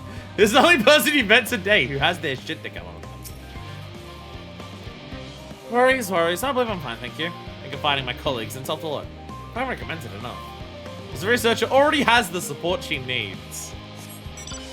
Is there anyone on the outside of the walls? Do the Analas need help? Excuse me, sir. You seem like you're a bit hot-headed right at the moment. Do you need bunny therapy? Would you like to go and speak to some bunnies? They might help you calm down and chill out a little bit. His sword seems to indicate that he doesn't want the help. We'll move on. Free bunny therapy! Tong, tong, tong! Free bunny therapy for all! Chocobo Keep, I haven't spoken to you here. The most important person in every town that I visit. Have you heard anything of what's on the moon? Rabbits. I have no doubt we can make it up there, but searching for a new star part of the plan sounds awfully baked. Ask for them, but they only tell us our collaborators have everything under control. Forgive me, but I don't feel particularly safe wandering through the sea of stars that gods don't want made by God knows who. If you'd like to meet them, they're over there. It's a bunch of rabbits. Like, they're the ones who built it. They're better than... They called what you've got a little toy. Wait a second, I can speak to them directly? Amazing. They like questions. Oh boy fucking howdy, they like questions. Chocobo Keep! Surely someone dressed like this in the middle of Charlian needs therapy, right? Apparently not. Vex Veterinarian, do you need help? Well, you need help, but of a different variety. You don't need therapy help, so you're useless to me right now. There's people. Hello there, despondent engineer. I assume despondency means therapy. Just leave me to my misery before I'm gonna point someone else. I apologize. Something I don't want to do. How am I supposed to pilot the arc if I'm already falling apart under the pressure? Bunnies can pilot arcs. You know a starship pilot that I want to speak with? Truly? Well, there's no time to waste. They're gonna prepare for this monumental task. Yeah! Bunny therapy for all! Anyone else around here before I speak to the cleaner? It seems not! Tired cleaner! Do you just need a rest? Is anything bothering me? Well, I've been learning cargo for bells now, so my back feels like a void sense played it as a piano. That's what this track is. My fate and Naze's drums as cymbals, too. It seems fine, even. I need a break. Bunny therapy won't help you out. How about the ponderous mathematician? Do you need help? Do you want bunny therapy? Consult our collaborators. I suppose we're more effective than sitting here brooding. I don't think I calculate how much cargo we can consolidate into fewer trips should the XIV make our original estimates unfeasible. Simply too many variables. I suppose my brow will turn inside out. My battalion associates are more insight into how much weight constitutes too much weight for our purposes. Thank you for letting me know. Okay, you don't need bunny therapy, you need bunny math. Just as helpful. Hello there, grimacing naturalist. Yo, I saw material. Let's go. My face? What's wrong with my... Ow! Perhaps I'm a bit tense. I was also going to show them that the proper fauna, and only the proper fauna, are brought with us to the moon. The suitability of few species still in the debate. I only made a decision myself, and I know so little about the environment up there. The bunnies can tell you whether the flaming sword guys are going to be suitable up there. I mean, so can I know, but like... Still a shit ton of material. About 30. That person is trying their best to pencil it. Godspeed. Trying to think about how much I took to pencil my fucking Chattering Asbestos slot. It's a lot more than 30. Couldn't the Loporits in our discussion is a wonderful idea. Absolutely will, thank you. Perhaps their biology itself might offer some clue as well. Anything cute and fluffy. So probably not the Analas.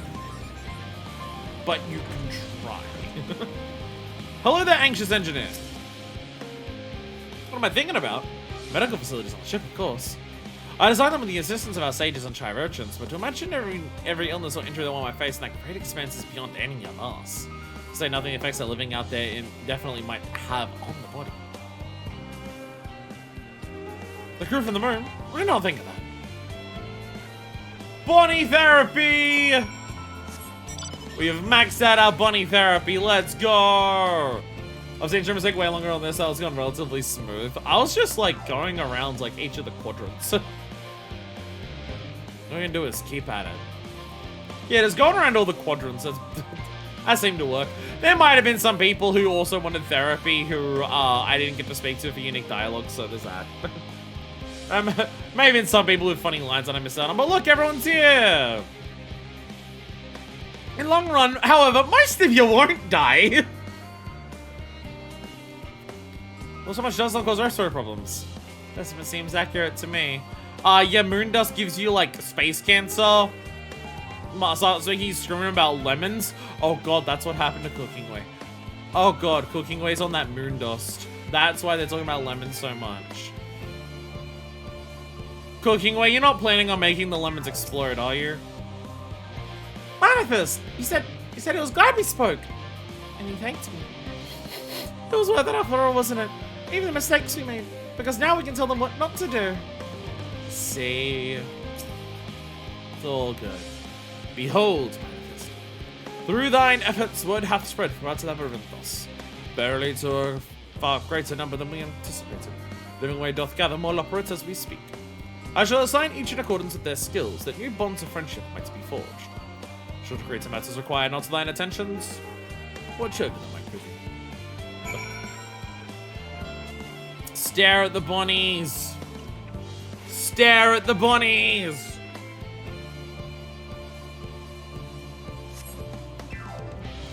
Stare at bunnies! Stare at bunnies! Bunnies. Yeah, so they're the same NPCs. We asked them to come over here. Cutscene angles are informing me this might be a voice cutscene, so I'm going to put my controller down and hope for the best.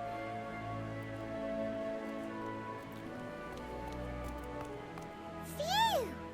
Oh, finally some rest. Why, I haven't spoken so much in, well, in forever. Rabbits aren't taught this much. Lively, isn't it? The town is abuzz. Everyone eager to meet with our friends from the moon.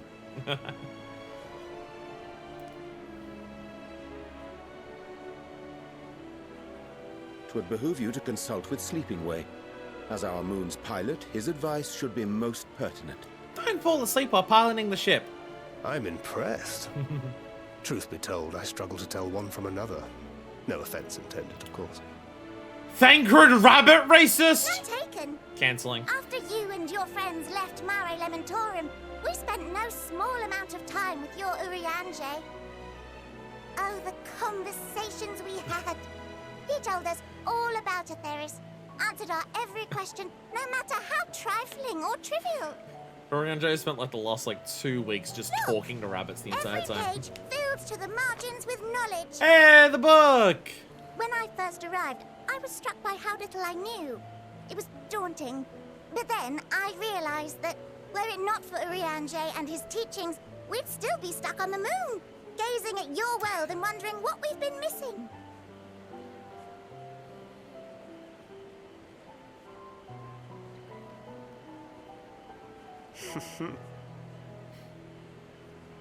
What would they think if they could see Urianger now?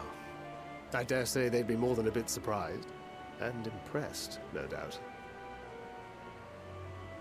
Master Louisoix, Minfilia, Papalimo, and not to forget...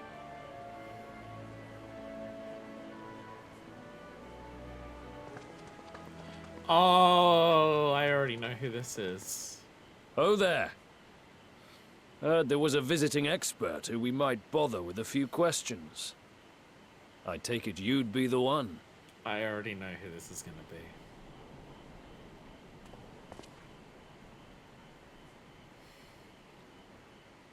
Yeah. Yes, I am.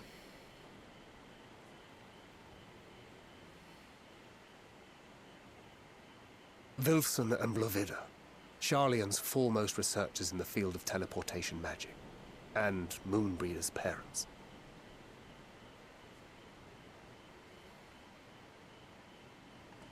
It hath been some time. 'Tis good to see you in good health. Likewise, old friend. Blovida and I were most honored to answer the call. Never expected this reunion, though, did we, dear?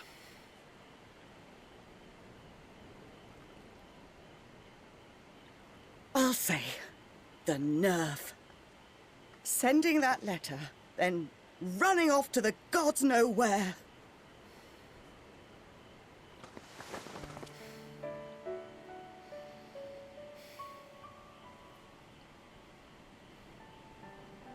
Do you have any idea how worried we were? I'm sorry. 'Twas remiss of me not to deliver the news in person. No, more than that. 'Twas I who... Our daughter was disillusioned after Master Louisoix left her behind.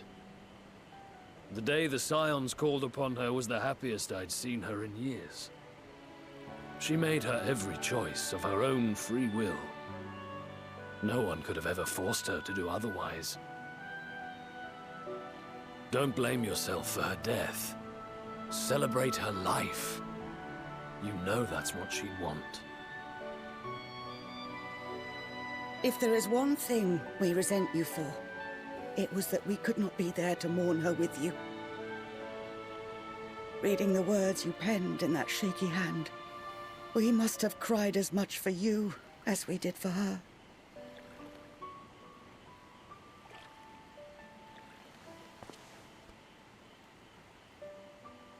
I'm sorry. I truly, truly am. I knew not what to say. Knew not how to express my feelings. The poems and platitudes of wiser men, musings on sadness and loss, studied and memorized, and meaningless in the moment. Silly boy. We are all powerless before such grief. Even now, try as I might, the words escape me. But in our hearts, we know, we always know.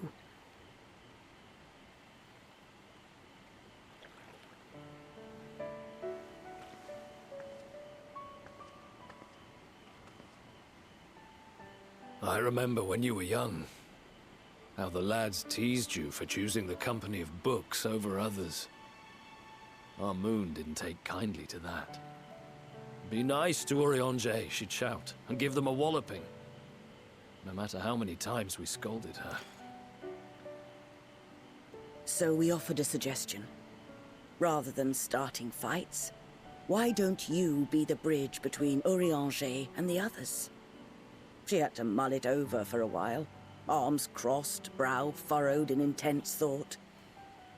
But from that day on, she never let you be alone. She'd drag you outside to play, pepper you with endless questions, read the same books you read, all to try and understand you that much better. I'm sure it was annoying and exhausting at the time, but she only ever had the best of intentions. And look at you now, at the center of the crowd. The reason there even is a crowd, having brought these people together. You've no idea how proud we are. To see the boy, our daughter, trusted and believed in more than anyone, grow into the man she always knew he could be. I can see her in you too. Feel her. She walks with you wheresoever you go. So thank you, Urianger, for being who you are.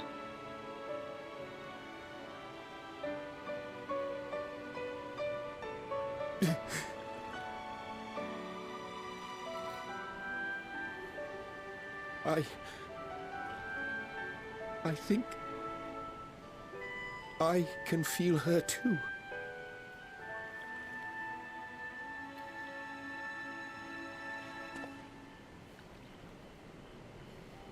The truth of her life. Not sorrow, but hope and love.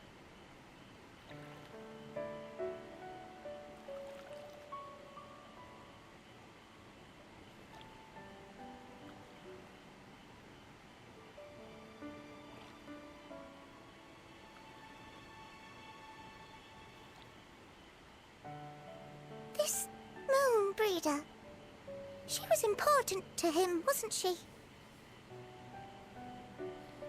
You could ask the man himself.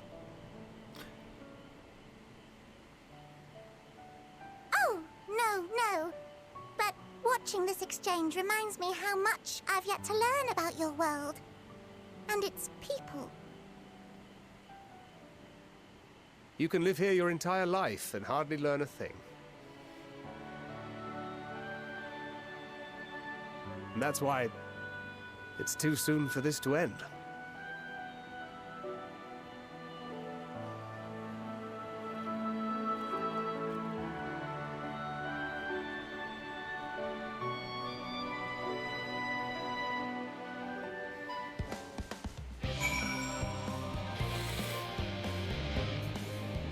Out of fucking nowhere, Jesus Christ.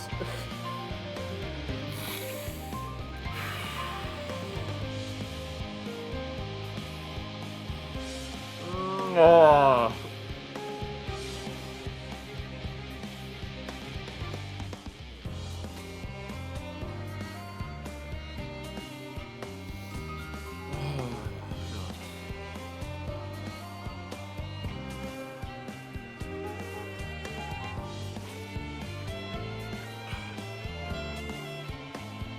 Out of nowhere! That just...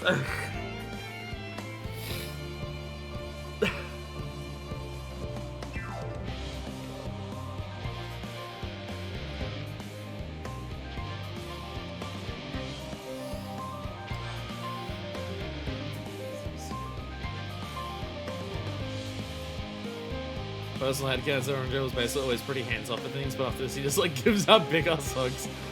If you want to be seeing you.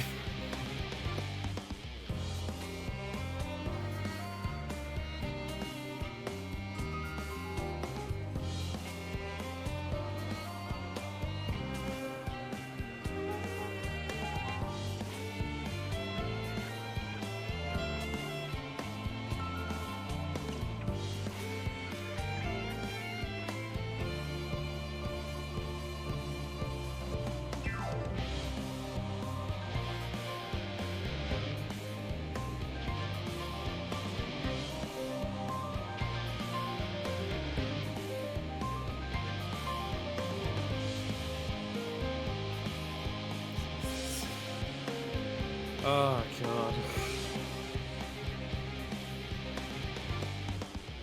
I don't even have like words or anything, I just like fuck.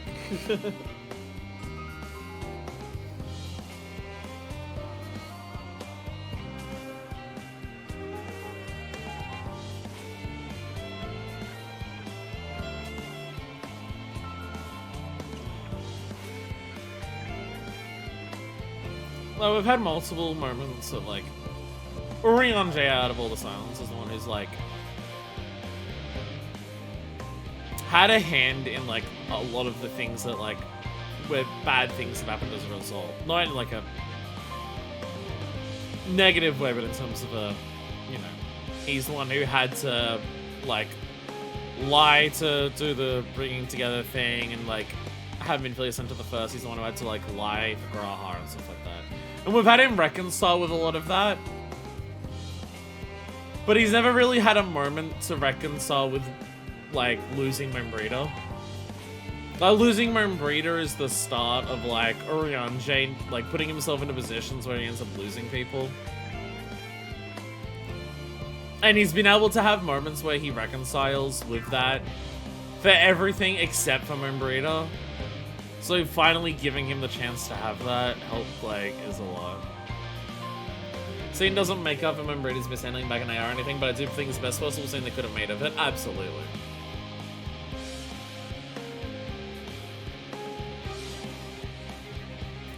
Like, the biggest thing is, like, and obviously they couldn't just, like, do it at the time. Like, introducing Membrita to Dao is still very silly, but, like... If Membrita was there from the beginning of the Scions... Or at least, like, early enough into ARR.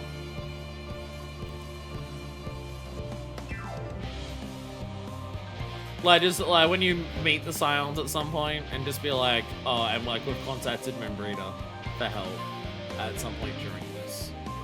And then she shows up, like, during Base ARR. And she's around for all of it until then. That would have been a lot better. But obviously that's something that they couldn't do when they decided to introduce her. Because they really did just introduce her to kill her off. Introduce a character, make her interesting, and then immediately kill her afterwards. It's just, like, very obvious. And even, like, the way that she died. I'm going to give my energy to make sure we can kill the Ascian. It's just not a very good use for a death, either. With the way that it plays out, or anything.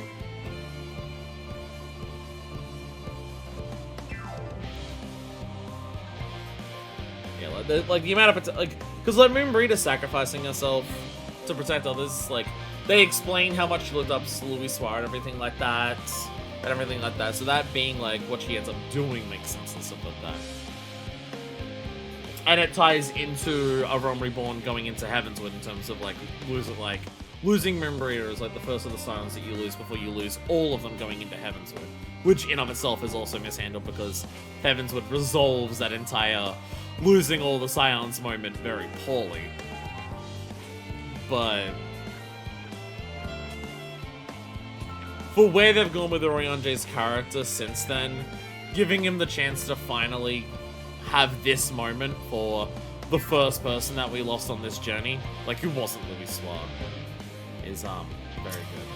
Very good to get that. Remind me to invite Urianger for a drink when we've had a moment to breathe. We're long overdue for one. We can raise a glass to Moonbreeder.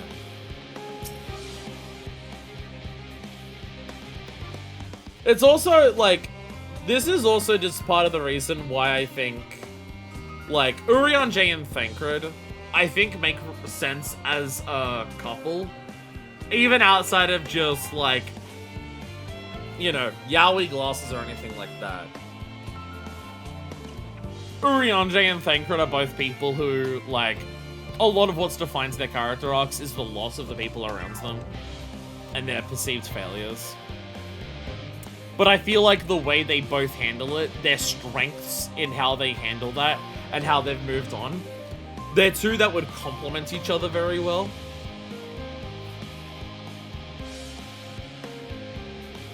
Like, Minifest and Thancred react too similar.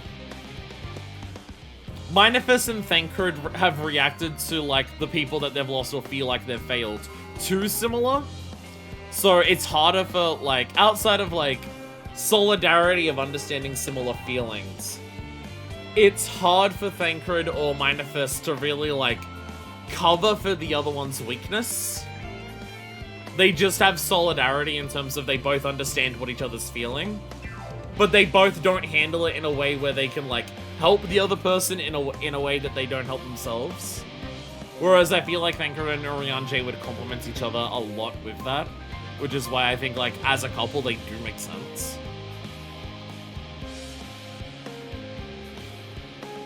Also, be those question marks up here. I never thought to ask more about Urianger. I'd like to, but where do I begin? Goodness, I've never felt like there was too little time before. There are so many people to talk to, so many things to learn.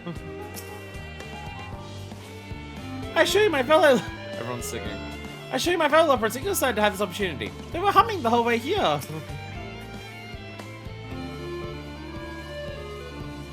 We spent so long gazing at this star, wondering and hoping. But to be here now, to walk among the people, to be part of their lives and know that we've made a difference. It's so much more than I ever dreamed. I feel like what all of this is, like, what this arc in here is doing, it feels like a lot of this is setting up the idea that we're going to ask Sharlayan if we can instead use the plan for evacuation for the Exodus to instead use that plan to take the fight to Meteon. And the Sharlayan that we have at the beginning of Endwalker wouldn't do that. But I feel like a lot of this is setting up the idea of everyone's planning for the Exodus and is getting ready for it, knowing it might be possible. But as we're doing it, everyone is realizing how much it sucks that that's the plan. And if it's possible to try and do something better, a lot of people would want to take it. And I feel like that's very much what we're setting up here. How we convince certain members of the forum is going to be a different... Like, how do we convince Fortuno of that? That's going to be the real question. Oh, you must be one of the Scions, correct? Manifest. Thank you for caring for my daughter. The time she spent with you was all too short, but I know she was proud to have you as confidants. Oriange is too, I'm sure. And I certainly feel better for knowing she has good friends to look after him. See that he comes home from time to time, will you? Castle Rugen languages is so different from yours. Did you ever wonder why we named our daughter Moon's Bride? When I first held her, the moon was shining silver and full. The whole world seemed to glow. I knew I had chosen her. I knew it had chosen her. That she would be a beacon of that self-same light. Of course, we later hear our fair share of jokes about how she ought to have gone for the sun instead, with how bright and stubborn she was. But fiery as my main breeder was, she was always kind. Kind and gentle.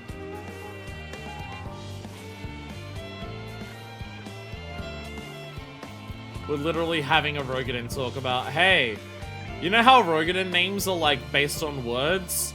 And how Rogadin names can therefore have a lot of meaning for a person because they are literally just words?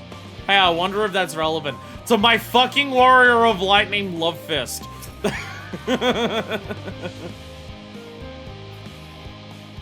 Oh, Manifest. Be assured that I am fine. I am. Well, glad I went to see them too, after so very long. Glad as still was it that it was in your company. As difficult as it was to accept their kindness, it would have been far harder had I faced them alone.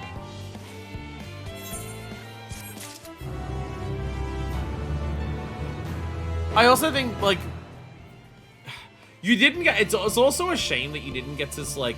When they brought Mombrita into the story, they had, like, Mombrita and Oriange talk about our past and everything like that.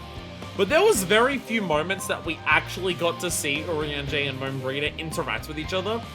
So it does feel like a lot of that cutscene is trying to explain what their dynamic was, because we didn't actually get to see it in-game. I do think it says a lot about, like, what their connection would have been, aka it was a romantic one for a very long time. With the fact that the parents are here, and the parents are like, we were as, like, concerned for you as we were for ourselves for the fact that we lost our daughter. Like, we felt like for you, it was just as hard for you losing her as it was for us to lose our daughter. Which...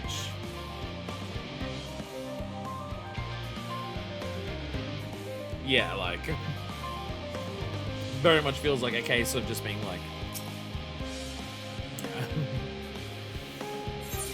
Hither and yarns. The pull of anxiety of a Charlian Hamlet is thinned to more manageable levels. Thou hast my gratitude for lending courage to the Loperites. Not disposed to rest on their laurels, several of our guests have elected to accompany my countrymen to their stations. Some of you may still come hither seeking counsel, and so I shall remain to aid them as need be. If thou art needed elsewhere, do not let me detain thee. As a matter of fact, I was having you might check in on Alice.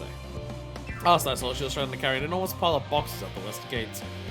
I could go myself, but we both know whose help she's less like to scorn. Not to mention that, much of my misfortune, I can think of several other things I ought to be doing. Until later.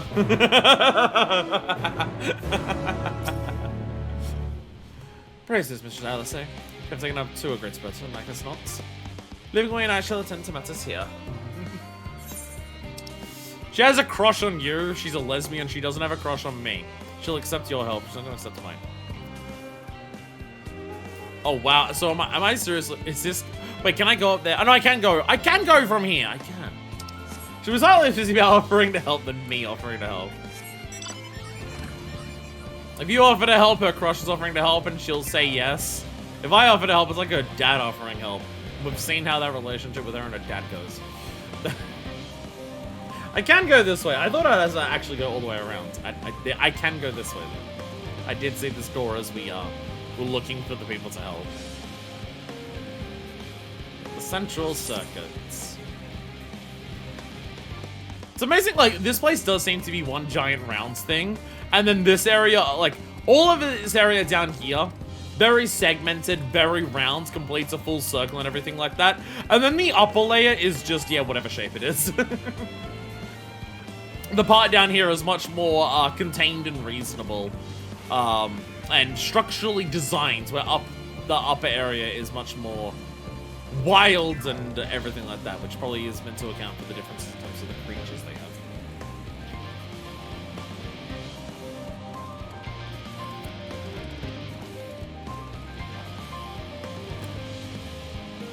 There's not seen many animals that, like, would be useful, like, livestock down here.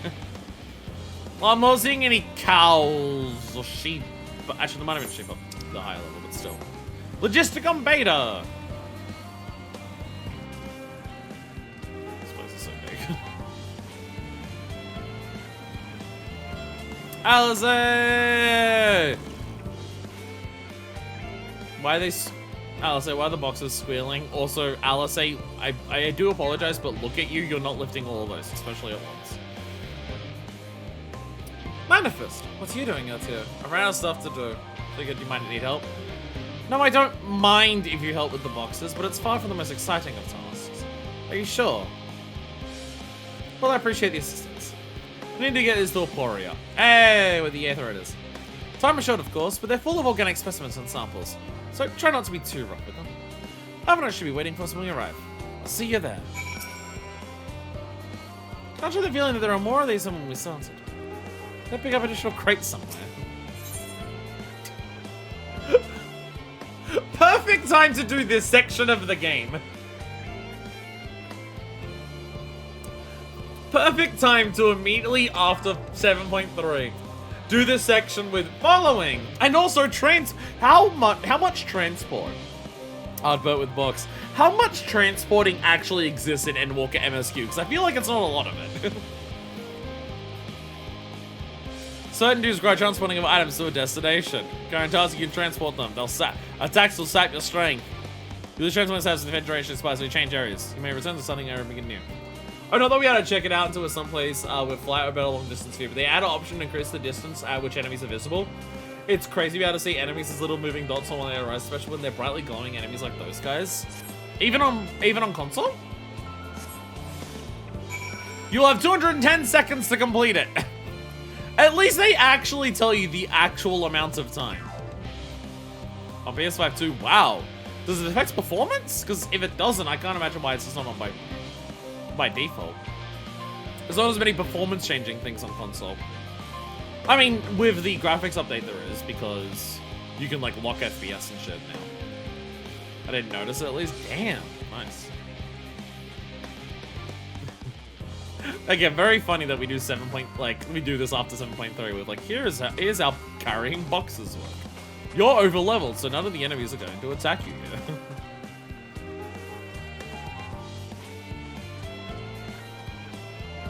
Epic box carrying music, by the way. The most epic box carrying music that has ever existed. They say sap the strength. There was one Anila. There was one Anila. This isn't even like a stealth section to get around things. There's just one Anila, and that's it. Albedo! Oh, you're helping with the crates. Wonderful. You can put that there with the others. Yay! How many other tutorials will we have that I happened to come across today? You have my gratitude, but how did you come to be involved in this? I finished helping the Lopper to the Ring Hunter. Huh, well, I suppose I have Thancred to thank as well. You should thank Red. If you're wondering why we're asked to bring these boxes to Aporia to begin with, so was I. Turns out this is the base of operations of sorts. Those are the final sayers sought to include in the ship's manifest can be found here.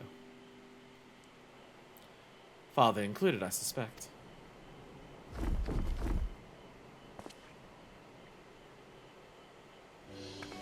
Oh, I thought someone was breaking out of the box. Options are normal, default, and whatever was before, extended and maximum. Being able to see enemies from way further away will definitely help with, like, immersion. Enemy pop-in is one of the weirder aspects of the game in terms of, like, making it feel like a world. That should be everything. You carried all of that at once? Are you trying to injure yourself? I told you, fucking, oh my god. Oh, hush, they're lighter than they look. Not everyone has your delicate arms. Oh, of course some people are fucking static about it. I excited about it. I want nuts. 4,000 nuts? That's a lot of nuts! But I need that for all of my mounts and everything. I'm assuming I'll need a lot in Dawn Trail as well, because it's the same currency. Alice is like Kido. Secretly, underneath her jacket, her arms are fucking ripped as hell. Tashi manages to pull. She is a lesbian, after all. Her fellow lesbians are incredibly weak for the fact that she actually has shredded arms underneath. I suppose we should let someone know that we're finished. Theopoldin is in the courtyard. We can report to him. Why don't you come along? You should get credit for your assistance, at least. Considering where we are, we might even learn something interesting.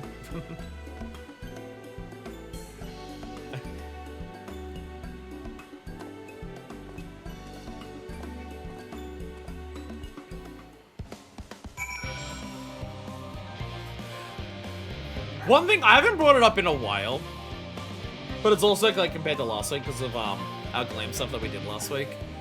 Do you know how fucking happy it makes me to just like play the game and do MSQ and just seeing Minefist like looking like this? I'm still not quite used to it, but it makes me so fucking happy.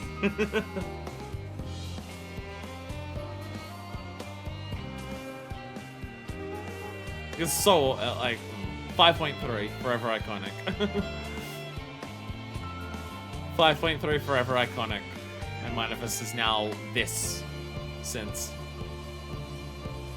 I feel like I've nailed, outside of the fact that her tits are showing as much as they are. The tits are very exposed, and that is probably a bit much. Are the tits exposed canon? I don't know, but maybe a ruffled shirt should be there or something, I don't know. But I feel like I have nailed a look for Minefist that kind of gives off like main character vibes in terms of the story. I feel like she aesthetically fits with the other Scions a lot more now compared to her previous outfits more so. I think that's what I more so mean. I feel like if you compare the Warrior or the Bard or the Dark Knight stuff, those outfits are more over the top in design. Dark Knight one less so, but that's kind of the point of that one as well. Whereas I feel like seeing Minefist looking like this compared to the other Scions, she looks like she belongs a lot more. 6 a.m. The sun's up! 6 a.m. in game, sun's up. See?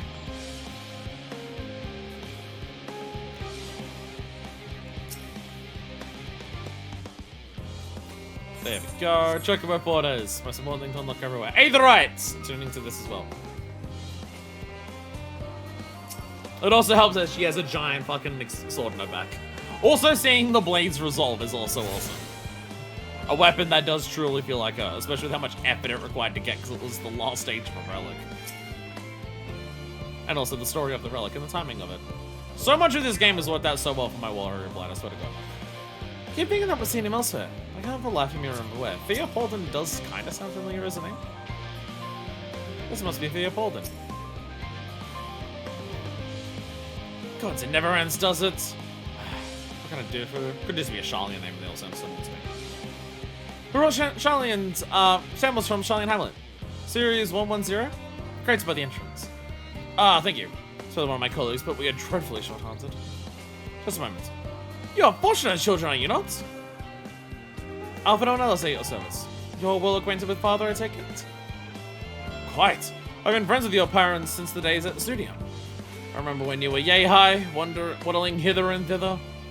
Well, it's been quite some time since I've met. It's good to see you again. Putting your father's Duluths, no less. I guess I don't know. I guess Theopoldin just sounds like a Sharlayan name, so it just all sounds the same to me. You know our parents when they were young. What were they like? Pretty spare no detail. I should like nothing more than to regale you. Alas, I am meant to be in charge here, and reams the paperwork want for submission. We can help with that. Exchange the sort of stories our parents would never willingly divulge, of course. Very well then. There happen to be 3 sets of documents in need of delivery, so how about you each take one? Chores in trade for gossip. Barter economy live and well. Wait, right here, Alice and Alphino's sprinting at top fucking speed. I guess I'm helping too. I want to hear stories about them when they're younger too. Also ones about Emilians. And whether they were in an open relationship. Were they ever exclusive? Were they ever not exclusive? You find a foreign representative waiting to these near the southernmost structure. I haven't kept her waiting on long. Never mind, Alphino and Alice. I'm certain they'll be back soon enough. Who are you, by the way? The twins' minder? Then their new dad. I'm their new dad. There's something we can do to fortify our walls?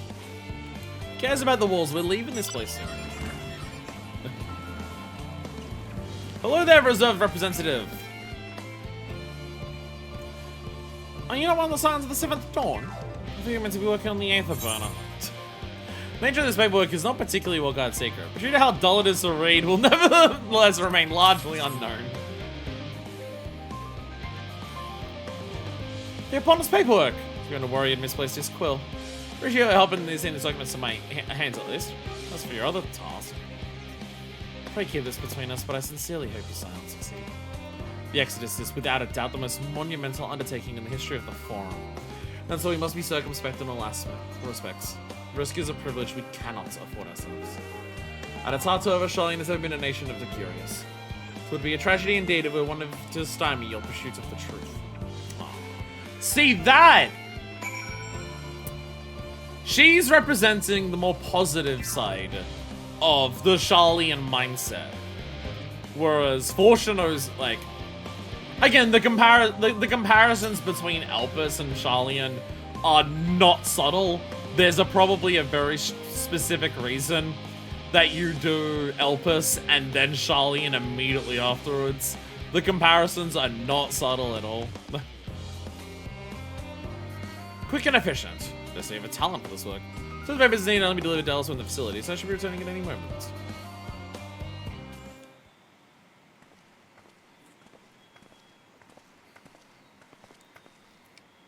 We return. The scrap paperwork remaining on our persons, you will note. You both have my thanks. And my apologies for sending you on an errand far below your ambitions. Well, even as a babe, you struggled out of your swaddling clothes, and... that is quite enough of that, thank you. It was compromising stories of our parents that we asked to hear, to reiterate. Not ourselves. Compromise our parents, not us. We've heard it from our parents enough. Of course. I've known your father for so long, I must have something. Gotta have dirt on him somewhere. Definitely a reasonable thing for me to do for a forum member. That's fine. Well, as you know, part of what deliver your name garners such respect in Charlian is your family's storied history. Why do they have a house bigger than every other house combined? That I do wonder. That I will ask. You two can trace your ancestry to those who came aboard Youngcraft's Hope. A lineage you can claim. Oh, wow, okay. That far back. Never thought much of it myself. Thought it was our forebears founded our nation. They were simply there when it happened. Nevertheless, it has traditionally been a point of pride. This is why Youngcraft's pronouncement, renounce the ways of war and pursue enlightenment through knowledge and reason, has ever been our family's creed. Until your grandfather's time, until Louisoix. Archon Louisoix looked not in Youngcraft's words, but his deeds. He asserts it in defiance of his peers, that choosing to save the great and the small from the rising tides was the true mark of our family's virtue. Perhaps it was his expertise, his knowledge of ancient prophecy and the fall of civilizations, that led him to conclude that to eschew conflict at every turn was to consign mankind to his doom. There will ever be conflict and calamity will follow this. To ignore the plight of those one might conceivably save is not wisdom, it is indolence. You remember his words well. Indeed, Archon Louisoix lived by that personal creed. and used every means at his disposal to bring succor to those in need, Charlian or no. No one loved and admired your grandfather more than his son. Yet fortunately could not reconcile Louisoir's deeds with the philosophy of their forebears and his peers, a philosophy which he believed so fervently, yet made a pariah of his father. Fortunato agonized over this contradiction for much of his life. God's father. Some may carry his father's blood, but his choices are his own to bear. Is it not always thus? Answers. They find their own answers. And also, hey, look, they don't carry the same as their father, like the people in front of us. God knows Fortunato is a cranky old goat, so I'm sure you butt heads often enough. Yet even so, you must know that you are constantly in his thoughts, every moment of every day. And that is not an exaggeration in the slightest. You should have seen him when you were born. Barely recognizable he was. With a kind of dumbfounded grin I'm not seen since he first took a fancy to your mother. He was practically skipping when he told me the news. Take my word for it. He loves you to an embarrassing degree. But he's also frustratingly single-minded. Once he's decided that a given action is for the best, he'll stay the course no matter who or what opposes him. A profoundly annoying habit when you're on the other end of it, as I'm sure you'll agree.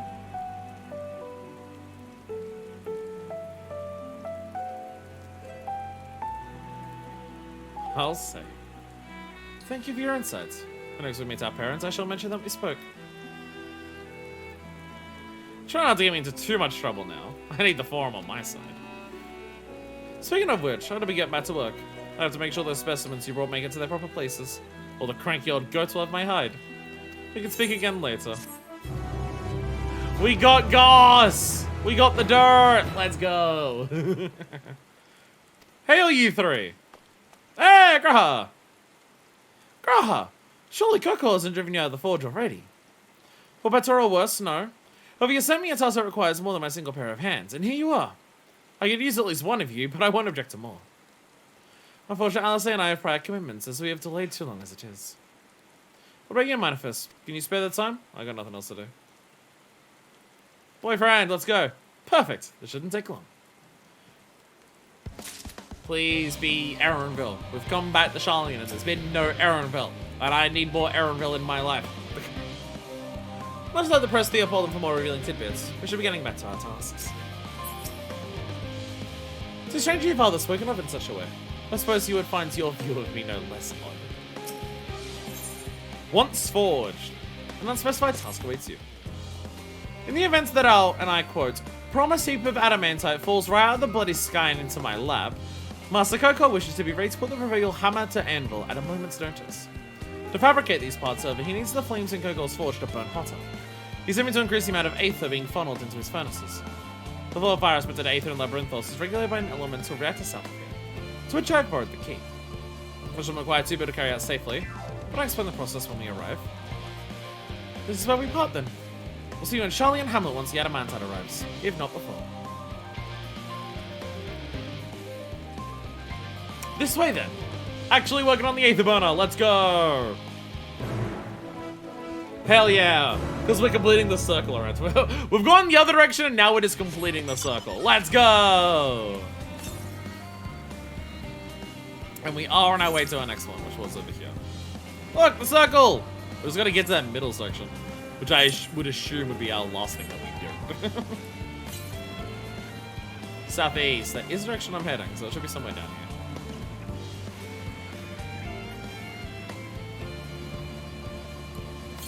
Yo, it's these maiden things! The uppers! What's up with you? Fucking kill me. Hey, the current! Hey, the current! The currents of Aether! Any more in here? Hey! We got them all. Now when we come back to do blues, we won't have to do anything else. We have all them all. We don't... I definitely don't... Definitely can't say the same for Elpis. We found one because I completely forgot in Elpis that we were looking for them anyways. Whoops. The reactor is housed within this facility. I'll be able to go inside and adjust the fire aether output. When I do, a rather large amount of water aspects that aether will issue from the vents at the top. I expect this to attract at least a few elementals, which will both rather not be drawn to the reactor itself. Trust me. And also, you put down any that are draw too near. They'll pose little trouble, I'm sure. Do not like Endwalker normal raid gear? I don't know if I've seen any of it, honestly. I can't think of any that I've actually like noticed of like, oh, level 90 raid gear. Like even for the Alliance raid, I can't think of any raid gear that I've actually seen for Endwalker. Most gear that I've seen people wearing in Endwalker has been the fucking either crafted stuff or tomes. Wait here, if you would. And also just raid gear and general stuff that I'm not going to come across as much beforehand because my retain's going to bring it to me. My headman's there. My retainers bring me tome gear and crafted gear all the time. My retainers can't bring me raid gear.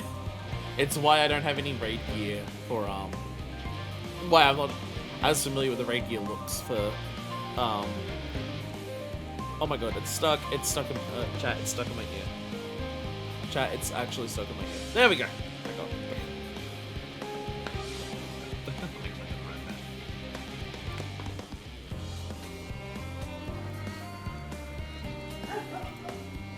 I think there's like Dawn Trail raid gear. I think I've seen like the jacket.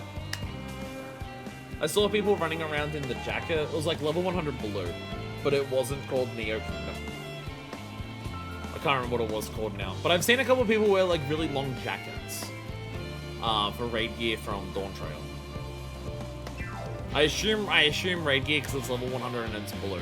And I know that the tome gear is Neo Kingdom and Katsali because that's what my retainers bring me. So I know it's not any of the tome 1 gear. But I'm most likely to say the current raid gear over all the stuff. I mean that does make sense also. But like even when I was playing it like the game when Dawn Trail wasn't out, so I still didn't see much of the Endwalker stuff.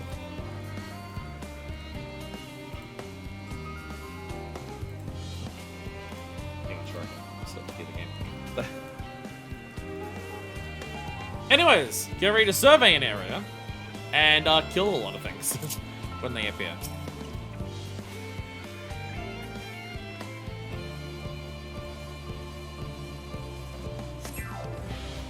Swelling uppers!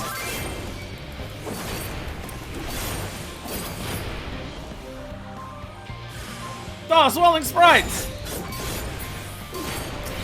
Urgh! Oh no, more of them!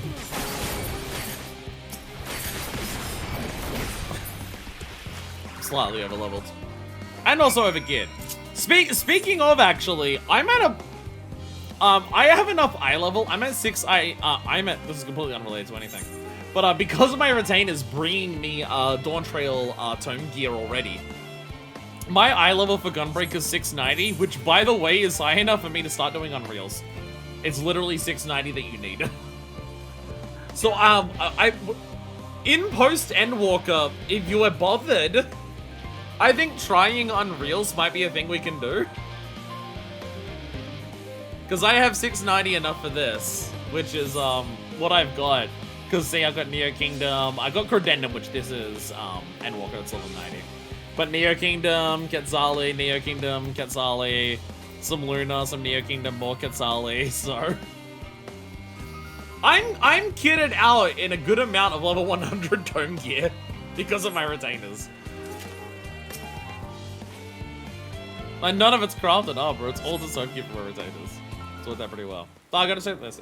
I saw Avril sent me a message, but I didn't actually check it. No, I guess we haven't had machinations today, so that's fair. Did everything go smoothly out here? I killed the uppers. I thought as much. No complications to speak of inside either. Not that important. I must check. And the water either appears to be venting properly. It's venting so much that it's literally raining. I suppose Coco will have seen a difference in his forge flames by the time I return. Time for your daily machinations, dear. Yes, honey. Since I have you, there was another matter I thought to discuss with you. Nothing terribly important, merely something I've been considering. Parts of this I shared with everyone. Yet you and only you have been to Elpis. As we've established, refined adamantite is a product of Alag, one of the Empire's twilight years, in fact. He's gonna propose. Not quite. It was a material which saw much use as part of Allagan's efforts to extend beyond the bounds of this world. Dalamud, of course, being the most prominent. Of those who would push further, expand Allagan's empire to encompass the heavens and the stars above. Perhaps the greatest was its infamous technologist, Amon. Yes. Did he remember his life as Hermes? So that's the question. With sundered beings, obviously when a sundered being's reborn, they don't have any of their memories of like their previous lives. But when Amon's soul, the sundered soul, goes to the ethereal sea after a death, does it have the same memory restoration thing? And does that memory restoration apply to previous lives? And then when Emma awoken the Fandaniel memories with the crystal, which are mainly after being instilled into the seat. Did he remember his life as Hermes? I believe he had his own reasons. There's no evidence suggests that he retained memories of his former life. But is there a stirring in the soul, possibly? He only joined the Ascians once the Empire was all but dust, as you know. If not his memory, though, what drove him to pursue the idea with such fervor? This may seem far-fetched, but what if souls, like minds, have a personality, so to speak? A natural disposition towards which they are inclined? I mean, look at the Warrior of Light. Look at the Warrior of Light, whose unsundered self was literally Azam, the Traveler.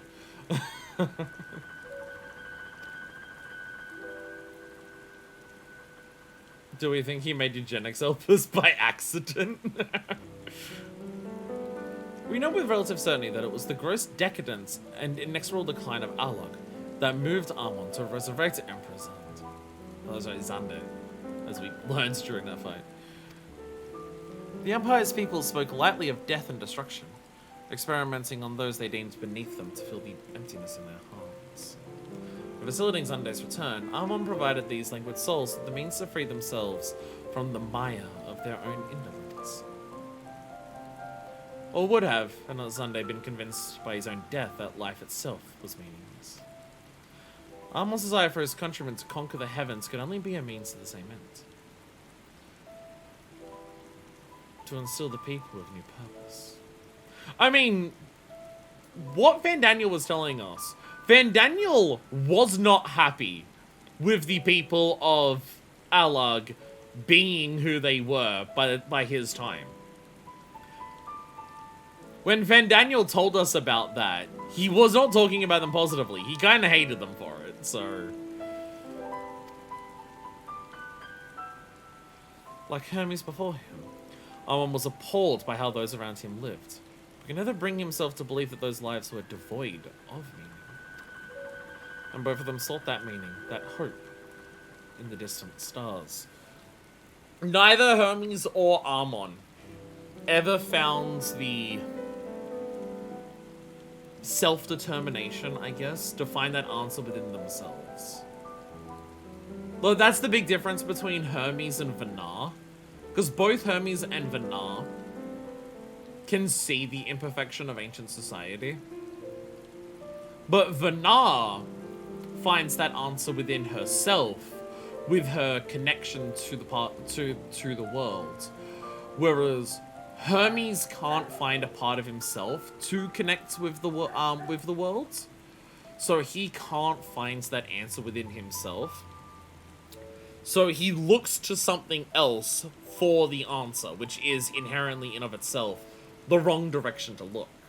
Like, you look to others to help find your answer, but that answer comes from yourself. Whereas Hermes could only try to find it from others. He couldn't find a way. Even, because the thing is, even Amon was like that. Some of Amon's last words, in terms of why he's consigning the world to the final days, is, "As was your will, Emperor Xande." Even Armon couldn't find that answer within himself, and instead looked to someone else to give him the answer. Which he ended up finding that in Xande.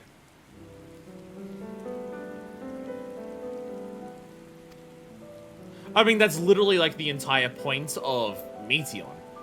Meteon's entire existence is to be told the answer by other people. It's why Hermes is asking an important question, but the way that he's asking it is flawed in of itself.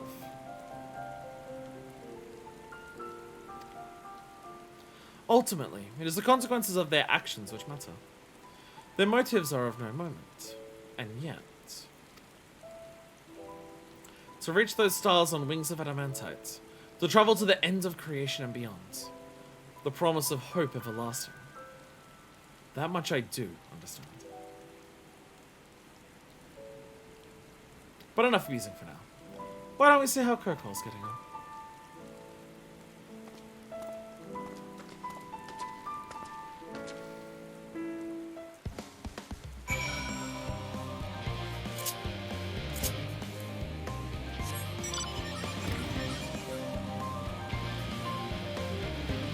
Oh.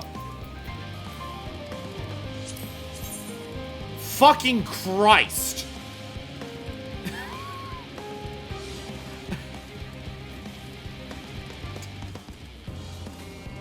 That, I know I've not seen this before. What the fuck? What the fuck? Why is it just a giant flaming circle bar?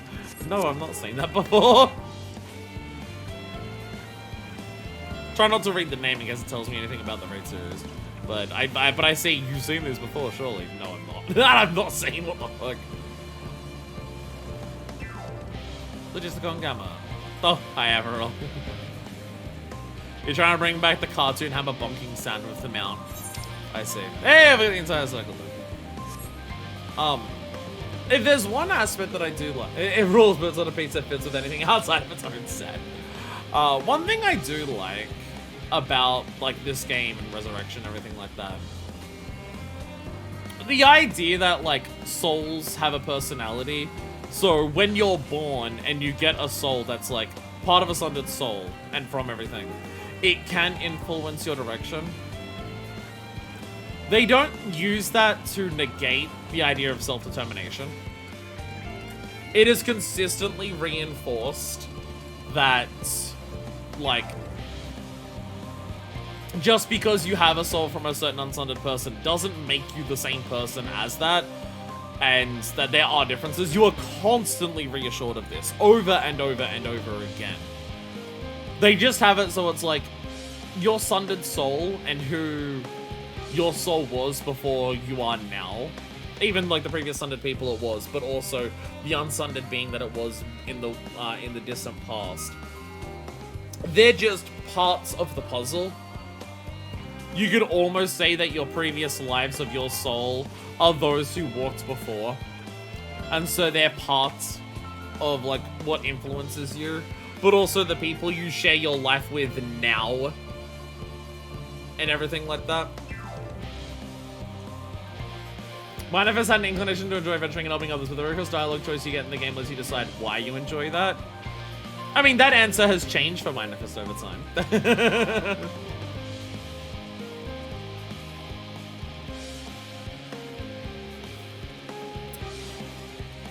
Well, that part is still there. The glory is still there. Manifest does still like being the center of attention. Manifest does still like all of that, but you know. In terms of priorities, it has changed. In terms of priorities, it's a little different now. I did thoroughly riff Kirkall and refine Adamantite's history. Only wanted to go to Retta because I was finished there and there was little else to do. Hopefully this wasn't any misapprehensions that I was kicked out for pressing on. But it's one of the things that I think works really well for Manifest for Asm.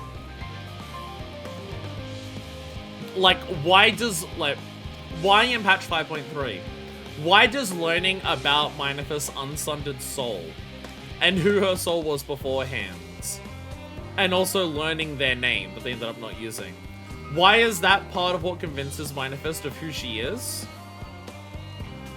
Well, again, this is the case of it's one of the people who walked before. Manifest isn't Azam. She isn't the same person as Azam. But understanding who Azam was is one of the pieces she can look to help find out who she is. Which is what she ends up realizing in 5.3. I don't think I'll ever get over how much 5.3 is like tailor-made for my character. I don't think I'll ever get over that. I don't think I'll ever experience anything like that in a video game ever again. Cause fucking Christ. Whoa! I can feel those flames ablazing from here, even though it's raining. Glad you found someone capable, Graha. But there's not much left for you to do. Unless you can contract that refined adamantite any faster. Still waiting on it. Bonds of adamant. I guess we're about to. Kokol Dankol is, as usual, worked up over the Aether Burner. I do trust you to live on your promise. I do. Finally. I ain't waiting! Hold on a minute, I don't want it now! we share your impatience, I assure you.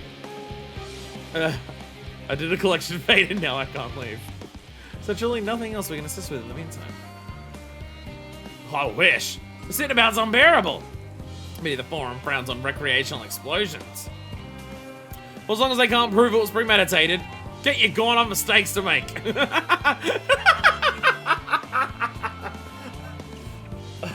I need to blow some shit up to vent on some steam. Get out of here so you don't get in trouble. In that case, suppose I should go and return the key to the director. I'll have one more look to make sure that nothing else has gone wrong. Why are you parking a bed above me? Unintentionally or otherwise. This funky little freak. I'm certain there are better uses for your time. Oh. I'll join you and Charlie and Hamilton on. The bed is gone. But I saw there was a bed. I saw there was a bed above me. And it's my rising on the building behind me will be entirely unrelated to what I didn't say. Got it?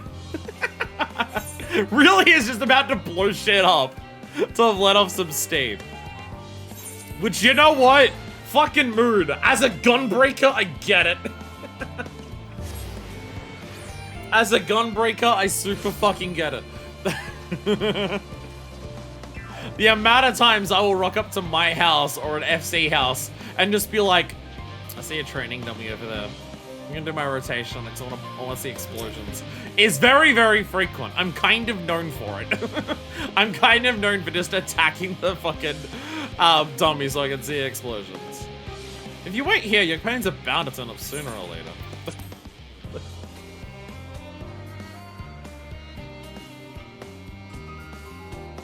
There are better uses of your time, Manifest. I'm literally just gonna sit here and wait here. I'm 20 gemstones away from this fuck-ass stream, this kid. I've not been doing my shared fates for Endwalker. Kind of waiting until I beat it and we actually get flight numbers. I take it. Hey! Friends have returned. We finished what we could. Delivered supplies, tracked down escaped animals. Trivial tasks as they may be. Did you have any talking trolls? Wait, I have the echo. That's the only reason I could hear it. Never mind. That's enough, don't you think? If there was anything more important still undone, that would be a problem in itself. Just waiting for adamantite. The vessel is essentially ready for departure. All that remains is to load the final batch of supplies and see everyone on board. Once we've readied the ether burner, that is. Ah, had a feeling we might find you all here. Hey, everyone's back. Our consultations with the Loperites, too, have run their course. Pleased I am to say that our researchers' concerns have, for the most part, been allayed. Though some Bunny therapy successful! For their part, Livingway and her peers have graciously offered to stay and keep the people company, lest any lingering queries go unanswered. All that remains is to wait for the refined adamantite. Alphino, are you there? It's me, Cryo. What's up, girl? Your special delivery has arrived. Round up everyone and come to the harbor at once. Let's go! We have adamantite! Speak of the devil. Let us go at once. Adamantite! Oh, is it gonna just cut us there? Oh, it's just gonna cut us there. Wait.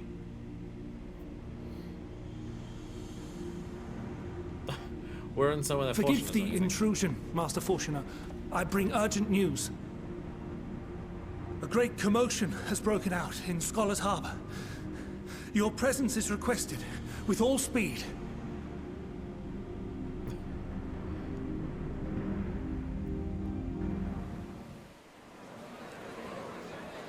Now, where might this delivery be?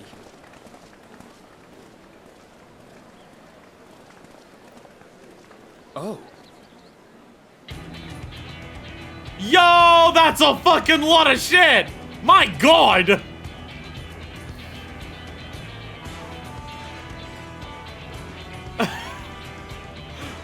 Oh my god!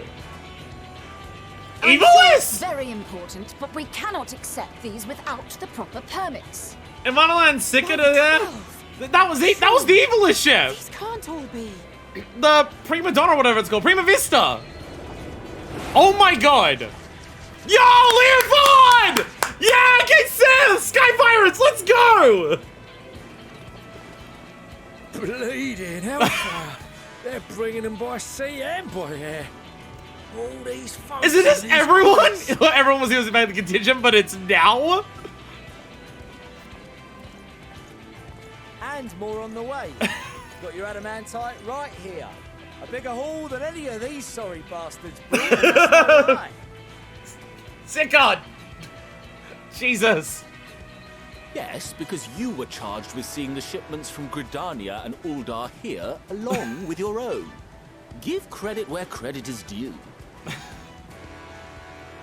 Sounds like the sorry whinging of a sore loser. And a hypocrite to boot. Ain't no way a scrawny whelp like you took a dozen steps inside a Dalamud shard. You two need to get a room and fucking make each other worse already. Jesus Christ. All the way to the entrance. Furthermore, it was my contacts that enabled us to enlist the cooperation of the Sky Pirates. I went all the way to the entrance. Jesus Christ, you Left two. you outside so you wouldn't get anyone killed, did they? Well then, credit where credit's due. You did a right fine job sitting on your ass. Oh my god, make up about it already. Make out about it, I should say. Make me. I will not stoop to your level. This is how we get a monoline and stop being a woman chaser. Make him gay. My, Son of a what a gun! grand welcome party. And also Hancock, I guess. Hancock and Saraban. We come bearing relics both sacred and Allagan, as well as a few other gifts that may be of help, to be presented with best wishes from the Eastern Alliance. Fancy swords, stretched chests, hell yeah. Our friends in Bosnia, for instance, Yo! have sent a few artifacts for the brave allies of the resistance. Yo, Bosnia mentioned! Bosnia mentioned! And we brought a number of items from Eureka as well, courtesy of one Ejika Sunjika. Ejika! Says a little advance warning would have been appreciated by the by. Of course he's still being a shithead about it. Yo, and I Eureka! myself have come with a sacred relic of Rayson Temple. 'Twas passing fortunate that Senri's dango craving brought us to Kugane. We arrived precisely as Hancock was making his arrangements. Is it just gonna be like every fucking bit of Upon side learning of content's your gonna be need, mentioned? We made haste back to Hell's Lid, with our dango, never fear, and consulted with the other auspices. Holy All shit! consented to the lending of Tenzin's legendary Phoenix Blade for this noble cause. Oh shit, Tenzon's sword, nice. Suzaku and Seiryu were nevertheless worried that it might be lost in transit, however, and insisted upon accompanying me to Onokoro, where I had intended to Of course the entrust two it to simps our were just like, don't lose the sword though! allies. I thought instead to give it over to Hancock when we chanced to cross paths yet again. But alas, Seiryu remained ill at ease, and ordered me see the blade into your hands personally, or die trying. We did, of course, need quite the impressive vessel to get it Yo, in the Prima Vista! Fortunately, our majestic associates have been more than helpful. 'Tis an honor to join the Warrior of Light on another adventure, they It's tell just me. gonna be everything! Every bit of side content all together! That is all wonderful to hear, but what of the extraordinary cost? Clearing out and finishing every bit of side content before Endwalker, totally worth it. Even Eureka, which we had the hardest trouble actually finishing, and I got brought up.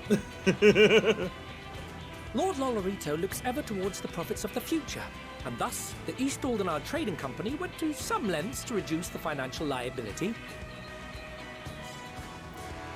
And since the Scions funded the entire venture, not a gill need be rendered up in compensation. Everything is already yours. We funded the venture? When?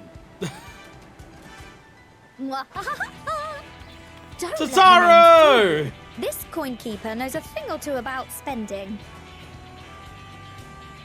Totaro! When it comes to capital investiture, a sprinkling of gil here and there will not do. You need enough savings to make waves when it really counts, which is why frugality is paramount. This is why we don't buy swords, so we can buy this shit instead. We also have the benefit of a generous patron. Generous being rather an understatement. This terrifying evil laugh, Tataru's. She has supported us from the shadows since the very founding of the Scions. We even had coffers to fill. Emeliance! Emeliance! Emeliance. She's been bankrolling the Scions the entire time. Of course, an entirely neutral party. I simply thought our family's coffers were needlessly full. We can hardly take them with us on your teeny tiny toy boat, now can we? And we'd be ashamed to leave all that hard-earned wealth unspent.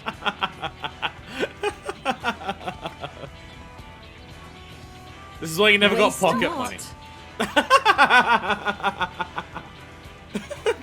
God damn it. God damn it. My wife has been giving my kids way too much allowance money. However did you manage so much in so short a time, though?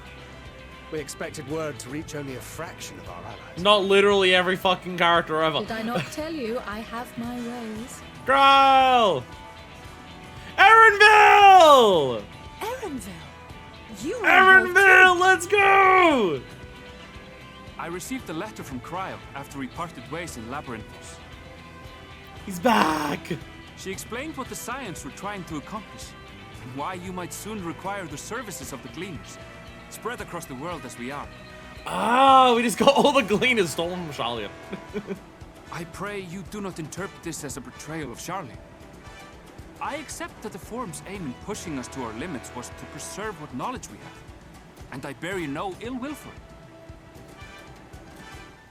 Yet, in collecting that knowledge, what I came to appreciate most about our star is that there remains so much we do not know. Yo. That is why I chose to help the Scions, to combat the obliteration of those countless undiscovered wonders. I held no illusions that they would be less demanding taskmasters. Though, rest assured, if I had, I would have been sorely disappointed.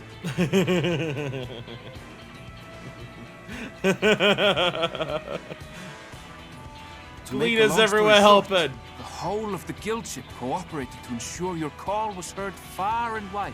Jesus. Yo! Yo! What's this about a ship that can fly to the moon? Sid! How do we not contact him? And why didn't you mention it sooner? The one time you don't beg my aid, the problem's a bloody ship that can fly to the moon. I feel left out. Sid, you brought the team. I saw Alfredo Vega. I see Nero. Of course. I see Horian Cole today. Garland Ironworks' finest. You He's need a only wedge point here. us towards my new favorite ship. Yo! Look at him! Alpha! I nearly forgot. We stopped by Whirlit before coming here and picked up a package from Gaius. Well, it gets brought up. It's literally He's every still bit of of the side mind that content. actions make for better penance than words, contrite or otherwise. So we offer none of the latter. Because it's so short if you have only MSQ required bits. I imagine so. What he sent is an Allegan relic Valens used in his weapons experiments. There's a fair bit of refined adamantite in it, too. Ah, thanks, Valens. Eat shit. As you like us not suspect, we've also brought adamantite for Mordona's Dalamud shard. Yo, how are you going today? I admit to some consternation upon first receiving Kral's message. So few scions remain at the Rising Stones now. We're all Far born too to so few many for different such an places. expedition. However, the Gleaners were able to secure us reinforcements. Idleshire's treasure hunters, not least among them. Is that always there, or is that like Alexander? The Gobbyflop fort. Is that like what Slowfix's influence is that? gratitude for the safe return of his daughter has not waned, and he gathered his kin to our side with an astounding quickness. Because you do a lot for idle shit. I assume that's Alexander The clash dialogue. between their machina and the Allegan defences was a sight to behold. I wager even you would have been impressed by the magnitude of the gobby booms. Yo! Fascinating as all this is, I fail to see how it explains your presence here. Does Razat not have more pressing Thought it was the Goblin Girl. Yeah. Yeah, Alexander, yeah. Oh yeah, the autistic one, yeah, I remember. Yet averting Vitra! the final days would be the most expedient solution. Of course Vitra wants us to and stop I the am annihilation of the indebted to star. We do remember what, you know, his dad said about the other stars. Though they chose to take their leave of Thavnair, those you saved in Galimund remain my people. My gratitude is beyond words. 'Tis appropriate that I aid you in kind. If in the doing we bring salvation to others of this star, so much the better. You will recall that I spoke of my father, Yeah. Midgard Summer, and his journey Not a across lot of the hope out great there. expanse. Not a lot of hope out there. As he traveled betwixt the stars, his resplendent scales drank of the ether in those nigh empty surrounds, and imparted to him the strength to persevere. Thinking they might further your cause, I called out An to actual my explanation kin of for why consent. Midgardsormr can survive in space. These scales are designed to absorb whatever ether is out Asdair's there. answer was silence, as ever. Tiamat and Hrisvelgre, however, responded favorably to the That was the suggestion. raw! My One of them still sire, been answering too, though. Interesting. stirred from his slumber long enough to speak and say, "Very well. Even Midgardsormr's helping out. Thus have I brought you his own worm scales. Fit them to your purpose, and seek a worthier fate for us all." Actual Midgardsormr scales. Wow. Midgardsormr never You'd be not being a hard-pressed pro. to find someone else Even so in like familiar the with third unique death that he properties of said. dragon scales. So I invited myself. Vidana! You were right about Akasha, by the way. Vidana, you were super right about Akasha. That's the cause of all of it. Look at me, this is so unbelievable. I've gone right back round to believing it again. Cole, I brought the entire fucking squad. Efficiency. With all these goodies, we could get 7, no? 10, no? 14 bleeding percent. We could do more trips than ever We planned. could go. What we could do with that much power. What we could blow. Cole, no! If Kokol is duly convinced, then it must be true. In which case, the science end of the bargain has been fulfilled. Would you not agree?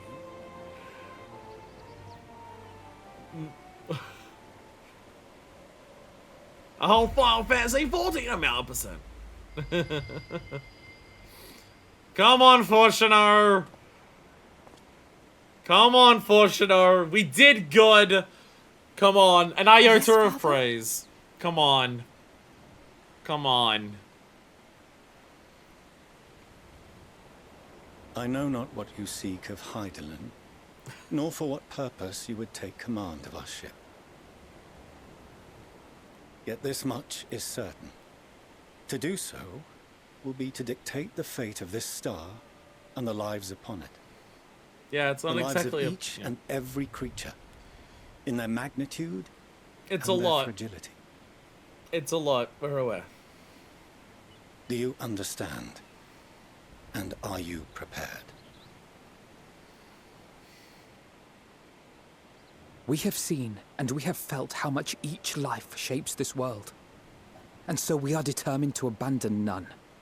We understand what is at stake, and we are prepared to bear this burden. This entire section's about how this is worth it. It's worth the shot. If it means we can save everything, it's worth it.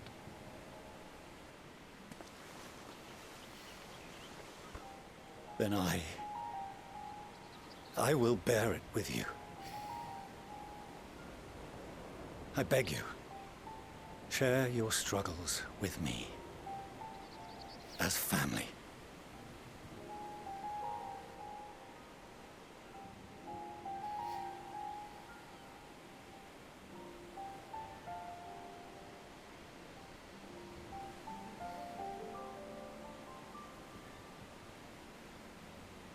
You grasped my fingers with such tiny hands the day you were born. I thought my heart might burst. It was love and happiness beyond expression. Overwhelming. And a conviction so powerful that I trembled with something close to rage. I had heard the final days foretold.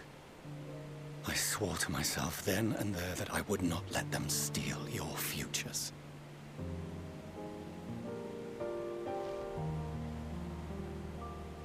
The great Exodus would succeed, must succeed. No sacrifice or sin was worse than the alternative. If anything gave me pause, 'twas mine own father. The Archon Louisoix openly decried Charlian's policies, a perspective which I regarded with increasing disdain as I grew older. Yet even as part of me thought him a fool, perhaps I also hoped that he, of all people, would devise a brilliant means to save my children. And then he died. A naive hope, but stubborn enough that I could never bring myself to keep you apart.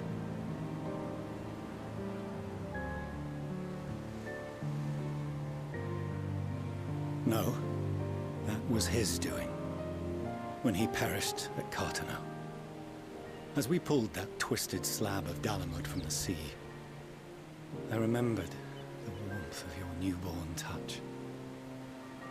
Chastened, I vowed never again to suffer any interference in my mission to protect you. No matter that you yourselves wished otherwise. Detest me, fight me tooth and nail, I would suffer it, and more, and be satisfied so long as I could force you onto the ship.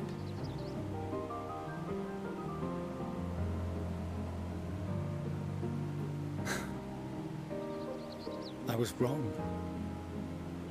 You two have grown so much stronger and so much wiser than I dared dream. You have earned the right to walk your own path, and already begun to do so. Good. Because there are things we care about, and people we love, and none of them is replaceable. Not a one. It cannot have been an easy journey for you to have come so far. We shall be glad to acquaint you with the finer details someday, once this danger has passed. All that we have seen and heard, that we have felt and learned in our travels. Ours is not a kind world, but it is beautiful. Always. Oh no. Are you quite sure that's wise? After all, someone turns pale and flees the room when he sees so much as an envelope containing word of your adventures. Whatever will happen if he learns what you were really up to? Millions.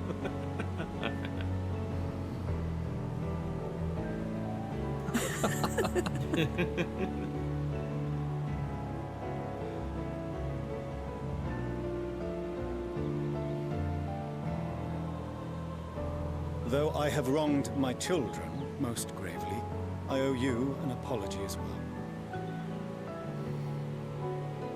I assumed that it was the Scion's influence that made them so keen to charge headlong into danger. If anything, they're the main ones who have let us do it all. Yours, in particular. I see now that said influence instead brought them together with the many fine people gathered here today. In which case, I hope you continue to guide them.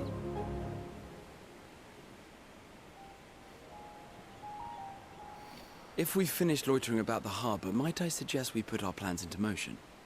People are beginning to look confused. Perhaps you can spare a few words ere they resume the tedious lugging of cargo. You've no small number of friends and admirers here after all.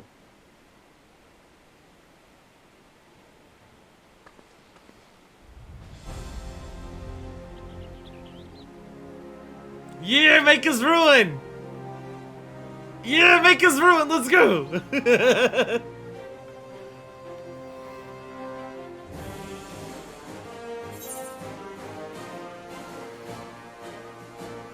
None of these answers are right! None of these answers are right!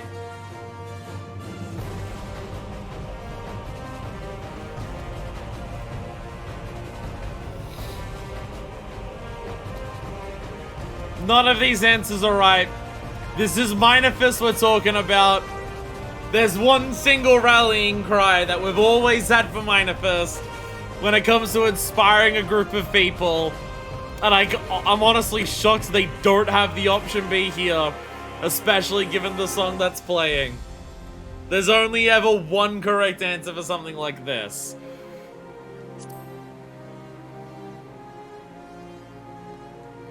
For the star! For Hydaelyn! For Atheris! For all of the people who call this star home! Your assistance is appreciated. Now, in an orderly fashion, if you please. But please line up when you bring all of these boxes of adamantite. Yeah!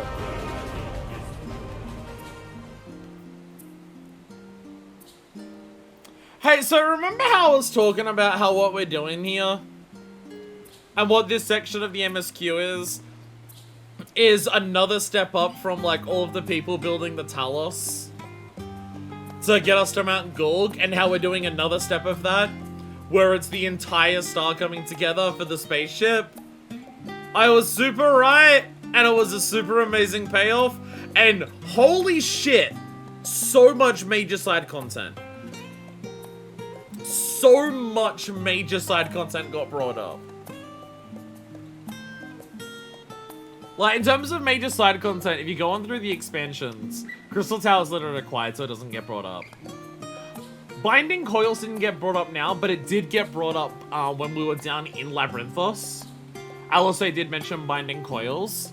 No Warring Triad, but I guess Warring Triad is more so, like, the big payoff for Warring Triad is doing, like, the Anukel High stuff in the first. So no Warring Triad. But we did get Alexander raids, the Gobbies. We got the Alliance raid for Heavensward with the Sky Pirates. Then you go into Stormblood. We get the Trial series with Tenzin's Sword for Suzaku. They don't mention it by word, but Omega and Nero are there. For for Omega. Well, maybe Nero's always there, because Nero's part of MSQ.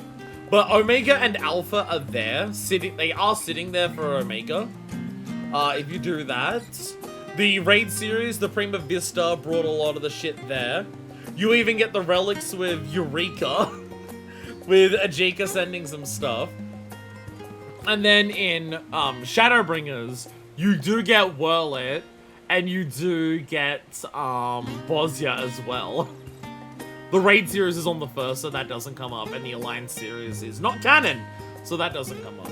So you might notice that literally the only bit of side content in this entire game that doesn't get referenced at any point later on is Nier. It's the only thing that never ever comes up. I think literally the only major side content across the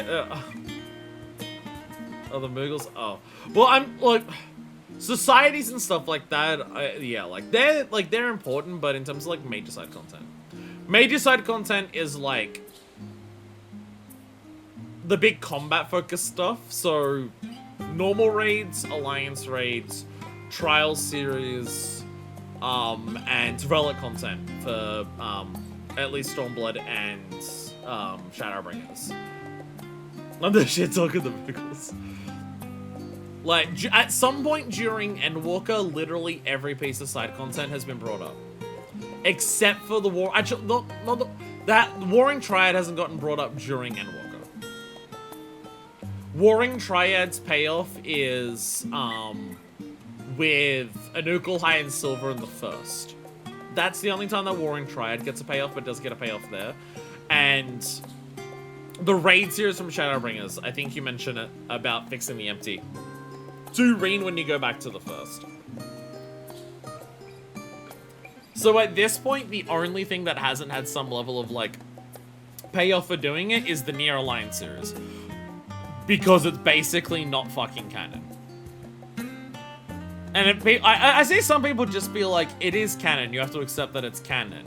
And my response is, if it is canon, it has no effect on the world, so therefore, why do we care if it's canon?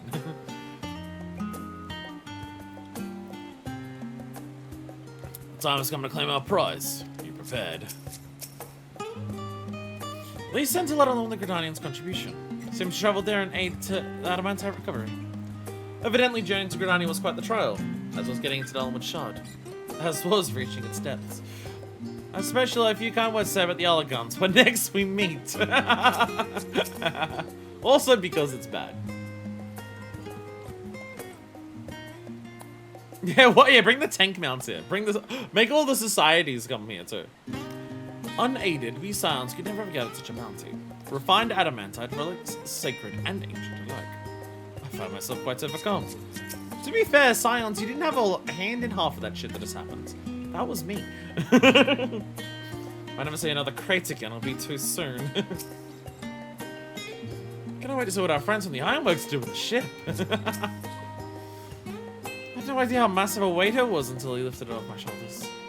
More importantly, his words were an affirmation that the path we walk is the right one. Part of me might have been satisfied so long as my family and friends survived the final days. But to save the soul is what we all want most. If those same people believe I can help see it done, who am I to say otherwise?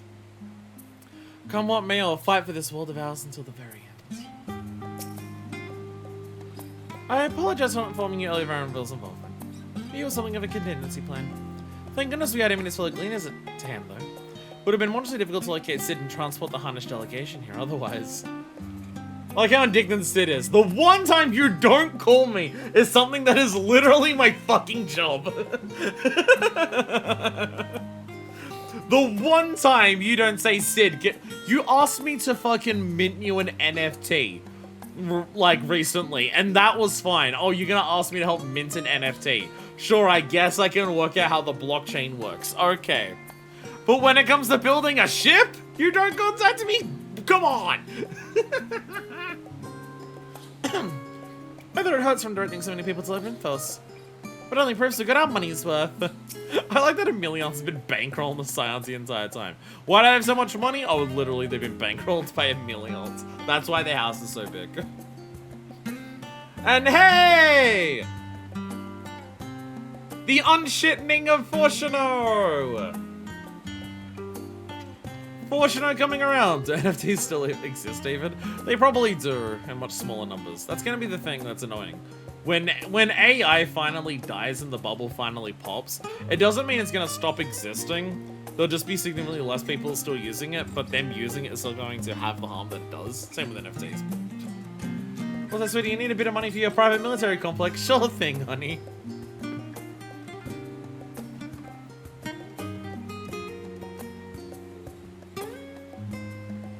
But yeah, I think the unshitting of Fortuno works well. I think the unshitting of Fortuno works well.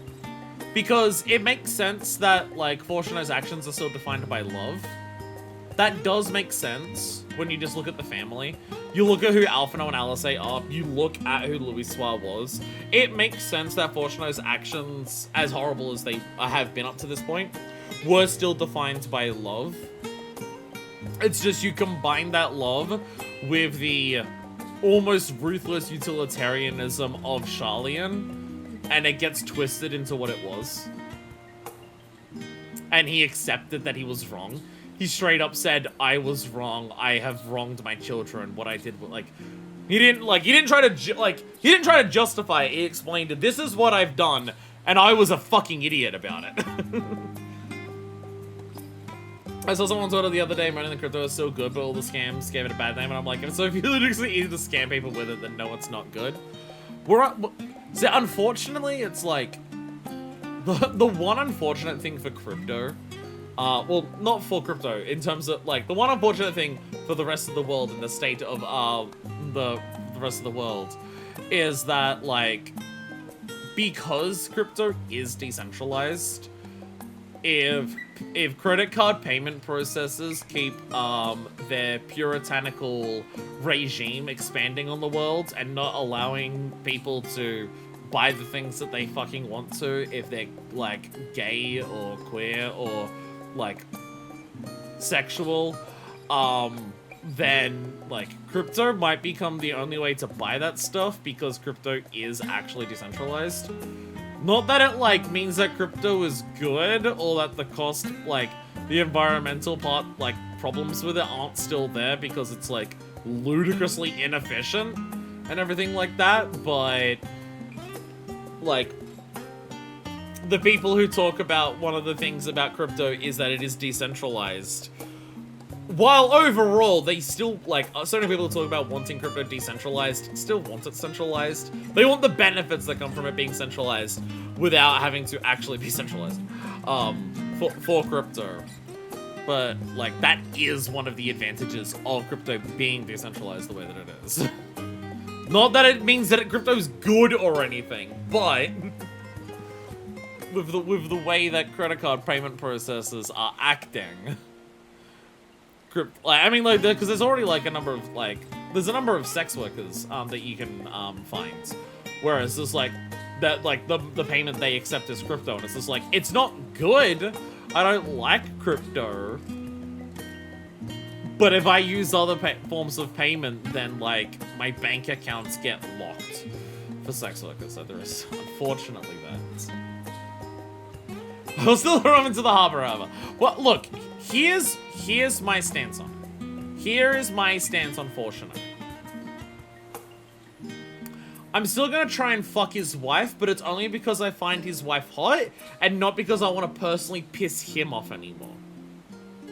That's my stance. When I try to fuck his wife, I'm not gonna try and make him watch to piss him off. When I fuck his wife, I'm only going to ask if he wants to watch for his own personal pleasure. That's my stance on Fortuno. He has now redeemed himself enough that my stance has now changed. We finally managed to clear the harbor, which means the rest is in the engineer's capable hands. Meanwhile, Father has issued to us an invitation. As was agreed, he will reveal the means by which Heidelin may be contacted, which they do have. We are to meet him at Aporia when we're ready. Given the vital knowledge he holds, I suggest we leave without delay. You can also ask him if he wants to watch for his own displeasure. I put pins in his shoes for fun. Transpires, however, that Forum's method of speaking with her is not without risks. I'm curious to hear what those might entail, but regardless, be warned. Most of those who arrived with the Adamantite have already offered the say and seized any remaining tasks they need doing. Forum has already asked for my assistance in overseeing the process, so you needn't worry about a thing. Thank you, Taro. We're off to Aporia then.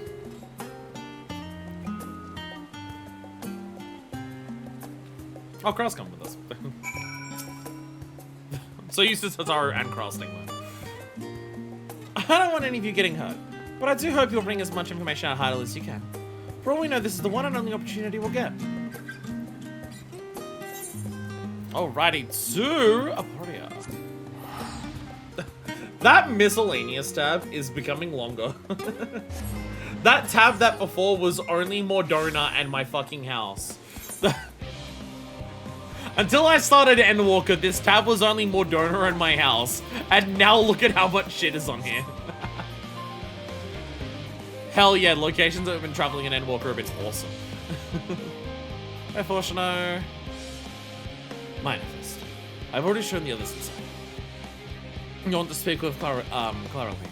She has the key to the lift and can send you down after. Oh, we're heading into the Dead Center? Yo, we're heading into the Center. Let's go. Ah, this is where we saw him before. In the cutscene. I noticed where he was had an Aether out the front of it. I was like, I don't actually know what that is. It's a Boreal. Got a Katapo. Please report that all my plants are ready. Healthy and happy. Well, this time my cultivation is working well. Look, Kona Mosh, it's you! Kona Mosh from Twitch chat, who I don't think I've seen today. Look, it's you! I'm now going to assume forever you're this cat girl. Which I can say, but I got work in the morning, made to show my schedule for next week's though. Next week's the big one. But thank you for joining as much as you have done. Next week will be... I mean, I'm going to schedule the day off work after next week's stream as well. The time stream is going to be long and emotionally exhausting, and I probably won't want to work afterwards. I'm in charge of keeping our resources organized. There are a few things more frustrating to a skull. I'm going to find the dart you need when you need it. Good night, Ensha! We'll see you next week for the end. And no streams for legs. I'm not streaming for the entirety of next week until I do 14 to make sure I'm well rested and prepared for it, so I have preparations. It is Sunday, so I'm good for now, but I'm hanging on by a tether. I'll try my best to actually start at the early time next week. I'll do everything in my power to do that. I woke up at an awkward time this morning that made it way too difficult to do so. But next week, I'll just fucking brute force my way through it. You're with Master Fortuna, yes? Just step inside the lift here. I mean, we're not even close to the 11-hour stream that we had last week. We're at 6 hours at this stage, which is still long, but you know. But you know, last week was 11 and a half.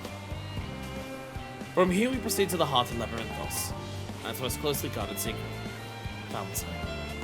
Marks the beginning and end of our efforts, whence we delve to seek audience with the star, and whence we will embark on our journey to the heavens. This way, if you please.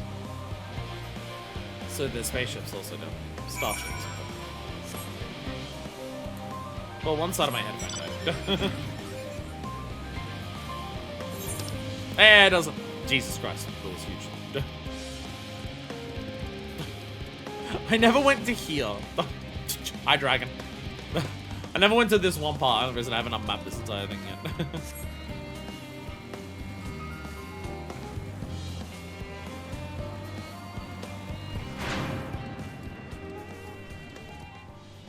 I was about to say we were about to have a shitload of voice acted dialogue cutscenes before I change out my headphones, but that's already cut in. Oh, wait. I can still hear the game. I can just only hear it in one ear.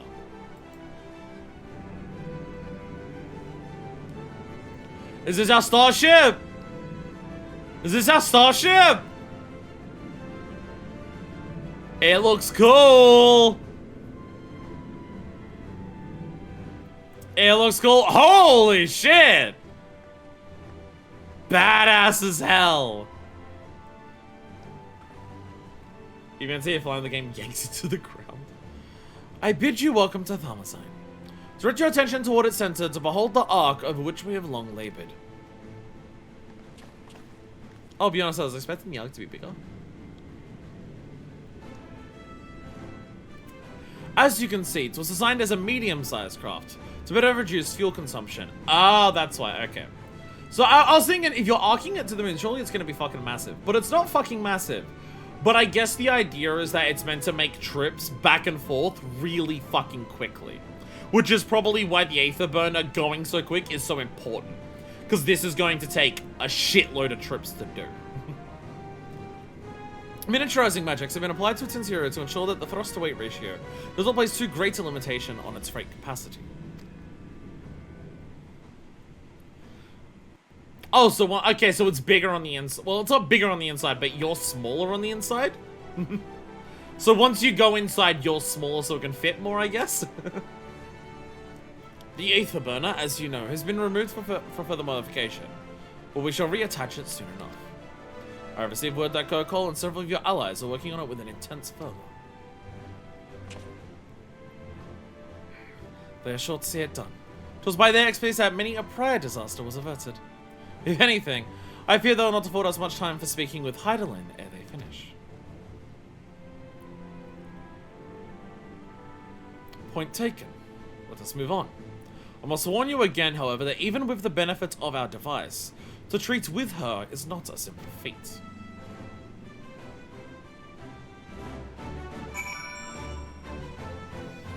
I'll change my headphones up for this. What do they mean? I am confused by what is mean.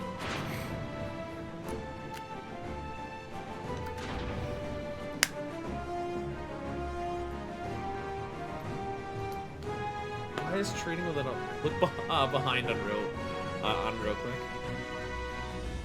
Behind you? Yep.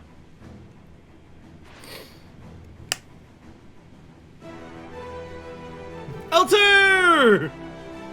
L2's helping build! Let's go! One of the custom deliveries got in. Yeah, it just yanks you down to the ground. You're not allowed to fly. No flying around the spaceship. Starship. Atisha! Yo! Do you have the Starship as a minion? I'm not gonna target it. It'll tell me the name before the game tells me. Unless it just says Starship. Yo, you have a Starship minion? Badass! I want that. How do I get it? Probably a reward for... It's probably one of the rewards for beating the quest that's called Endwalker. That's gonna be my guess. That's gonna be my guess. Okay. Oh, art books! Oh! Well, I do want to buy those at some point. I do want to buy the art books at some point. Not even just because, oh, I want the collectible minions from it. I just want the art books because the art books are awesome. I love the art of this game a lot, and I'd like to have a book that shows me those. Anyways, I have the headphones in that should last for 3 hours.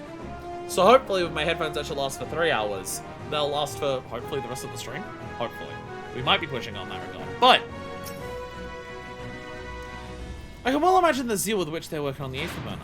And all I can say is that I'm glad we have something to do other than get in their way. Once it's ready, we'll see that the ship is put to good use.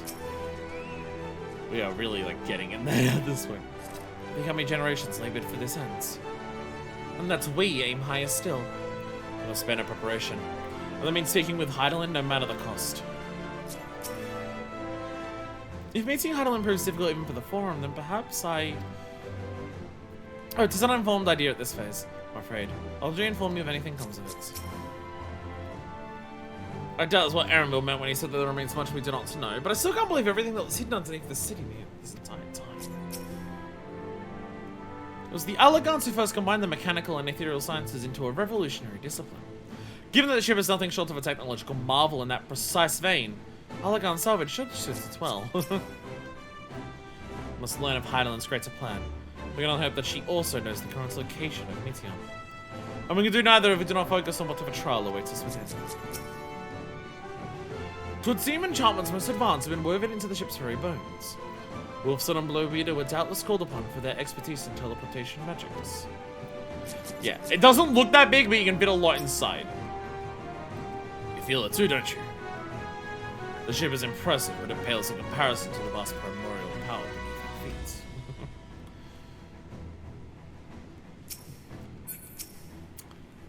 I'm gonna get a drink. I'll go so let's talk to them. I'm gonna grab my next drink.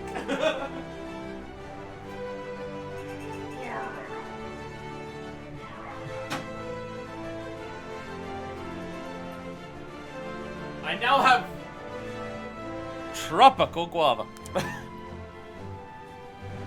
I figure we're about to do a lot of big things, so I don't want to interrupt that by getting a drink. Jesus Christ, camera glitch. I'd also say I should go to the bathroom before anything else, but I don't feel the need to right now. So it feels like it'd be a little pointless. The Disa! We're wearing some gear. I'm moving on checks the parts of the arc we're constructing. If a small circle can lead to a huge catastrophe, we cannot be too careful!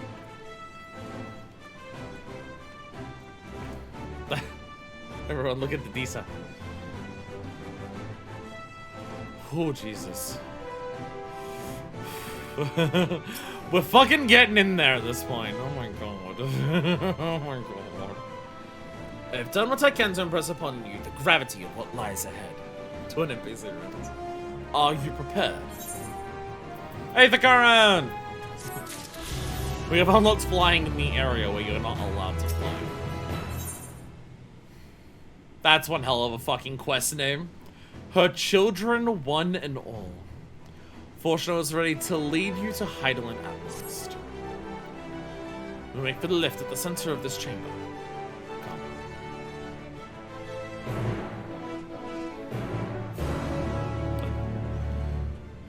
This is when we do our rounds of the NPCs, I guess. Hello, everyone. Interesting gear people have got on down here. I guess that wearing protective gear, because walking around this shit's dangerous. I guess I know your reputation, and the room will precede you. Anyway, how might I help you? Research has long since been involved in the house construction. Confess I'm conflicted about the culmination of all our efforts. While I'm proud of what we have accomplished, also means that the final days are close at hand. The facility which you now stand could be considered the very heart of Labyrinthos. The construction of the ethereal observation facility, the Ichthyscope, allows us direct contact with Heidelin, granting us eyes to see the truth. It is that events which inspired us in the investigation of Falmazine. When plans for the Ark were set in motion, Dockyard was erected here to facilitate its development. Such information, of course, was kept secret, privy only to those with direct knowledge of the project. Alexander and Alagon gear.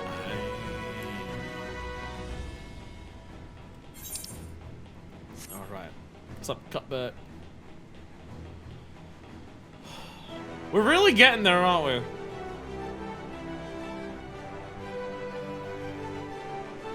we? We're really getting to the point where it's the end of everything, huh? It's really upon us. Like, there is our starship to take us to the edge of creation, like... Well, we taken that or the moon to the edge of creation. I feel like it'd be hard to pilot the entire moon there. Yeah, because Alpha said an alternate use for this, is the hope. As a means of communicating with the heart of the star, it is disappointingly mechanical in design. Wouldn't it look cooler? It does anything worth wearing over? Not for Heidelin's champion, at any rate. Am I the only one feeling terribly nervous? Surely not. Must deploy full cohorts of engineers just to maintain the lifts. Well, especially Judy said number of NPCs. What are you talking about? Faith here is more brilliant than I've ever seen. I'm almost blinded by it. More than how much I am already blind. This doesn't strike me as particularly dangerous. Unless one is afraid of lifts. Well, unfortunately, Edgeworth isn't here, so we should be okay. With the ship in the way, I didn't even notice this was here. I should know the most fortunate is more to share sending anyone stumbling into the ethereal sea. What's up, everyone? Hey! Yo! Where's yo? Everyone's on their convoys. Let's go.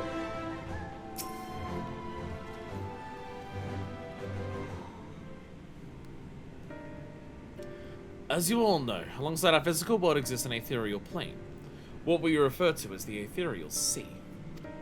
At the heart of the star, the physical and ethereal are one and the same. Thus, the deeper we go, the easier it becomes to pass between said planes. We utilize this principle in constructing the anti-tower, and once more here in Falmazine. Yep, that looks like the anti-tower thing that did that. No sooner did the Forum decide that an exodus from the star would be necessary, that it began work on this facility. Oh, so the Exodus of you were told that back in the Antitower. Our work culminated in a device that allowed us to peer deeper into the ethereal sea than ever before, in search of Heideland's ever fainter echoes. The Aishioscope. And you communicate with her through this device. For a time, yes, but since the 7th Umbral Calamity, it has been rare to hear even a whisper. If you wish to reach her, you must journey closer to the center of the star than we have ever dared, beyond the Aishioscope. You're asking us to just dive into the ethereal sea, basically. Even so, I make no guarantee that you will find her, nor of your safety, not so deep in the ethereal sea. You understand. But we are to live in this world, we have no choice but to try.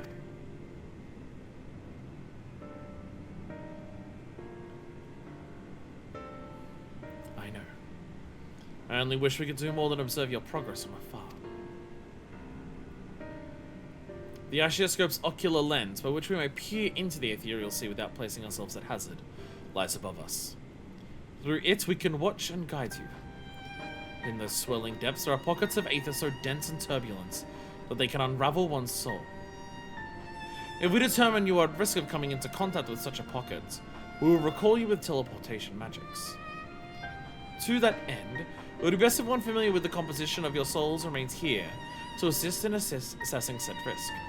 Otherwise, there is an increased probability that we'll extract you too early, or too late. Well, I mean, that's Stola, right? Lutzer, yeah. It's gonna be Stola or Kral that does that. Please, allow me. I have thought upon this much, and in truth, I do not believe that I am fit to join you in the trials ahead. The events at Tara Babel trained me, yes, but even before that, your capabilities far outstripped my own. There's no time to have a weak link in our vanguard, no matter how much you may wish it were otherwise. If I assist no matter the misfortune I was laid out, however, I may still be of use. Will you trust in me to do so? I think I've done our trust more.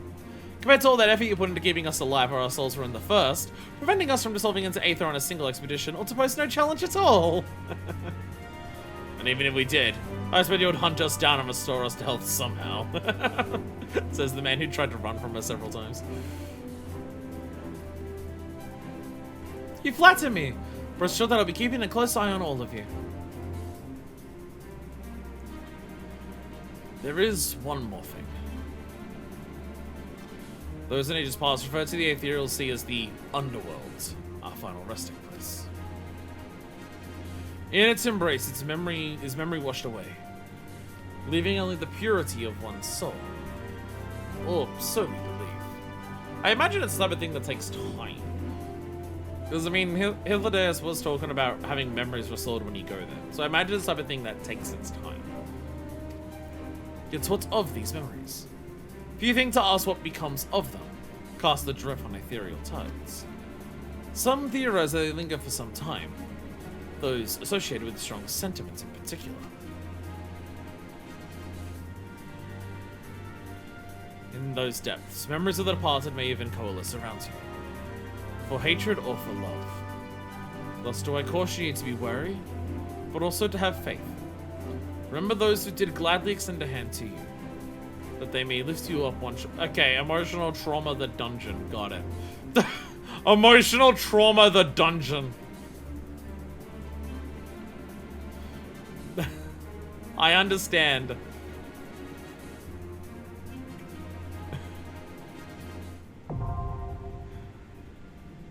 The Aishioscope.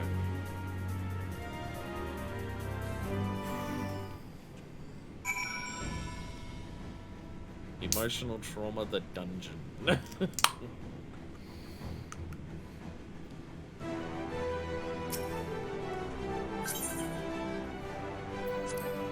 Buddy! Give me a sec. Once you are below, you should proceed through the Aishioscope to the central observatory. That is where the objective lens is located. We can emulate certain red and ethereal currents deep into the sea. Though I shall assist you whenever possible, this is your journey to make. When you are ready, I bid you step forth.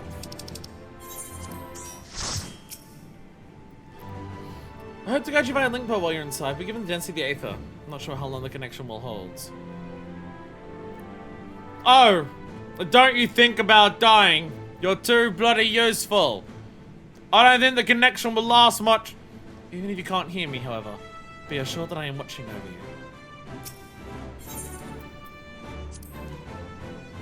Maybe our enemies are down there. But if we've beaten them once, we can beat them again. I'm more concerned about our meeting with Heidelin. We may find our truth, but what if... I'd rather not think on it.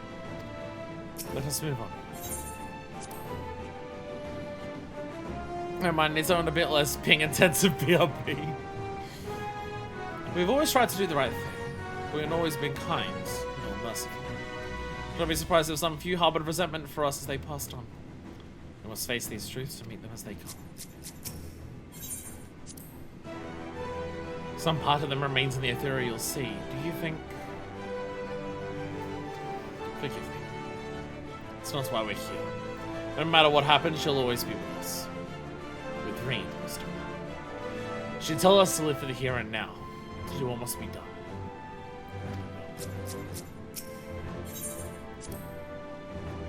I've seen more than enough death in my time. Friends, enemies. Far too many to count. Once revenge was all I lived for. All that hate, all that anger. What good did it do? None, that's what. Why I say there's no point in living for the past. It's the present that needs protecting. Sidian's character growth has been so fucking incredible in this game. Can't help but think of those who are transformed into beasts. Their aether dissolved into nothingness, their souls forever lost. Yet I dare say Fandaniel still wanders the ethereal sea. As do ancients who gave rise to Zodiac, setting in motion so many cataclysmic events, now that they've returned with Zodiac here. There's a justice and morality that governs our fate, I do not know it. Nor do I think any man ever will.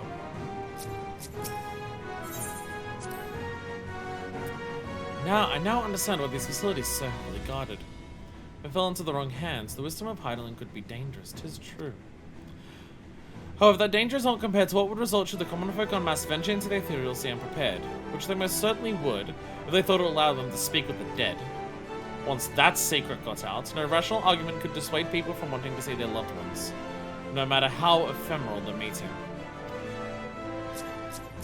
Yeah. If Heidelin be willing or unable to divulge Meteor's location, I shall see our comrades delivered to the moon, one and all. I pray, however, that this eventuality doth not come to pass. While even a slither of hope remaineth, we must needs fight on. Fuck me. I mean, this is what we saw with the anti-tower. But the anti-tower, very tip of it, just barely scrapes the ethereal sea, and we stood in a room above it. We're about to start with an elevator that goes directly into the fucking thing. That's how we start. Your Conway seems slightly more inflatable than last time. Yes. So you wanted to... I did say that out of the zones that are left in the game that we could possibly go to, the ethereal sea is one of the only few zones I could think of. It's not a zone, but it's a fucking dungeon. I don't know if it's physically possible to ever be quote-unquote ready for this. I don't think that's possible. And look, it's the X9 dungeon, so it's always level synced. For some reason, they do that for the X9 dungeon always, and never the capstone one. Deep in the heart of Labyrinthos lies its secret amongst secrets. The device through which the Sharlians have peered into the ethereal sea to learn Heidelin's secrets. With their bargain with the Forum fulfilled, the Scions of the Seventh Dawn are poised to journey to the Aisha Scope and beyond to beg her aid. But no depth, so without their darkness. Fuck me. Oh, fuck me, I'm not ready.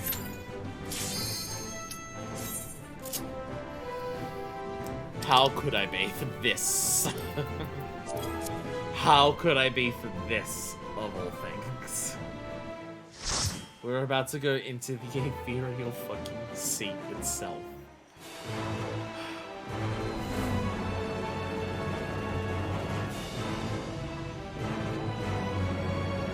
Game is living up to everything it has ever set up before. Thanks to the elevated gang. The Northern Empire. The Aisha Scope.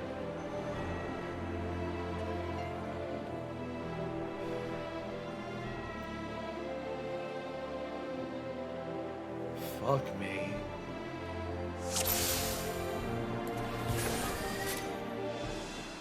What about Souls of the Dead with a big cartoon hammer? They managed to build its infrastructure this far down. So that, like, that's where they haven't gotten to. We've gotten this far down.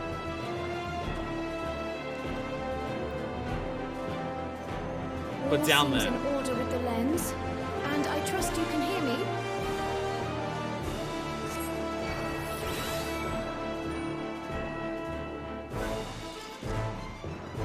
Oh no, it goes way further down there. For some of it. I gotta say though.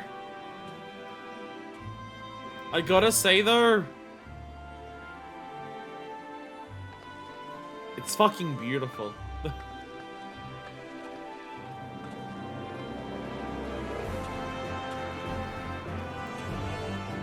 It being referred to as a sea.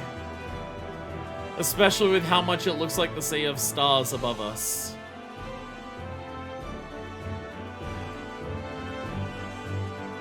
It's pretty good.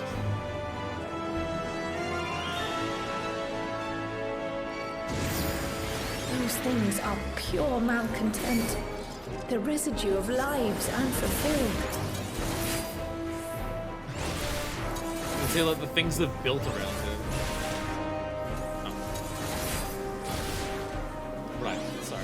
But we're in Endwalker. Sorry. Oh. Did my spins not do? There we go. I got it.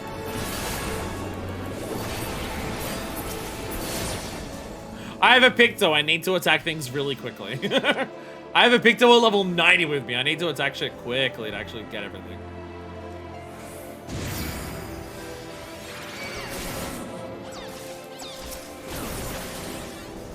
Like, I can see like the little extra sections to the sides.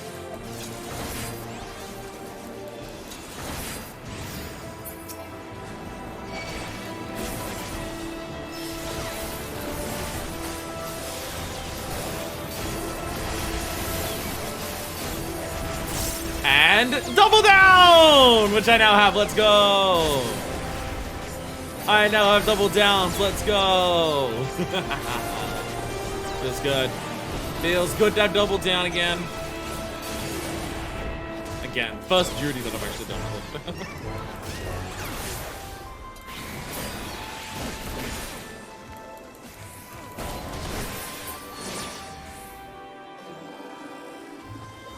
Well, used to doing level 90 Gunbreaker. So.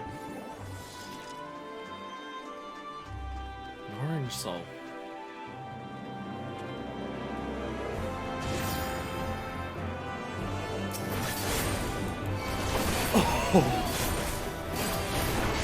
Oh shit!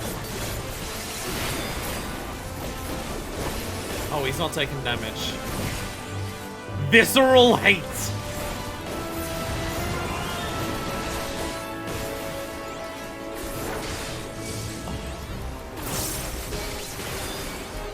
They're getting ready to do a thing.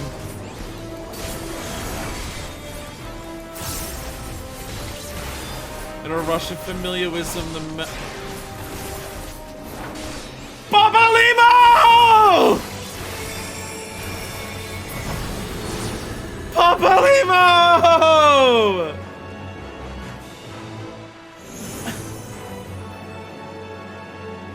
Oh, Papalimo helped us stop Ilbird.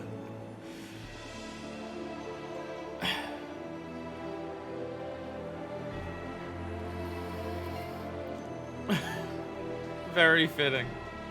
Very fitting. Very fitting.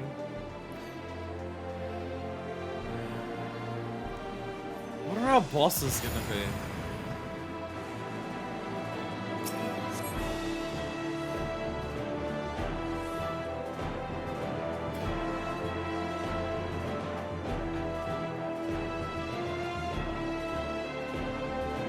Yeah.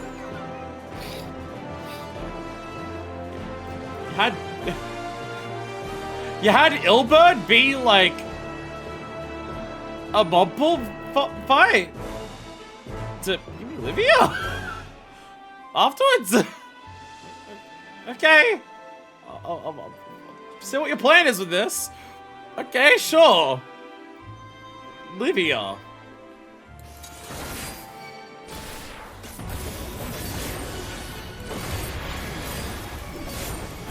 I know Ilbert is a boss.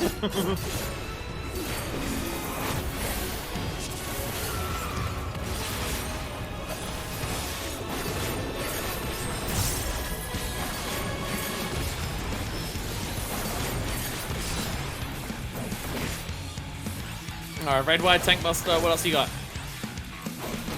I presume mechanics. Bear onto my pain onto my enemy's breast. I'll go. Oh, okay. Corners, yep.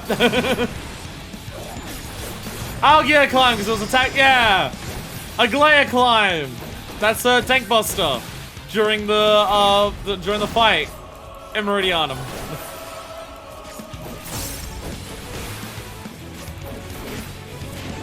Not again. Never again will I yield to you.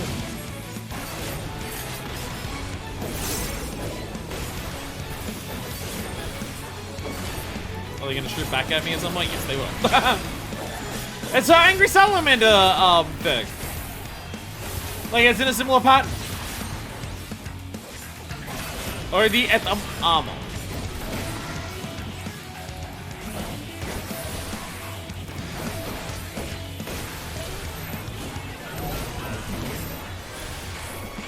Oh, and then she does big cone attack.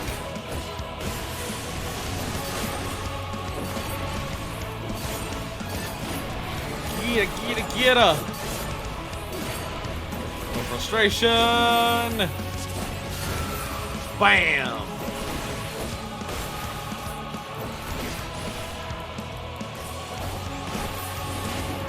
Glass shot. Watch it. Stay back on the outside. Oh! Wait. Oh no, no, it's not. It is on this side. I don't want to stand. Combine mechanics! We don't get to combine many mechanics before you're dead! Ew. There we go. My lord, Gaius! Atheris earring. Follow the flow of ether. It will guide you. Pretty. Alright. To be fair, I get it! Ether is too dense. Oh, I'm losing you. I understand. Yeah, I understand her obsession. But I don't understand that she's the boss. I like, out of all the people to have for a boss down here. Yeah. Livia's definitely an odd one. Not bad for Gaius too. Alright, well, we're beyond where they were able to build shit. We're now in the ethereal sea itself. Fully this time, not being like summoned there.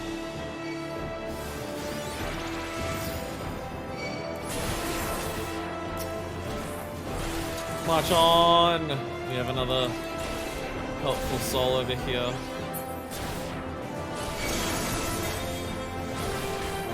Moonbreeder!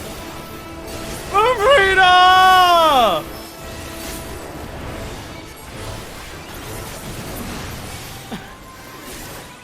Moonbreeder!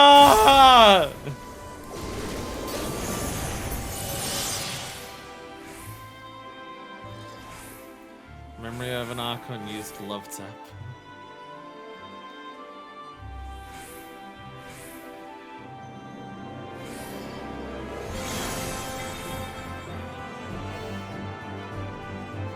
Rush of familiar tonight, the memory of a kind-hearted knight takes form. Ah, he gives us buffs! He gives us buffs! Memory of a night used together forever.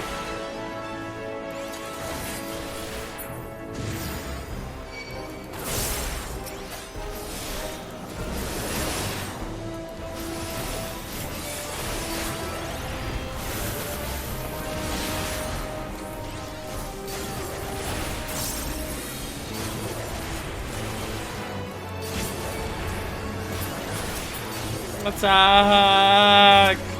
Attack!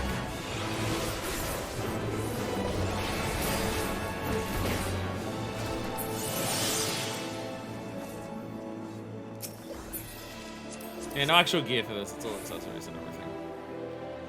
Alright. Another boss.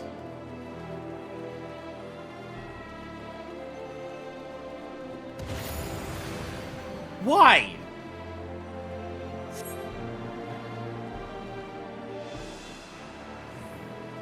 Why? Out of all of the characters in this game, to be like, you're literally in the place where dead souls come to rest. But some of them ain't resting once they realize how mad they are at you and you're disturbing their slumber. Why are these the people we're bringing back? Where's Thordon? Why isn't Ilberd like a boss? Hell, you can even put Nidhogg down here. You can even put Nidhogg down here.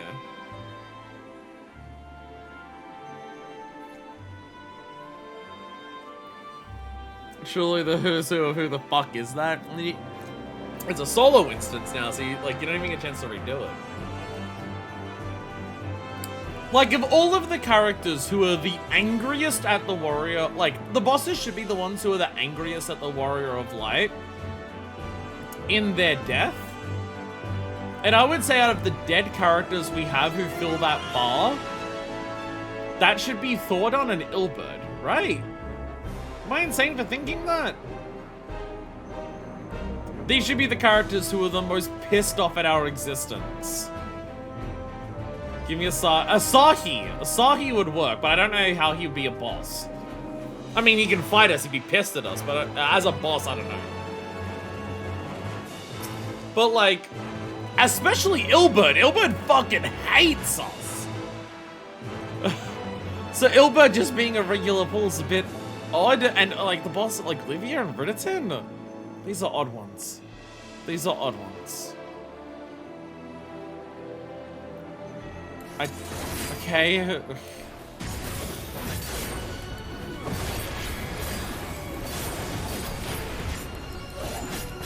Tartarian impact. Fine, so you gave me sword stuck in his chest. Tartarian spark.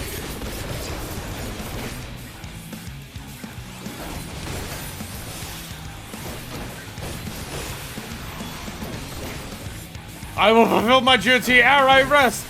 I must!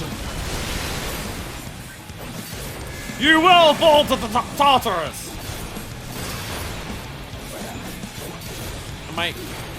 Can we attack these things?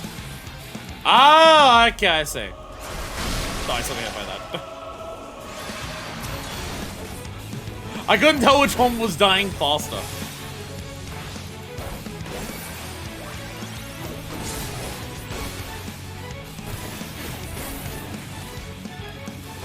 Come down! Crumble before me!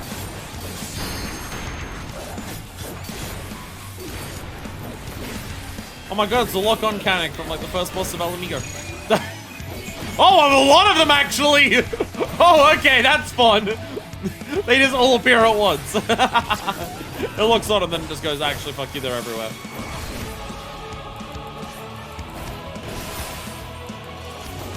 Impact. Impact.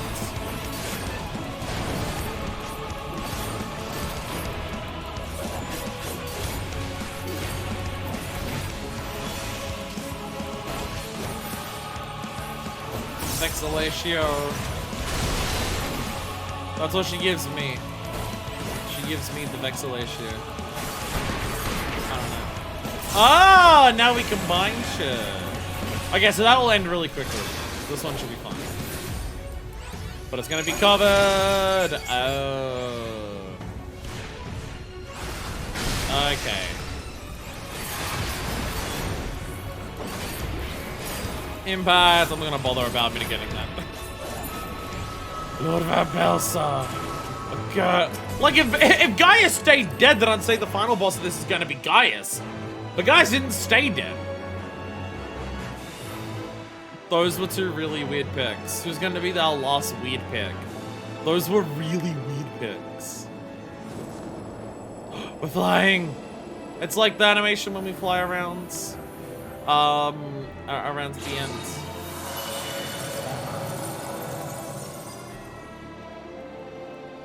Flying a pathways.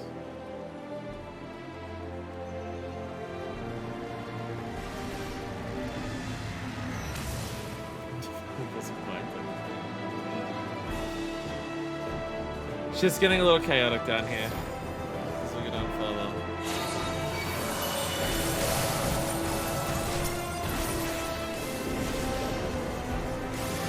Someone's creating specifically a path.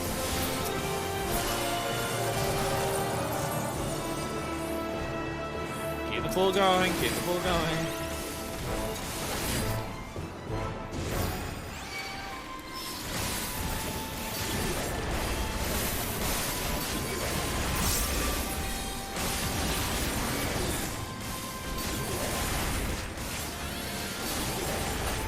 That back up.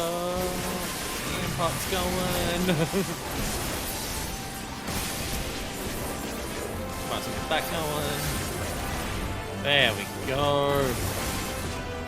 I fucked up my mitigations a lot of the earlier ones. This one went a lot better. My mitigations on that ball were much better. Some of the earlier ones I definitely was not doing very well.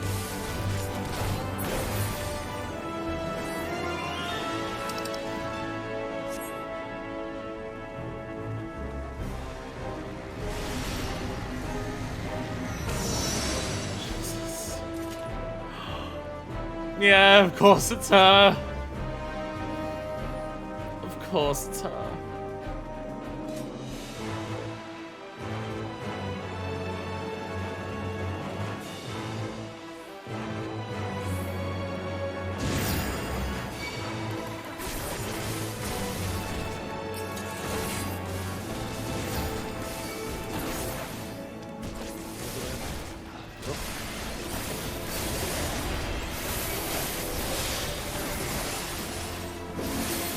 Use that for myself.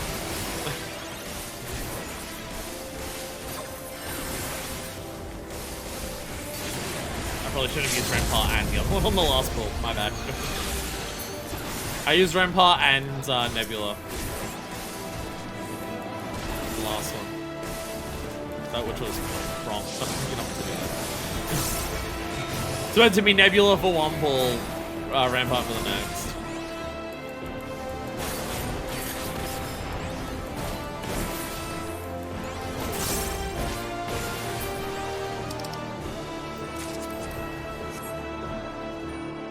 Okay, so who's our final boss? Will this pick make sense?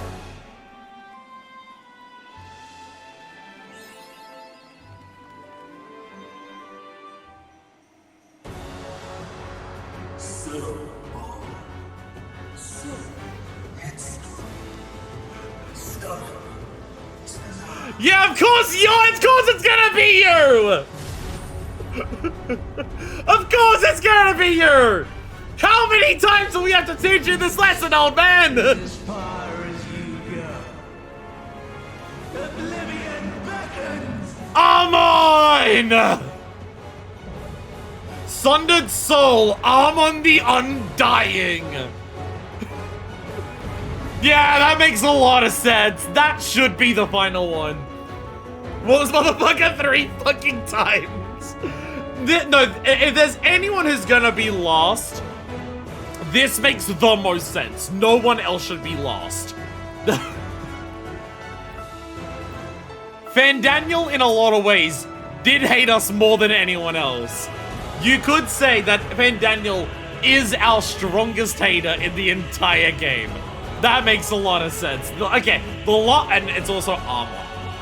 It is also, because as we saw, he was taking the form of Amon as he died, with the memories of Amon. So of course, it is specifically Amon. Yeah, no, okay, the last two didn't really make much sense. The last two were a bit weird.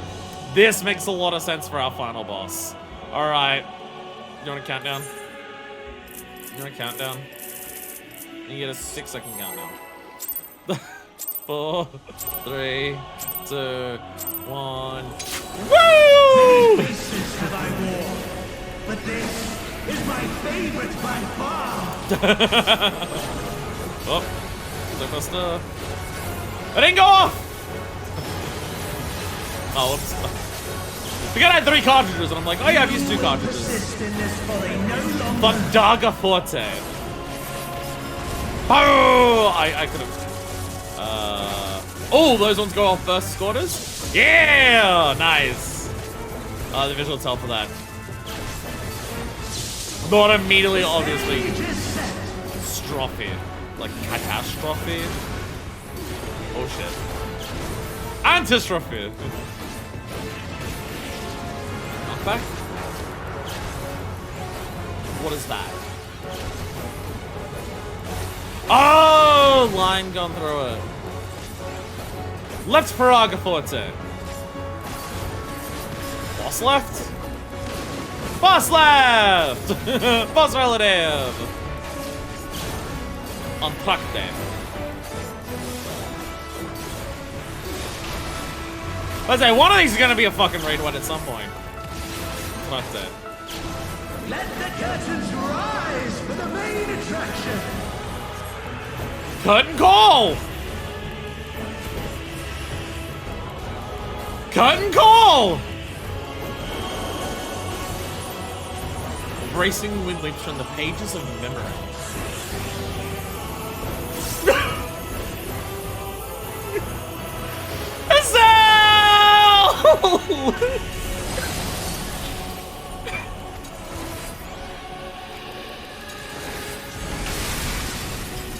They let Estelle be the last one.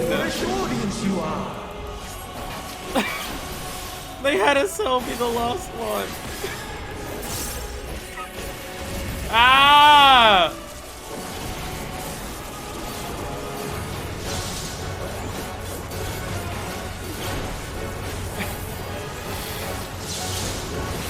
Ah!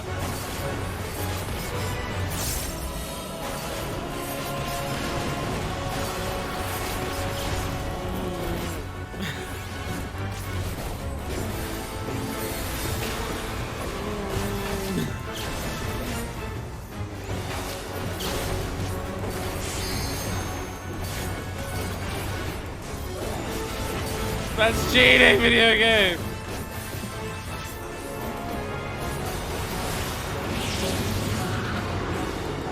No, we've gotten multiple Horseshoe Farm moments, everything like that. I wasn't sure if we were even gonna get any SL moments, and we did, and they saved it for the very last one.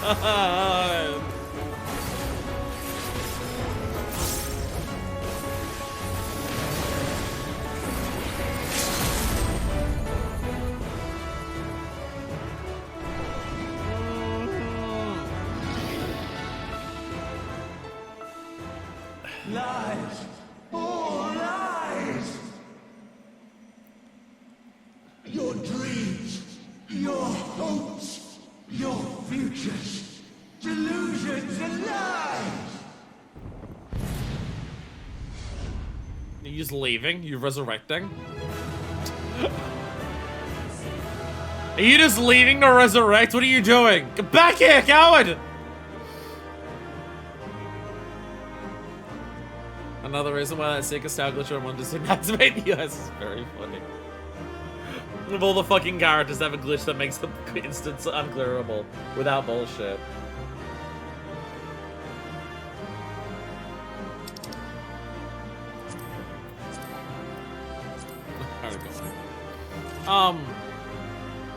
Okay, before we start talking to characters, because we're gonna get dialogue when we talk to them and do all of this. Opinions on Dungeon! Definitely the best mob pulls that Endwalker has had so far. They didn't needlessly split them up over much. They did unique mechanics with them.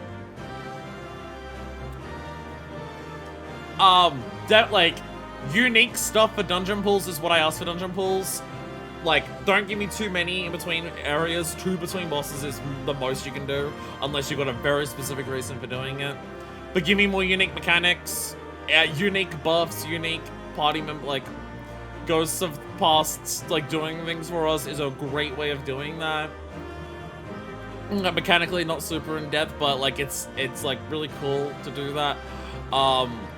Good final boss. Mechanics a little easy, but like I don't really care for that. It was still like telegraphs cool. Like cool telegraphs for the attacks. I don't care that the mechanics are really simple. Bringing a cell back for the very end is good. Why the fuck were the first two bosses Livy and Ridderton?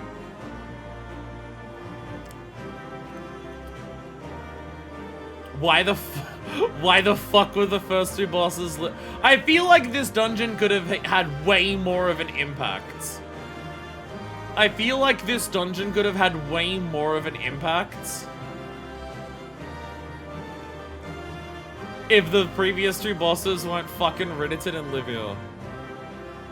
It should have been out of Thordon, Nidhogg, and Ilberd. Ilberd definitely, just because in terms of like personal hate towards the Warrior of Light specifically, Ilberd is absolutely one of them. So it's just a case of who hates us specifically more, Thordon or Nidhogg. I can understand not doing Nidhogg because Nidhogg, being powered by Nidhogg guys, actually I guess both. I was about to say that might be too similar to Ilberd, because Ilberd's also powered by Nidhogg eyes. But now that I think about it, so was Thordon. He was also powered by Nidhogg eyes. It's almost like that's a trend. It's almost like all of the characters who have been powered by Nidhogg's eyes have been the characters who have bared the most hate towards the Warrior of Light. Because Nidhogg's eyes have been used as tools of hatred for a long time. So, like, the main characters who have hated us the most throughout the story are all characters who are powered by that hate. It's almost like there's a consistent theme going on. Which could mean anything. Nidhogg's already a dungeon boss, so maybe Thordon. Assuming if you went to the Ethereal Sea after all his primal stuff. I would assume so. I didn't have jump. Okay.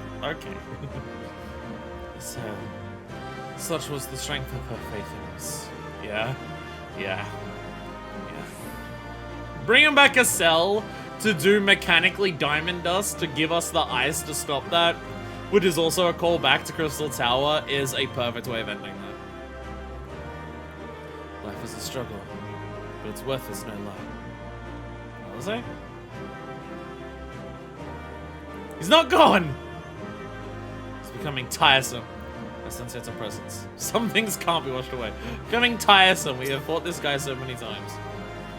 I'm honestly okay with, like, 3 of the bosses of Endwalker being, like, variations of Hermes. I'm okay with that. They're all so different that I think it's fine. 2 in a row is funny, though. It is literally 2 dungeons in a row he's been the final boss of. And then one of the trials.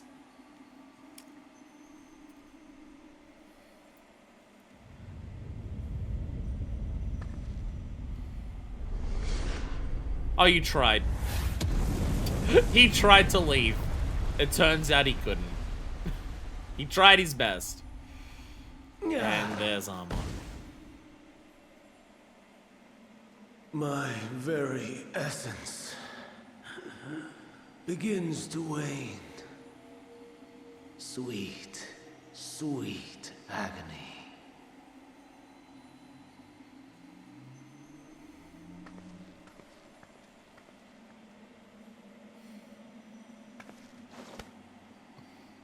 Leave this to her. This one's ours. We're the ones who spoke with Hermes. Come to deal the coup de grace. Who are we talking about? Good. In death, what is the difference? Where does one begin? Watching you struggle against the inevitable is bad comedy. Erase me from existence, soul and all. It's not what we're here to do.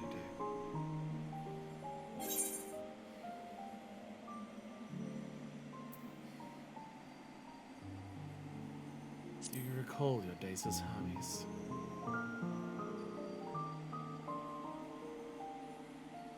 How would you know that name?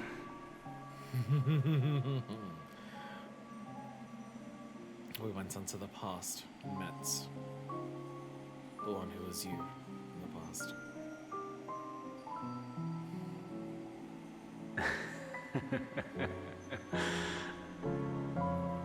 Then it was you.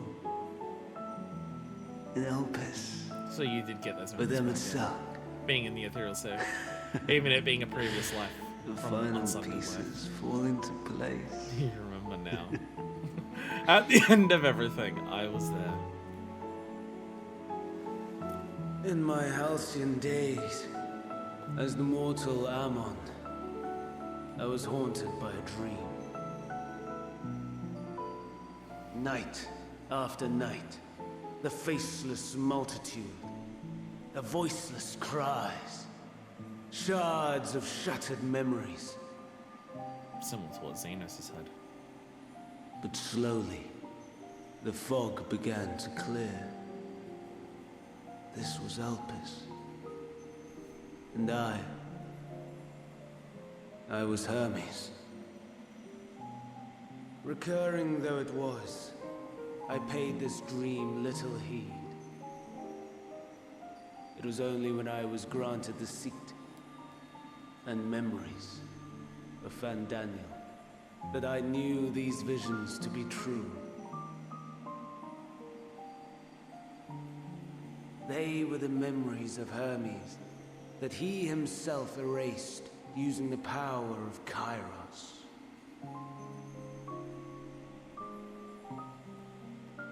So because he erased the memories, in his attempt to burn away the events of that fateful day, he succeeded only in searing them more deeply into his soul. So because he tried to erase them, those memories were able to soul. come back once he returns to the ethereal sea. Death failed to expunge them, no matter how many times it came.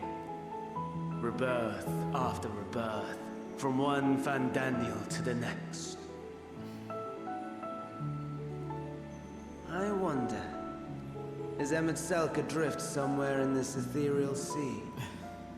In defeat, finally remembering your time together in Elpis? And if he does, he's fucking furious How about it it. must gall him to be entrusted with knowledge of the final days, only to be rendered powerless to act upon it. Telling us to remember that they So once lived, many and he can't even lifetimes remember that he fucking dedicated met to us. restoring his beloved Amaranth in blissful ignorance. Oh, folly. But make no mistake, my life as Hermes is not the reason I invited the world's end. I have lived. I have struggled. I have dredged the very depths of despair. And in the detritus of existence, I found the truth. I served a great ruler, powerful beyond measure. The world, his dominion. Yet even he and his vast empire were destined to fall, to become one with oblivion. At the end of life's journey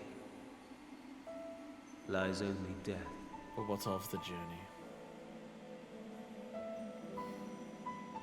So I ask you, why live at all?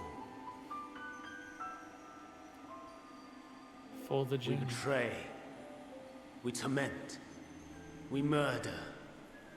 We are wicked, spiteful creatures, without exception.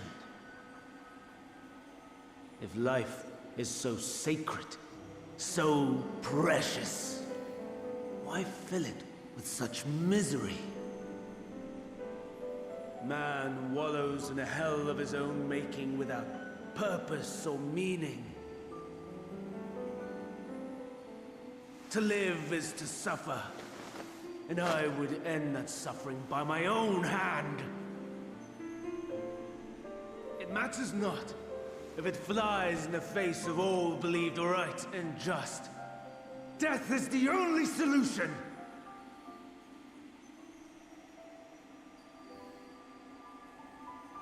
That is my truth, my answer to the question. And yet, even as the words pass my lips, I am filled with doubt. Has my search reached its end?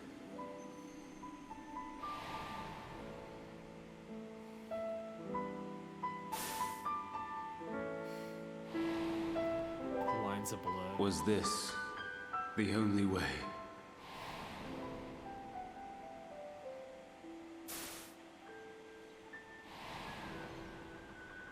After all these years.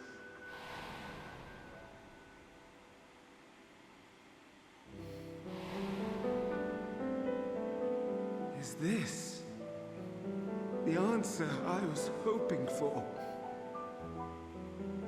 His voice is changing between like Armon and Hermes. The lamentations of the damned. How it vexes me to see your conviction falter at the last. Is this like actual Asahi? Still clinging to existence, I see. Is this actual Asahi? You, who champion death so fervently, unwilling to accept your own. Hate it till the end! Swept into the sea of souls. As do I. We prisoners to men, watching as the world turns.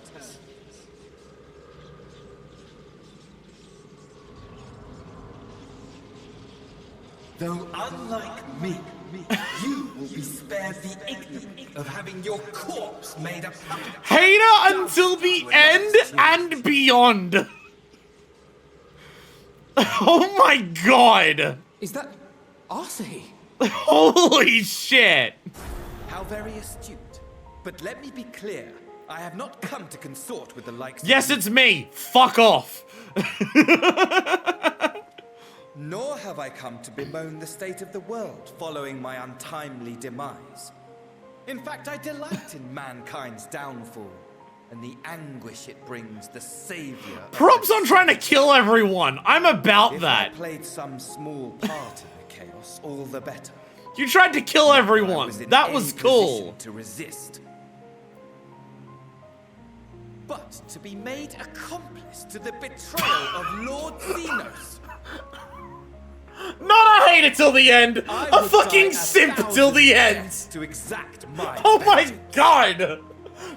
Oh my god, you fucking dick riding cretin. Holy shit. Now Oh my you fucking are god. at my mercy. I shall drag us both into oblivion, and you will never see the fulfillment of your magnum opus.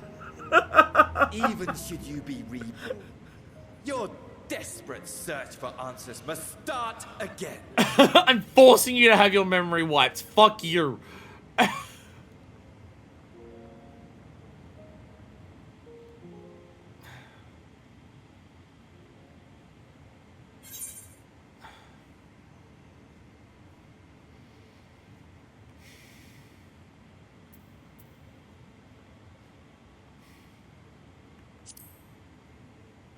Next time, we will find the answer together. Even here, even now, you have every right to hate me.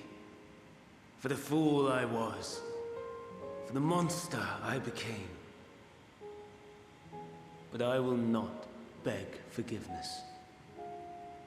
The tale of Hermes, the man who knew so much, yet understood so little, ends here.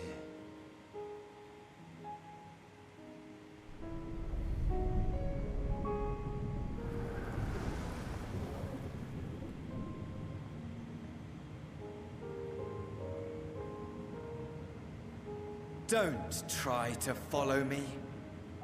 I had more of you people than I could stomach in life. Never mind in death. Good, fuck off. Likewise. I pray we do not meet again. You had better hope not. Alfredo himself with the good fuck off.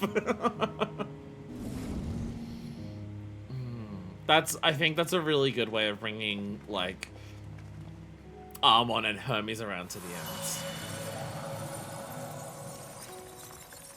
Like, the complicated nature of it being together and everything like that, and the lines blurring and everything like that. That's a really good way to, like... Hydaelyn is waiting. End and Hermes' character, I think. I think that's a really good way of doing it.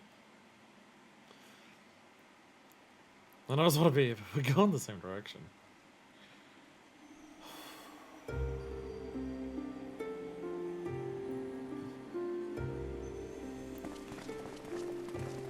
We've got a proper platform here.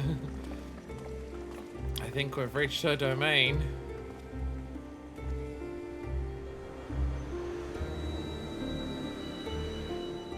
There we go. Brave travelers, I welcome you.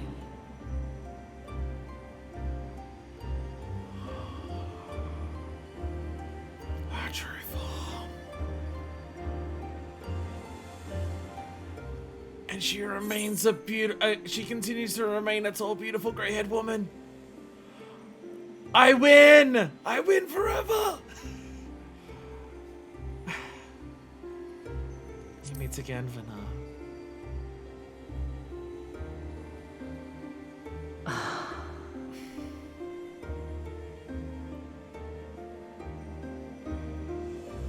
God, she looks awesome. I see. Thou didst journey unto Elpis. She looks so awesome! And now, the rivers of time converge. Your brave little spark is here. She wasn't the crystal at all. I know why you have come. Yet I would hear you speak your reasons all the same.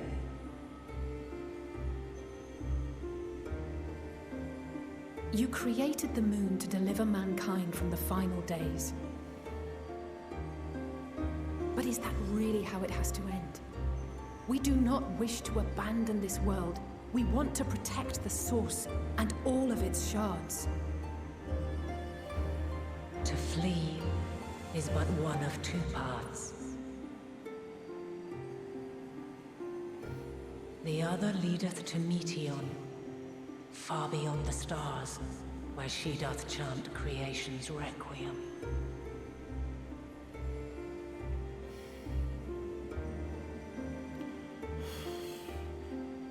Her domain is formed of dynamis, pure, absolute.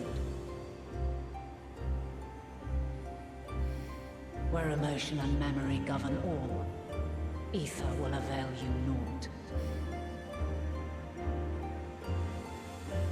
Meteon hath gathered the pain and despair of countless stars, and to go unprepared is to go unto your doom. We'll beat her. We'll win.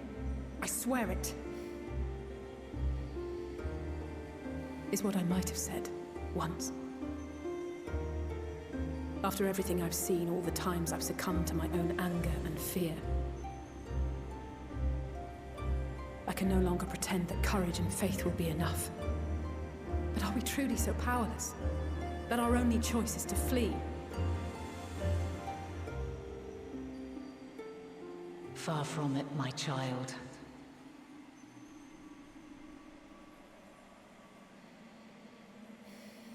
Long ago, the inhabitants of myriad stars, many more prosperous than Atheris, sought to free their worlds from life's woes. She always understood that's the core at the issue. Sorrow and anger, conflict and hostility, despair, and even death itself. But as Meteon reported, every attempt ended in failure. Darkness abideth within every living being and can never be cast out. Neither reason nor faith can challenge this immutable truth.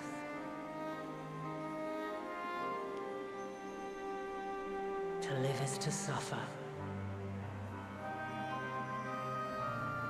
And in suffering, find strength and purpose and hope.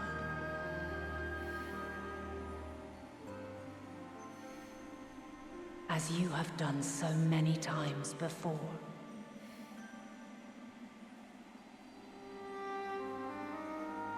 Thou dost pursue an impossible dream, Yet knowing this, you pursue it nevertheless. And thou hast learned to depend on others as they do thee.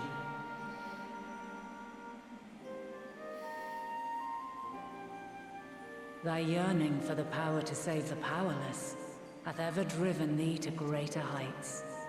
Thou hast grown strong.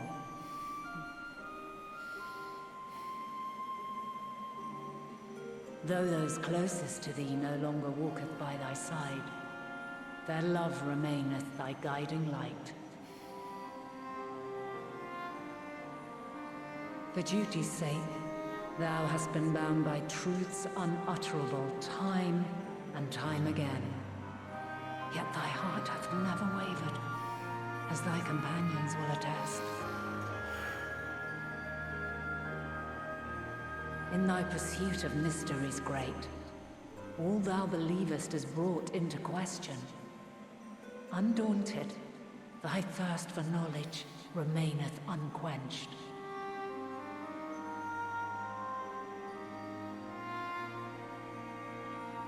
The fires of hatred that once burned in thy heart burneth no more. From their ashes doth spring the light of love, warm and pure.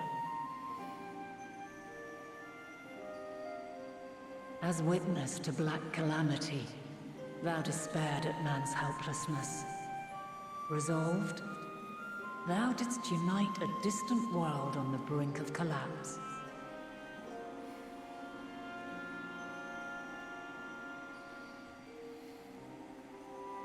And thou, my champion, when all did seem lost, thou never abandoned hope. For every trial and every foe that did bar thy way, thou hast proven equal to the challenge, drawing courage from the many bonds forged on thy journey. You have all known despair, and though the end approacheth, you walk on, heads held high. Therein lieth your power, the strength to silence the song of oblivion.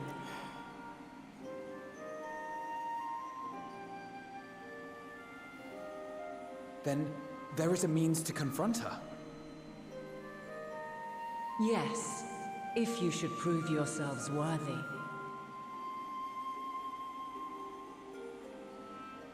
Hark! There it is.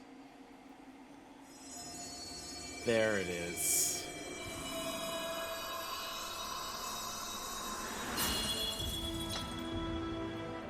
Nigh impossible is it to send mortals to the edge of the universe. Should you fail, there will be no second chance. As the will of the star, I ask of you this. This triumphant version of Ants Do is you playing possess the ever. Holy fortitude shit. to stand firm when all around you doth crumble? Do you possess the faith to vanquish despair itself? Should you lack the strength to best a supreme deity, I cannot allow you to make the journey. You must leave this star and never return.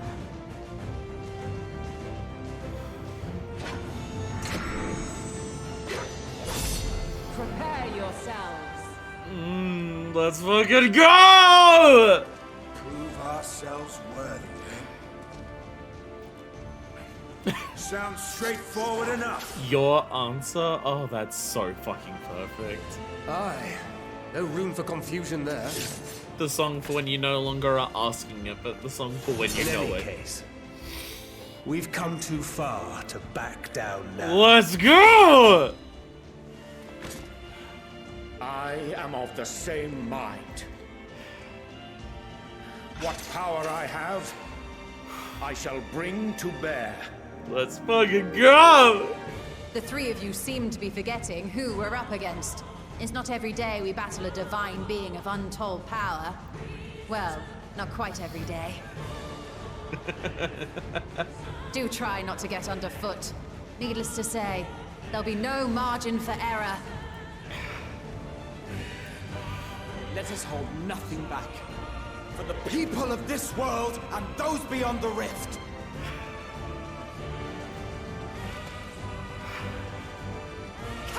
Let's fucking go!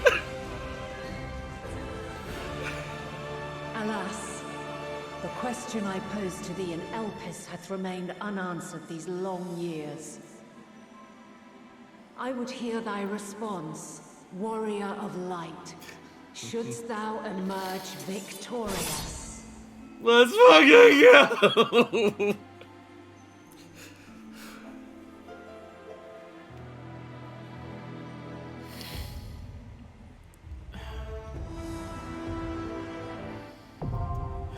The Mother Crystal, now accessible. Oh my god. I have tears. A second.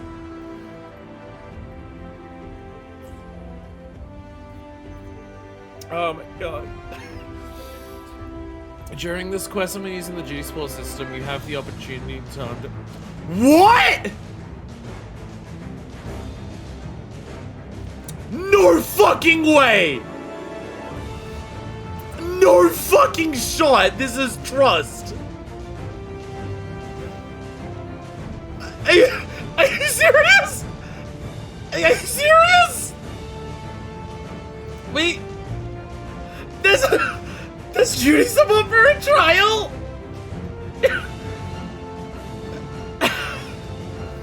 No fucking way! I didn't think that was possible! I thought they were gonna, like, appear during the fight, like when we did, like, fucking, like, when we fought Nidhogg at the end of the area and, like, Ascidian's there? I thought... you can do duty support for fucking trials? Holy shit! Holy fucking shit! You want to steal a pistol? Pain and despair. Aye, we're old friends. I've counted the times I've cursed my powerlessness. But it's the blessed moments in between that I choose to hold in my heart. Memories, possibilities. I fight to keep those things alive. In Filia and Rain, say nothing of you lot. I know, but never settle for less. From the ruins of a sundered paradise did she rise, to grant this star new life. As its will, long has she labored to guide her children. Make no mistake, this trial puts to proof Heidelin's own faith. Should we bring our singular talents to bear as one, even gods may fall. Nevertheless, I pray thee, throw thyself not into peril, lest our curative resources be spent. Metzelk called us incomplete. Pitiful creatures, he said. Maybe we are. Pain, grief, fear. They walk with us wherever we go. But we prove to him that we deserve to live, and we'll prove it to Heidelin, Meteon, to the universe itself if we must. What? Surprised to hear me and love mentioned in the same breath? I'm not a heart of stone.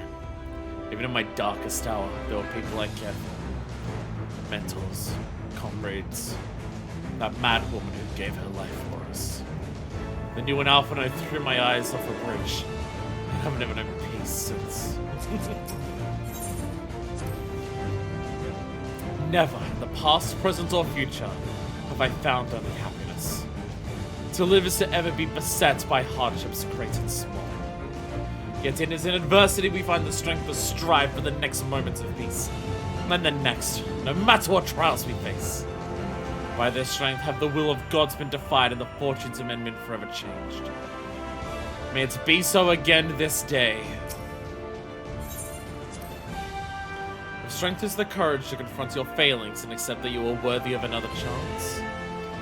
To rise from the ashes while the fire still burns. Bloodied but unburned. then my friends have made me strong.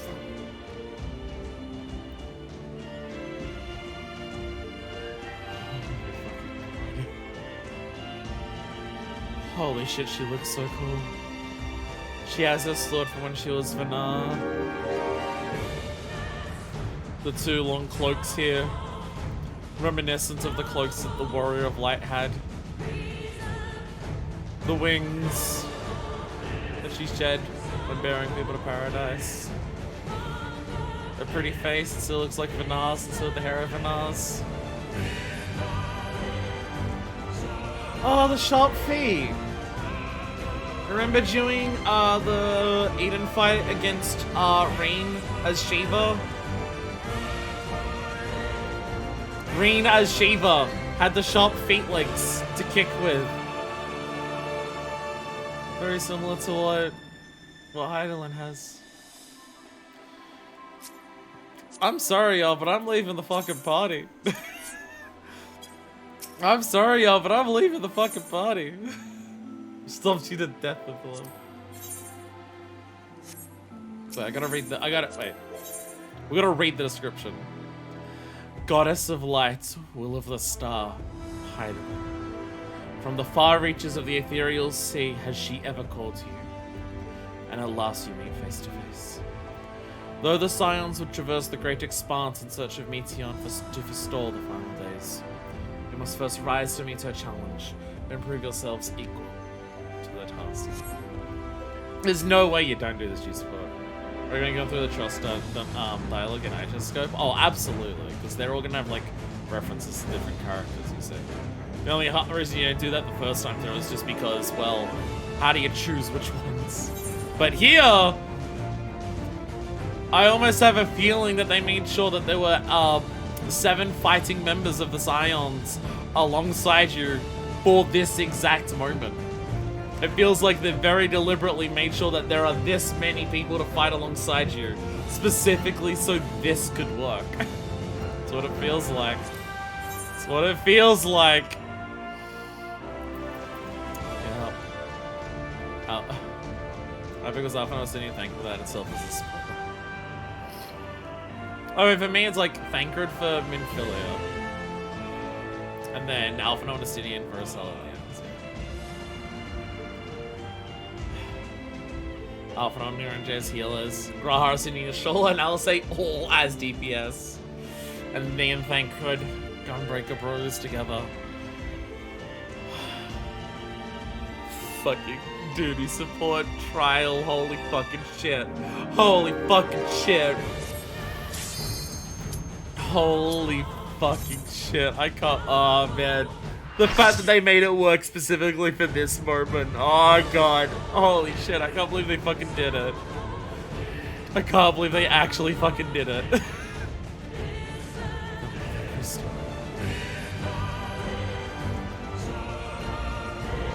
Divine light. Heidelin.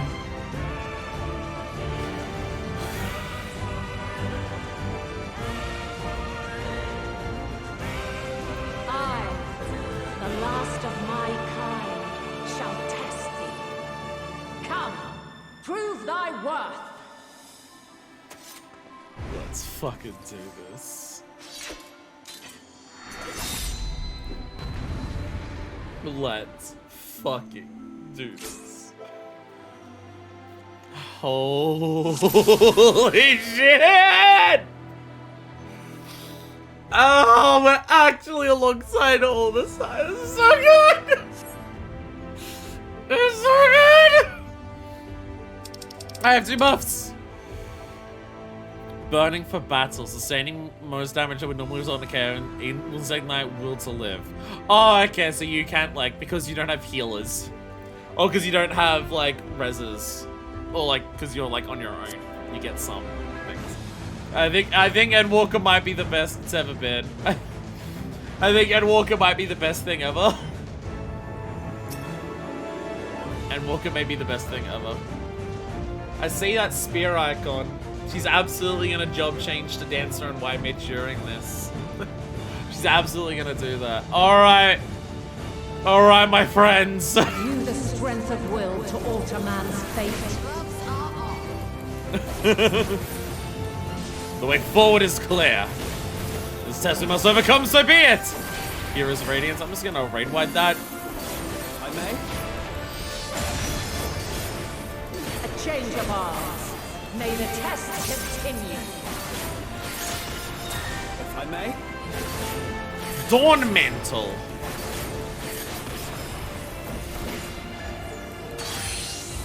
Dancer! Wait, it's slow, I see it. Donut? Yeah, donut. Yeah, because it's dancer. Spin around. Master Storm Background! Yeah!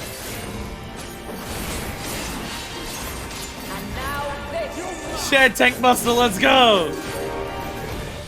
Most of that dying's okay, but I try without him too much, yeah. Dawn Mantle! What you got this time?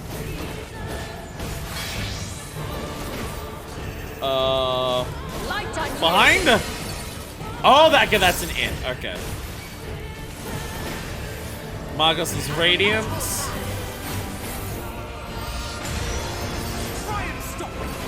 Big raid wide. Dawn Mantle.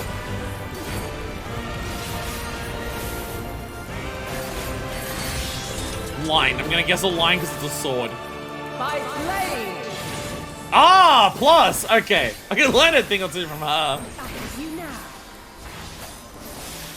Heroes sundering. Oh, okay, Corn Tank Buster. Don't want to make sure I do it away from everyone else. You underestimate me. Dawn Mantle. Okay, well I know all these now.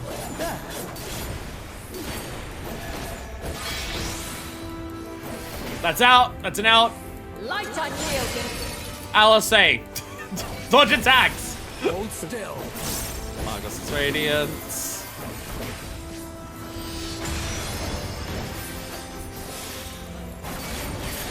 Oh, I have first up.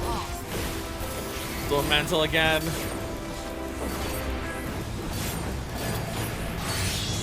Stop. Plus. You're my burst, I dare you. There we go. Ugh. Crystals of light. To me. Crystals of light? Crystals of light? Yo! Yo! Here. Yo! Here. The song of creation's end. Feel.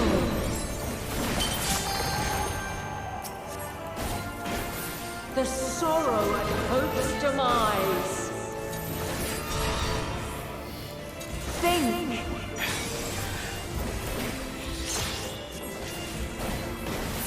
Find your way in the darkness.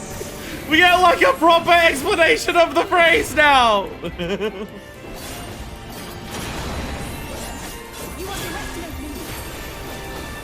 Holy shit! Oh god. Wife, please.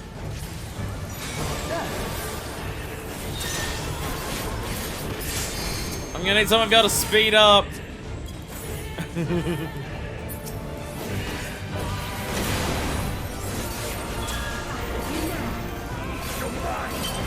Oh! Oh!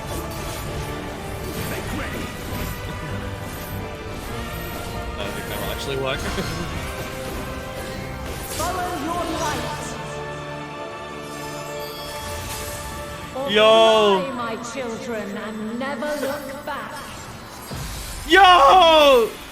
Yo! Oh, she's gonna do it! She's gonna do the Sundering Pose! Yeah! Exodus. Then you are resolved. Yeah!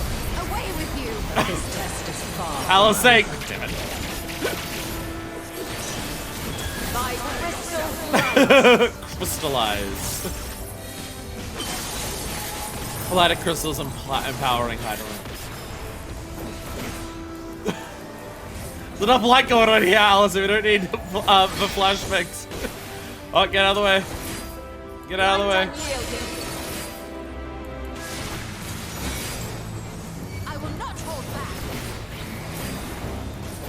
You get in there. Refulgence eternal. Oh. Oh, okay. Okay. Yeah, at the end of the lines. Okay. Margos's Radiance. Okay.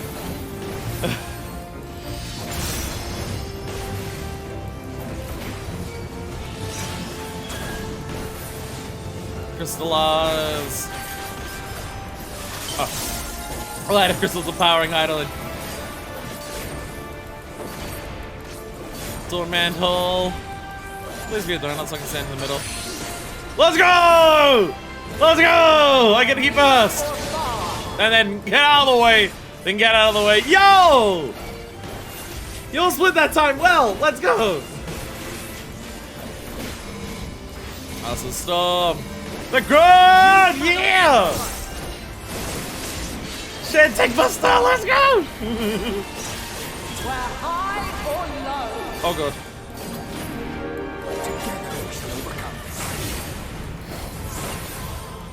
Oh, they're staying at the back. Oh, they're staying at the back. Oh, I see, they're gonna go in the order they went in. Yeah, okay, yeah. Oh, oh, dude, no, not quite in time. Not quite in time.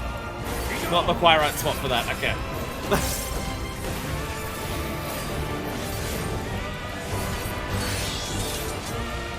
Plus AoEs. By blade. Oh god. Stand together, please.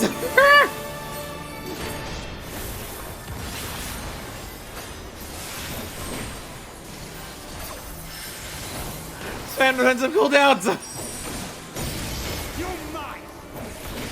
Oh god, I am hurting with my Radiant Halo. You underestimate me. Real big raid wide. Oh Jesus. Light wave. Oh Jesus. Oh god. Oh god. What? Where's the stack? Bruh.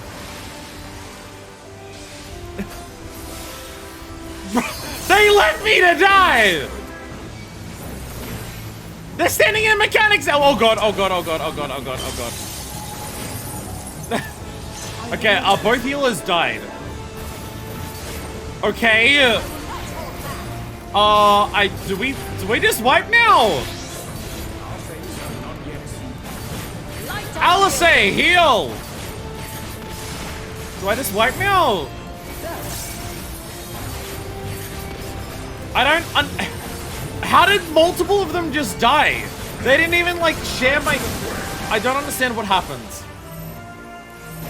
They just don't take... Okay.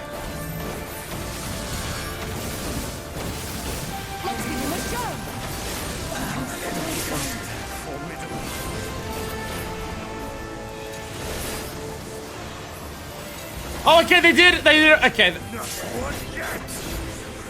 Are they just meant to be dying during this? What's going on?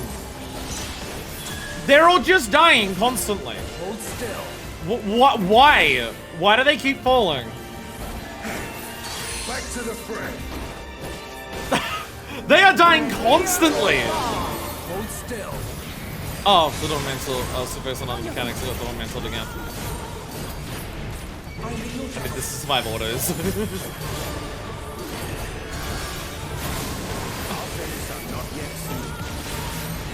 Okay. Come here! You're gonna have to fucking... Why are they not... They're not doing mechanics anymore! They're bugged out! They're not doing mechanics! What? They're not joining stacks, they're not, like, dodging the attacks anymore. They just stopped working. I think the game actually bugged out. Okay, pay attention to the mantle. Oh god, I'm well.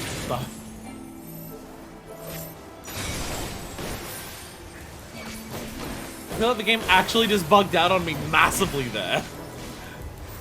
several of them started dying and they stopped doing they stopped doing stack markers even. Okay, they just stand in a spot even if it's not safe to do the stack. They just stand there and then okay.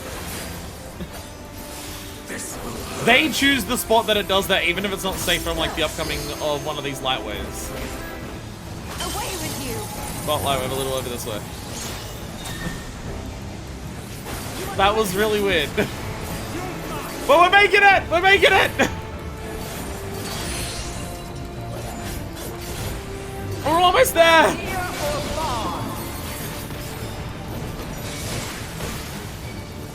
Dump it down!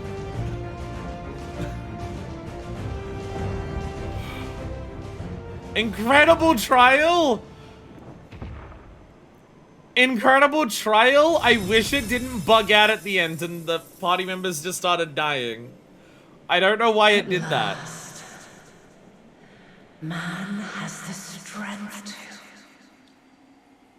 I guess this is why we usually don't have, like, trial supports. Because they're not, the AI is not the greatest for it. Sometimes the AI starts making mistakes. But incredible trial. I would love to do that with other people as well. Not obviously for the first time, but very fun mechanics. The light wave shit is cool. Well, I try to mentally space that out. It's fun. I thought we'd have a funny idle itself. I trust you're still in one piece. No thanks to some of you not sharing my stack markers. To the appear we have proven equal to the challenge. It's the piss waves. I don't understand why they just like them not stacking, they seem to choose a spot to stack and they say, we are standing here and you can't stop us. I don't know why they don't do the light wave mechanic. Several of them started dying to light waves and I don't understand why they were dying to the light waves. Like, why did they just not move out of the way? That I don't understand. I hope that'll suffice. And so it ends. Exhausting.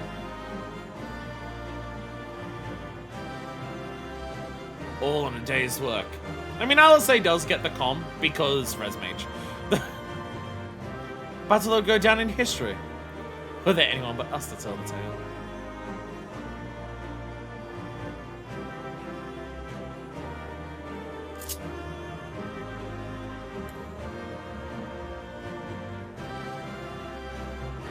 I can't force the bow down to do this one.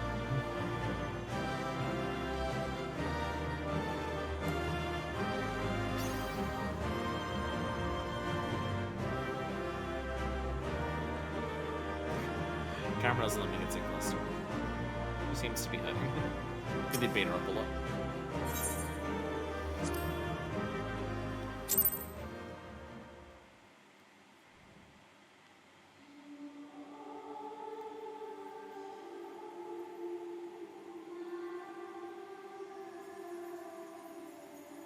No! This can't be happening!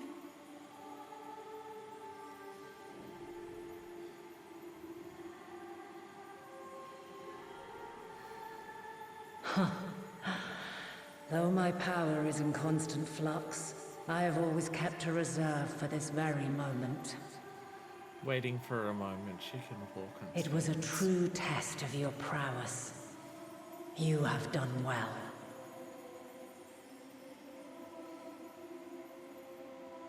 There is one thing I must ask.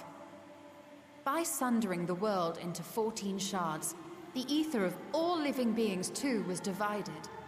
This reduction would in theory allow us to more easily interact with Dynamis. Having seen mankind brought to the very precipice of extinction, you wished for us to develop a means to overcome despair.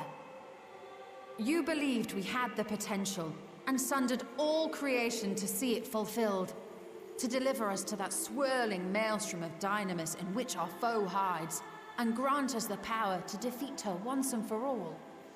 Is this not true?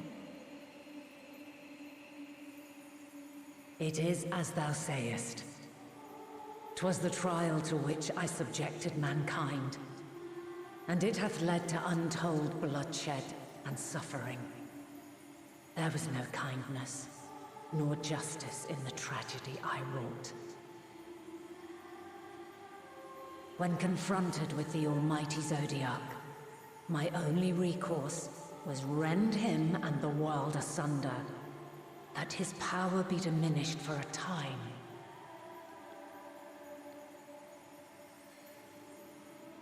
And so it came to pass. Now you, my chosen, have surpassed my expectations, surpassed me. I entrust the fate of the universe unto you.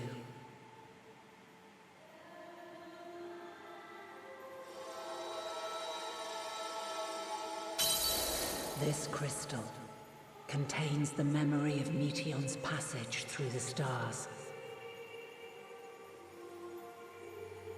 Deliver it unto the Loporrits. They will guide you to her.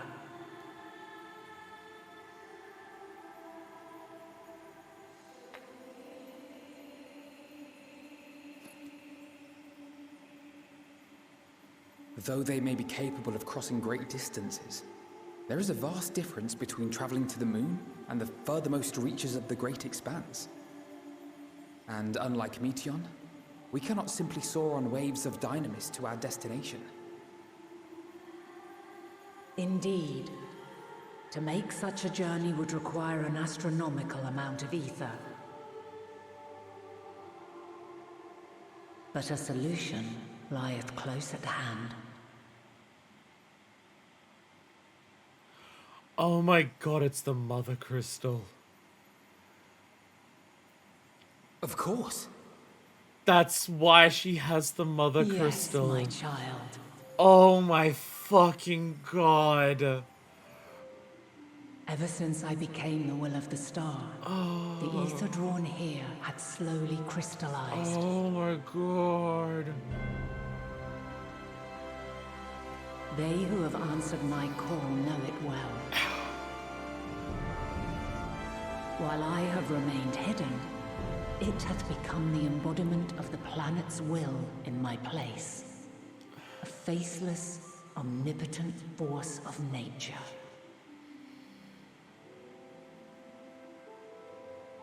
The Mother Crystal, our final hope.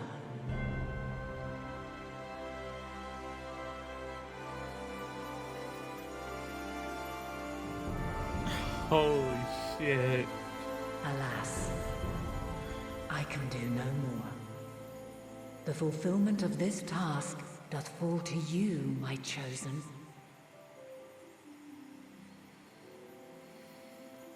Now, heed these words.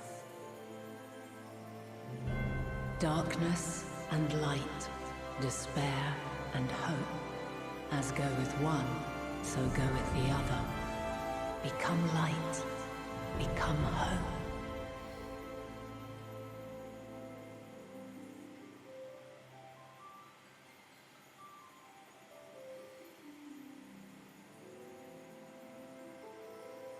I have a gift for thee.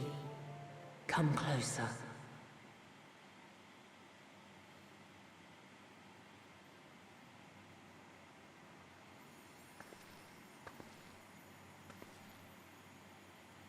Long have I searched for a means to safeguard the future of this star. Though I knew failure after failure, by recalling thy tales and my promise to thee, I found the strength to carry on. Though the world is ever changing, thy thirst for adventure hath never waned. Thine unshakable resolve never ceases to amaze, to inspire. As a mark of my gratitude, I bestow this final gift. Thou dost possess the crystal of Azum, yes?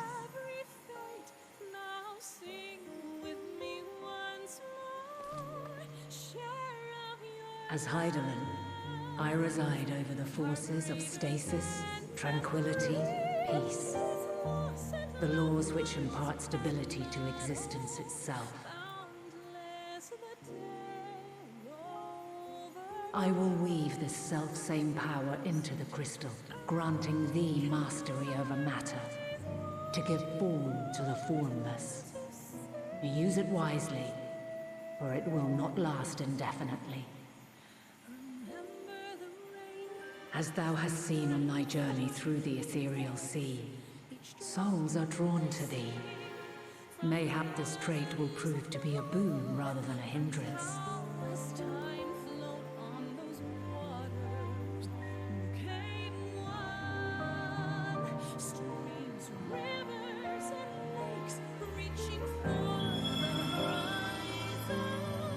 It is thy hopes and prayers that enable Azam's invocations and give them life.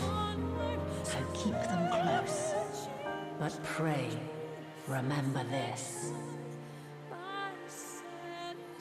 When the way forward is hidden, even from the mind's eye, look not to the invocation, but within yourself. These were the words of the crystal's original bearer.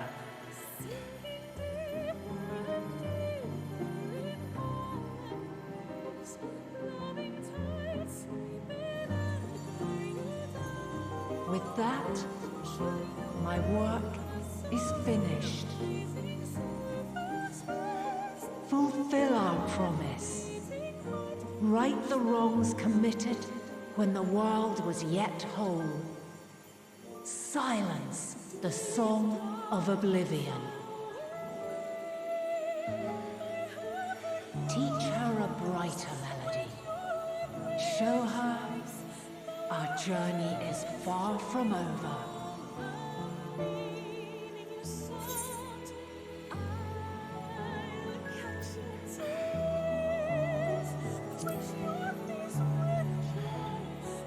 We'll find out.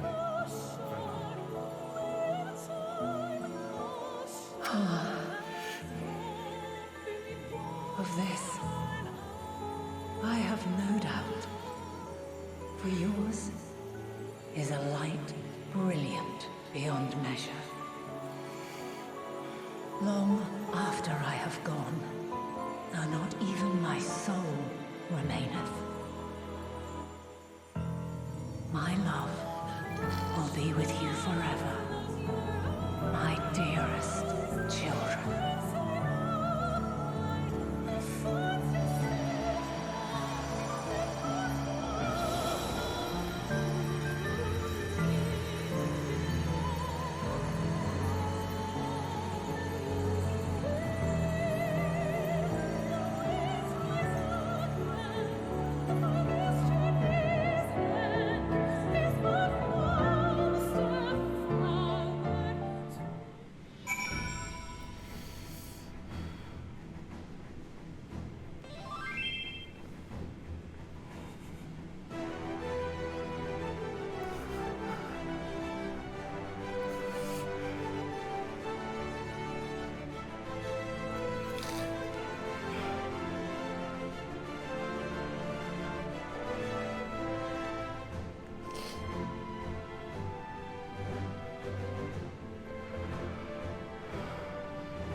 Do you want to give Mitch props to 4 team having us fight Heidel and Beekeeper? Good, no corruption or secretly the bad guy or anything.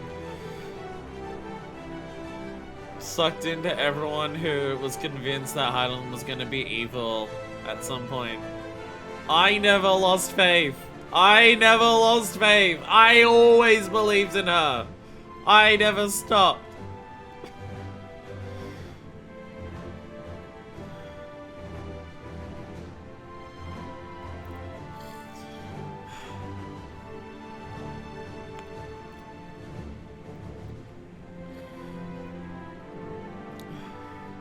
So the thing that Hithodea said.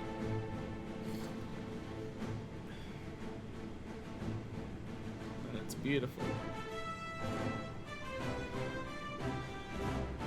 Sad. Beautiful.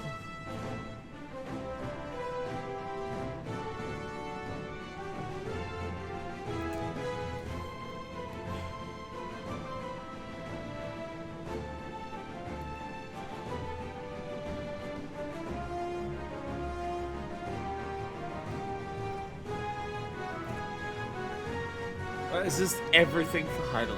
The entire time has always been for this end. Everything she's ever done has been towards this end. Always.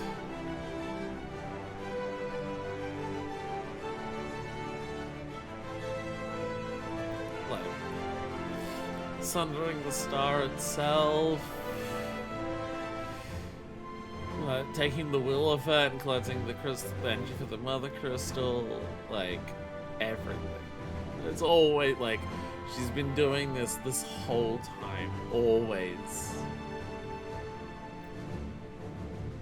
towards this outcome.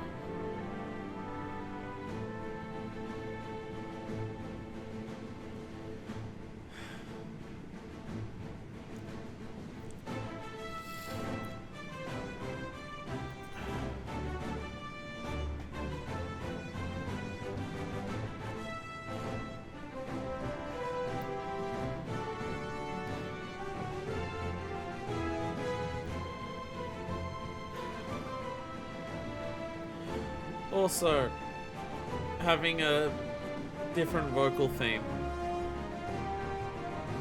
Well, like, same vocals, but like... I like the idea that we get like the more energetic... Like, the more energetic, more like guitars going for a version, and that version is like the Nas theme. But then, we have the one that's just like the gentle piano. And that one is Hydaelyn's theme.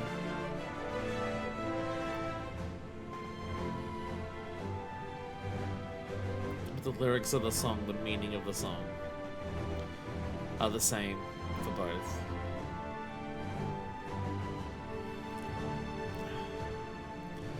Well, I'll be honest, the moment that, like... I'm gonna look at the official video of the song before next week. It's very spoiler heavy. Okay. But I'll be honest. It wasn't on my mind for most of today. Just one of those things of being so in the moment. I'm not really thinking about like game structure or anything like that. The moment that we had like, oh, by the way, going into the ethereal sea and the Ishascope's the dungeon. The moment I realized that, I knew the trial would be Hydaelyn. Because what else would it be? Didn't expect it to be a duty support trial. That I never expected in a million fucking years.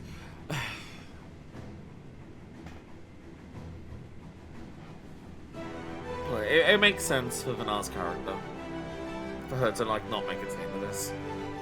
Vanar's whole thing, the whole reason that Vanar summoned Hydaelyn in the first place, the whole reason that Hydaelyn opposed the constant sacrifice is believing that the star belongs to those who come after, and believing that, like, suffering exists and that things ending is inevitable, and it's about that. So, the idea that, like, she doesn't, like, she doesn't survive to the end of Endwalker is a perfect summarization of her character. Like, she's done all of this work and, like, gone through the suffering of being the will of the star and all the pain that's come with that, and also the pain of seeing what's happened to the star because of her actions. She's gone through all of that for an outcome that she knows she won't get to see. She just has to have trust in us that we'll make it. And she's not ready to go on until she has complete confidence and complete hope in that. Like, it's it's sad, but like, it's the only thing that makes sense for her character, for the commitments and beliefs of her. The piano one is flow, while the other one is flow together, because it includes the wall and their themes.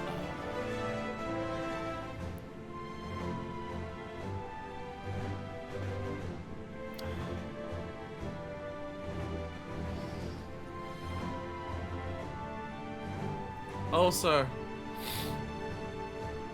going into Minifus lore and Minifus canon and Minifus headcanon and everything like that, I'm not just standing by the idea of Minifus and Vanar entering a relationship of a odd sort for Minifus time in Elpis. I think it is also a perfect character moment for both of them.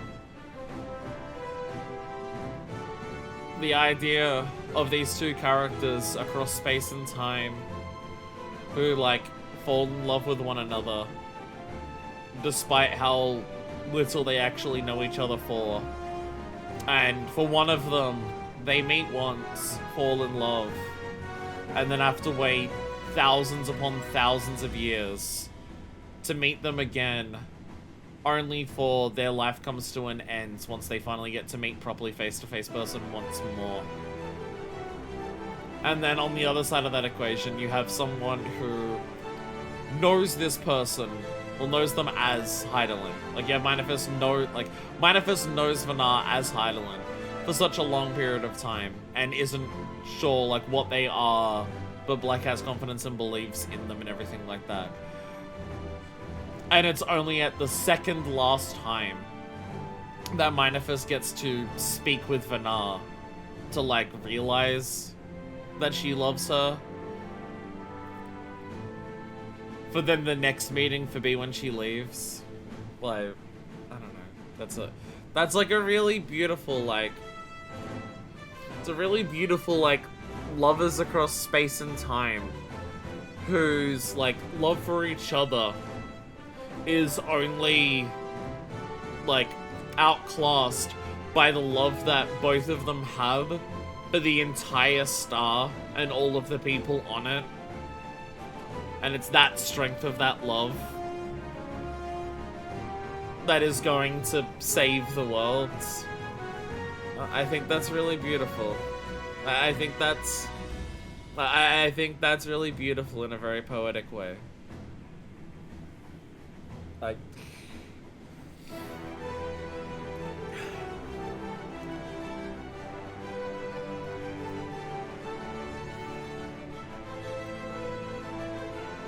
the only issue is that I've run out of accessory slots on my character.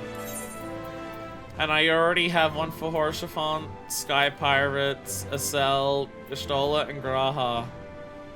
And I also don't know what accessory I would even use to represent Hydaelyn slash Vanar at this point. So I don't even know what to do for that. I'm not sure what to do to represent that at this point. Hi, Living Way. Manifest, did you meet Hydaelyn? Pray tell, how is she?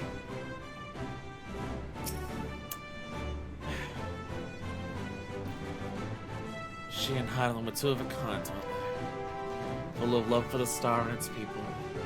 Always holding to hope for our future.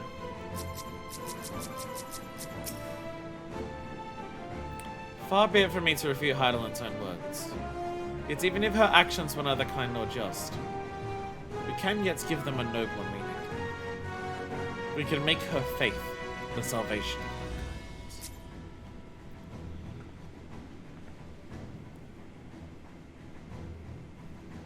yeah, like, yeah, what Heidelin did cause a lot of suffering, but also, I don't know what other choices she had.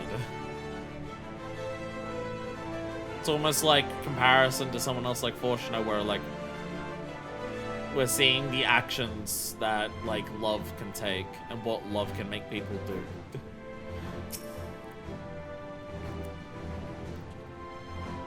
Dynamis is ruled by emotion. Perhaps prayer has more tangible results than I suspected. Albeit, not ones that are not always obvious to us. In which case, we may hope that Heidelin's wishes continue to move the hearts of men as they set forth time and time again. Man, I now or else I die. Good night, Crafts. I imagine this is going to be our final quest for today anyways. So I'm going to point out, considering the design and attack, Solar Bahamut is very likely meant to be a spoiler for it. Oh my fucking god, you're totally right. Oh my god, you're totally right. That's why Solar Bahamut exists. Because you also get it at, like, level 100. So you have to have, like, quote unquote done this puzzle. And even not, like, you're in, like, Heidelin. You're always in Heidelin. Yeah, no, fucking, yeah, that makes a lot of sense. That makes a lot of fucking sense. I still don't like that it basically doesn't affect the gameplay at all of Summoner. I also still think that even if that's going to be what they do, make it something that isn't Bahamut. But at least I understand why now. Still could have been done better. Still could have affected Summoner's gameplay, which it currently doesn't, but you know.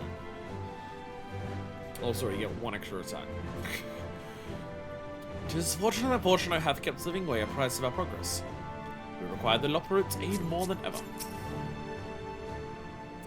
Bit small for welcome parting, but maybe in wonderful crowds. I'll keep Heidelin's words in my heart. As Talisman and Lodestone both. She has given us all she can. We must share what we know with Father and Loporut at once. Let it not go to waste. Thank goodness! I would have forgiven myself any you come to harm.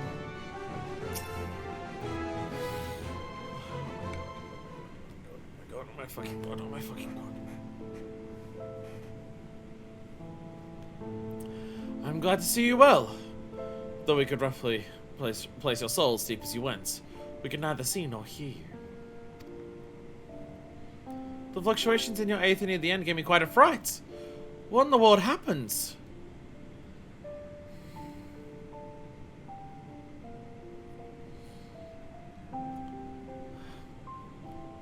Iceland gave us a final trial. One we were able to meet the challenge of.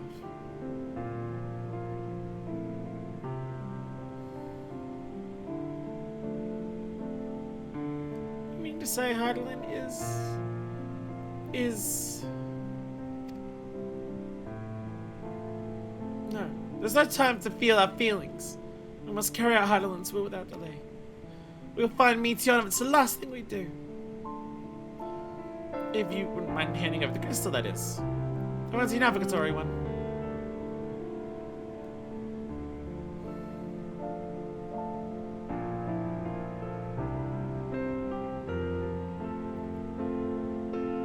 To the edge of the universe, where congregates the despair of countless stars.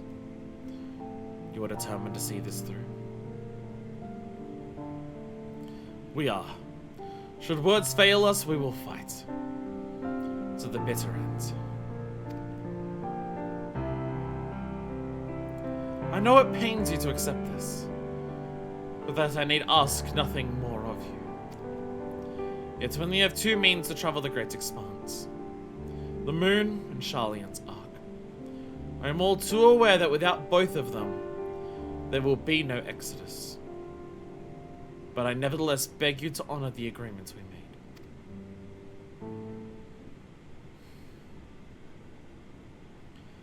Forum's decision will be on it.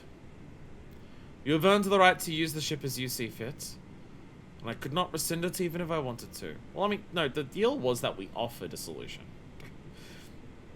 Or offered a use. The deal was that we offered a use, and you were allowed to deny it. If you wanted to. That was the deal.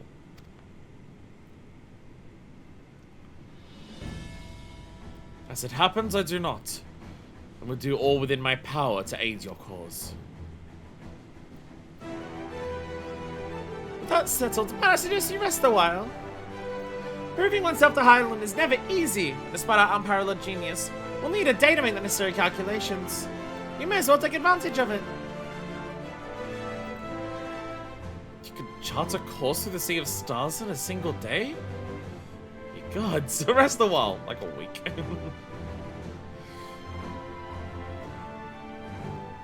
Shall we head above ground for some fresh air then? And perhaps a nap.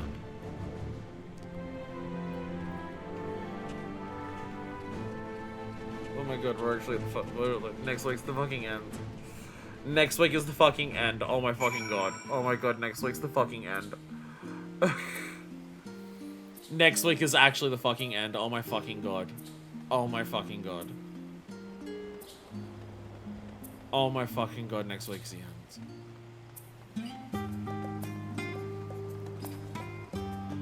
I'm gonna teleport. I'm taking a walk through Charlene to decompress a little bit.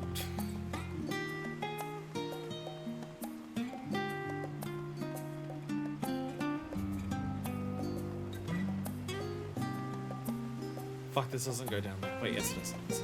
Unless it goes down to the little bitch again. Oh, that's good.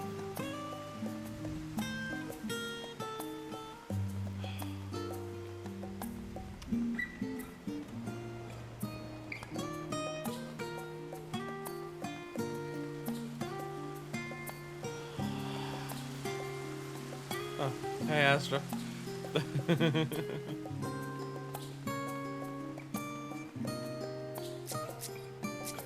I've got a lot of people here. Everyone's here. Pop a champagne and I'm leaving.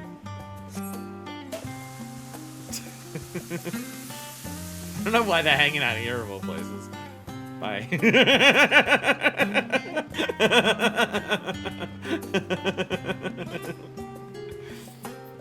Good thing I went for a walk. Good thing I went for a walk. Popping champagne and I'm leaving. Not reading chat. Look at him. I'm gonna not acknowledge it. Aramis is talking so they hard like, man, they're not AFK.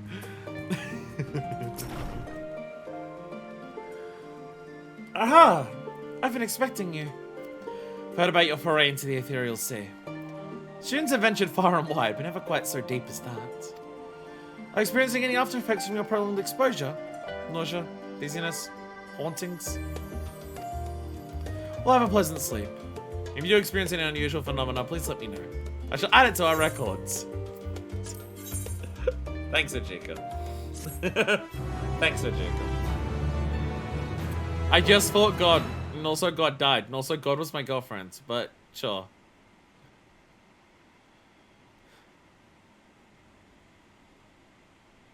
I'll let you know if you can study it. Oh my god, first time the Warrior of Light's been asleep with all the lights off.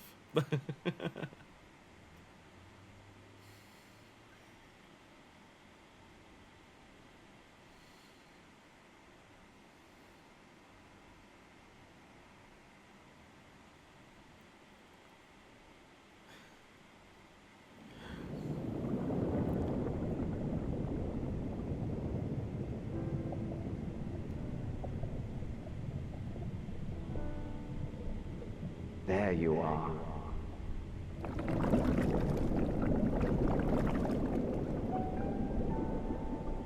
Some time, indeed, yes. For you, at least.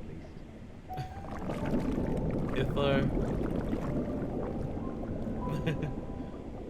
Believe me, I'd meant to get some proper sleep. But here we are, drifting along instead. Meaning Emmett, I presume. Well, well. You too. And so we remain. Watch and wonder.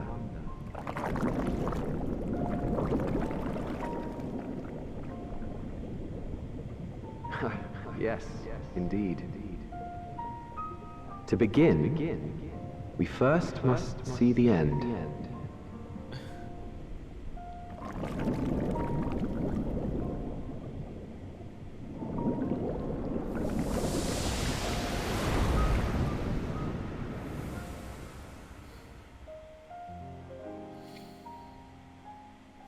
They are watching us from the sea.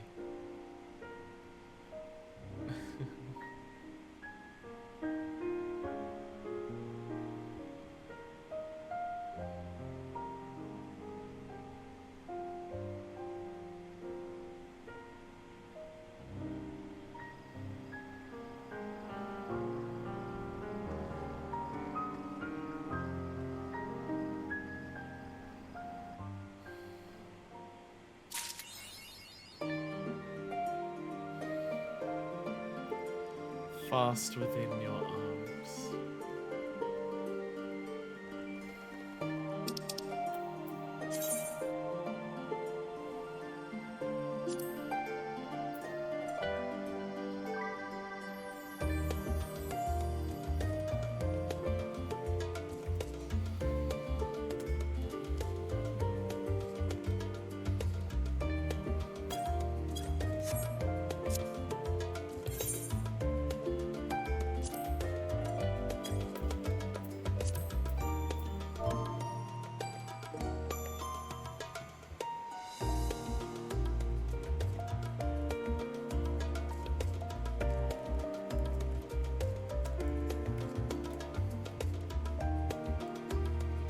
Keyboard, don't ruin it. Don't ruin the moment. How dare you? I think that's one that can work. Again, I've not had the title on this glam for a while. Ever since the whole Emmett saying cast aside titles and pretenses. I've had my macro to clear my Gunbreaker title ever since Emmett said that. And I've left it cleared the entire time even since then. But I think that one works.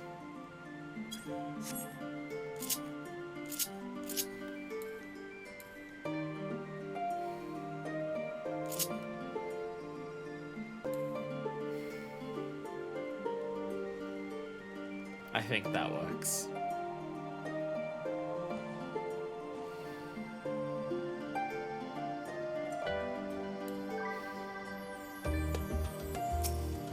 Sorry. So I'll speak to you next time. You can wait.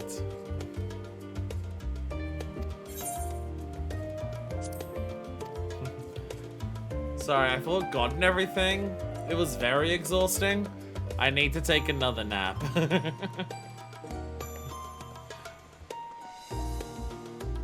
I need to take yet another nap.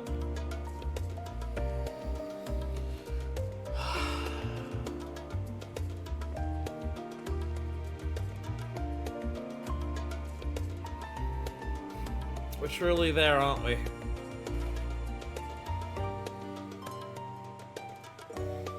After all this time, we're actually there.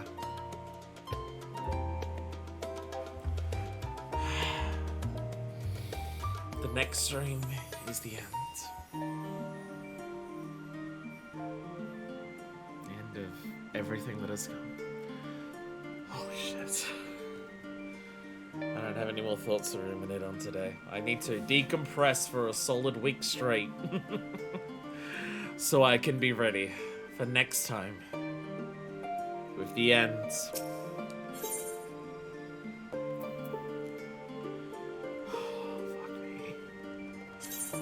Fuck me. Thank you all so much for watching. And until next time. For the end. This is version 2, signing out.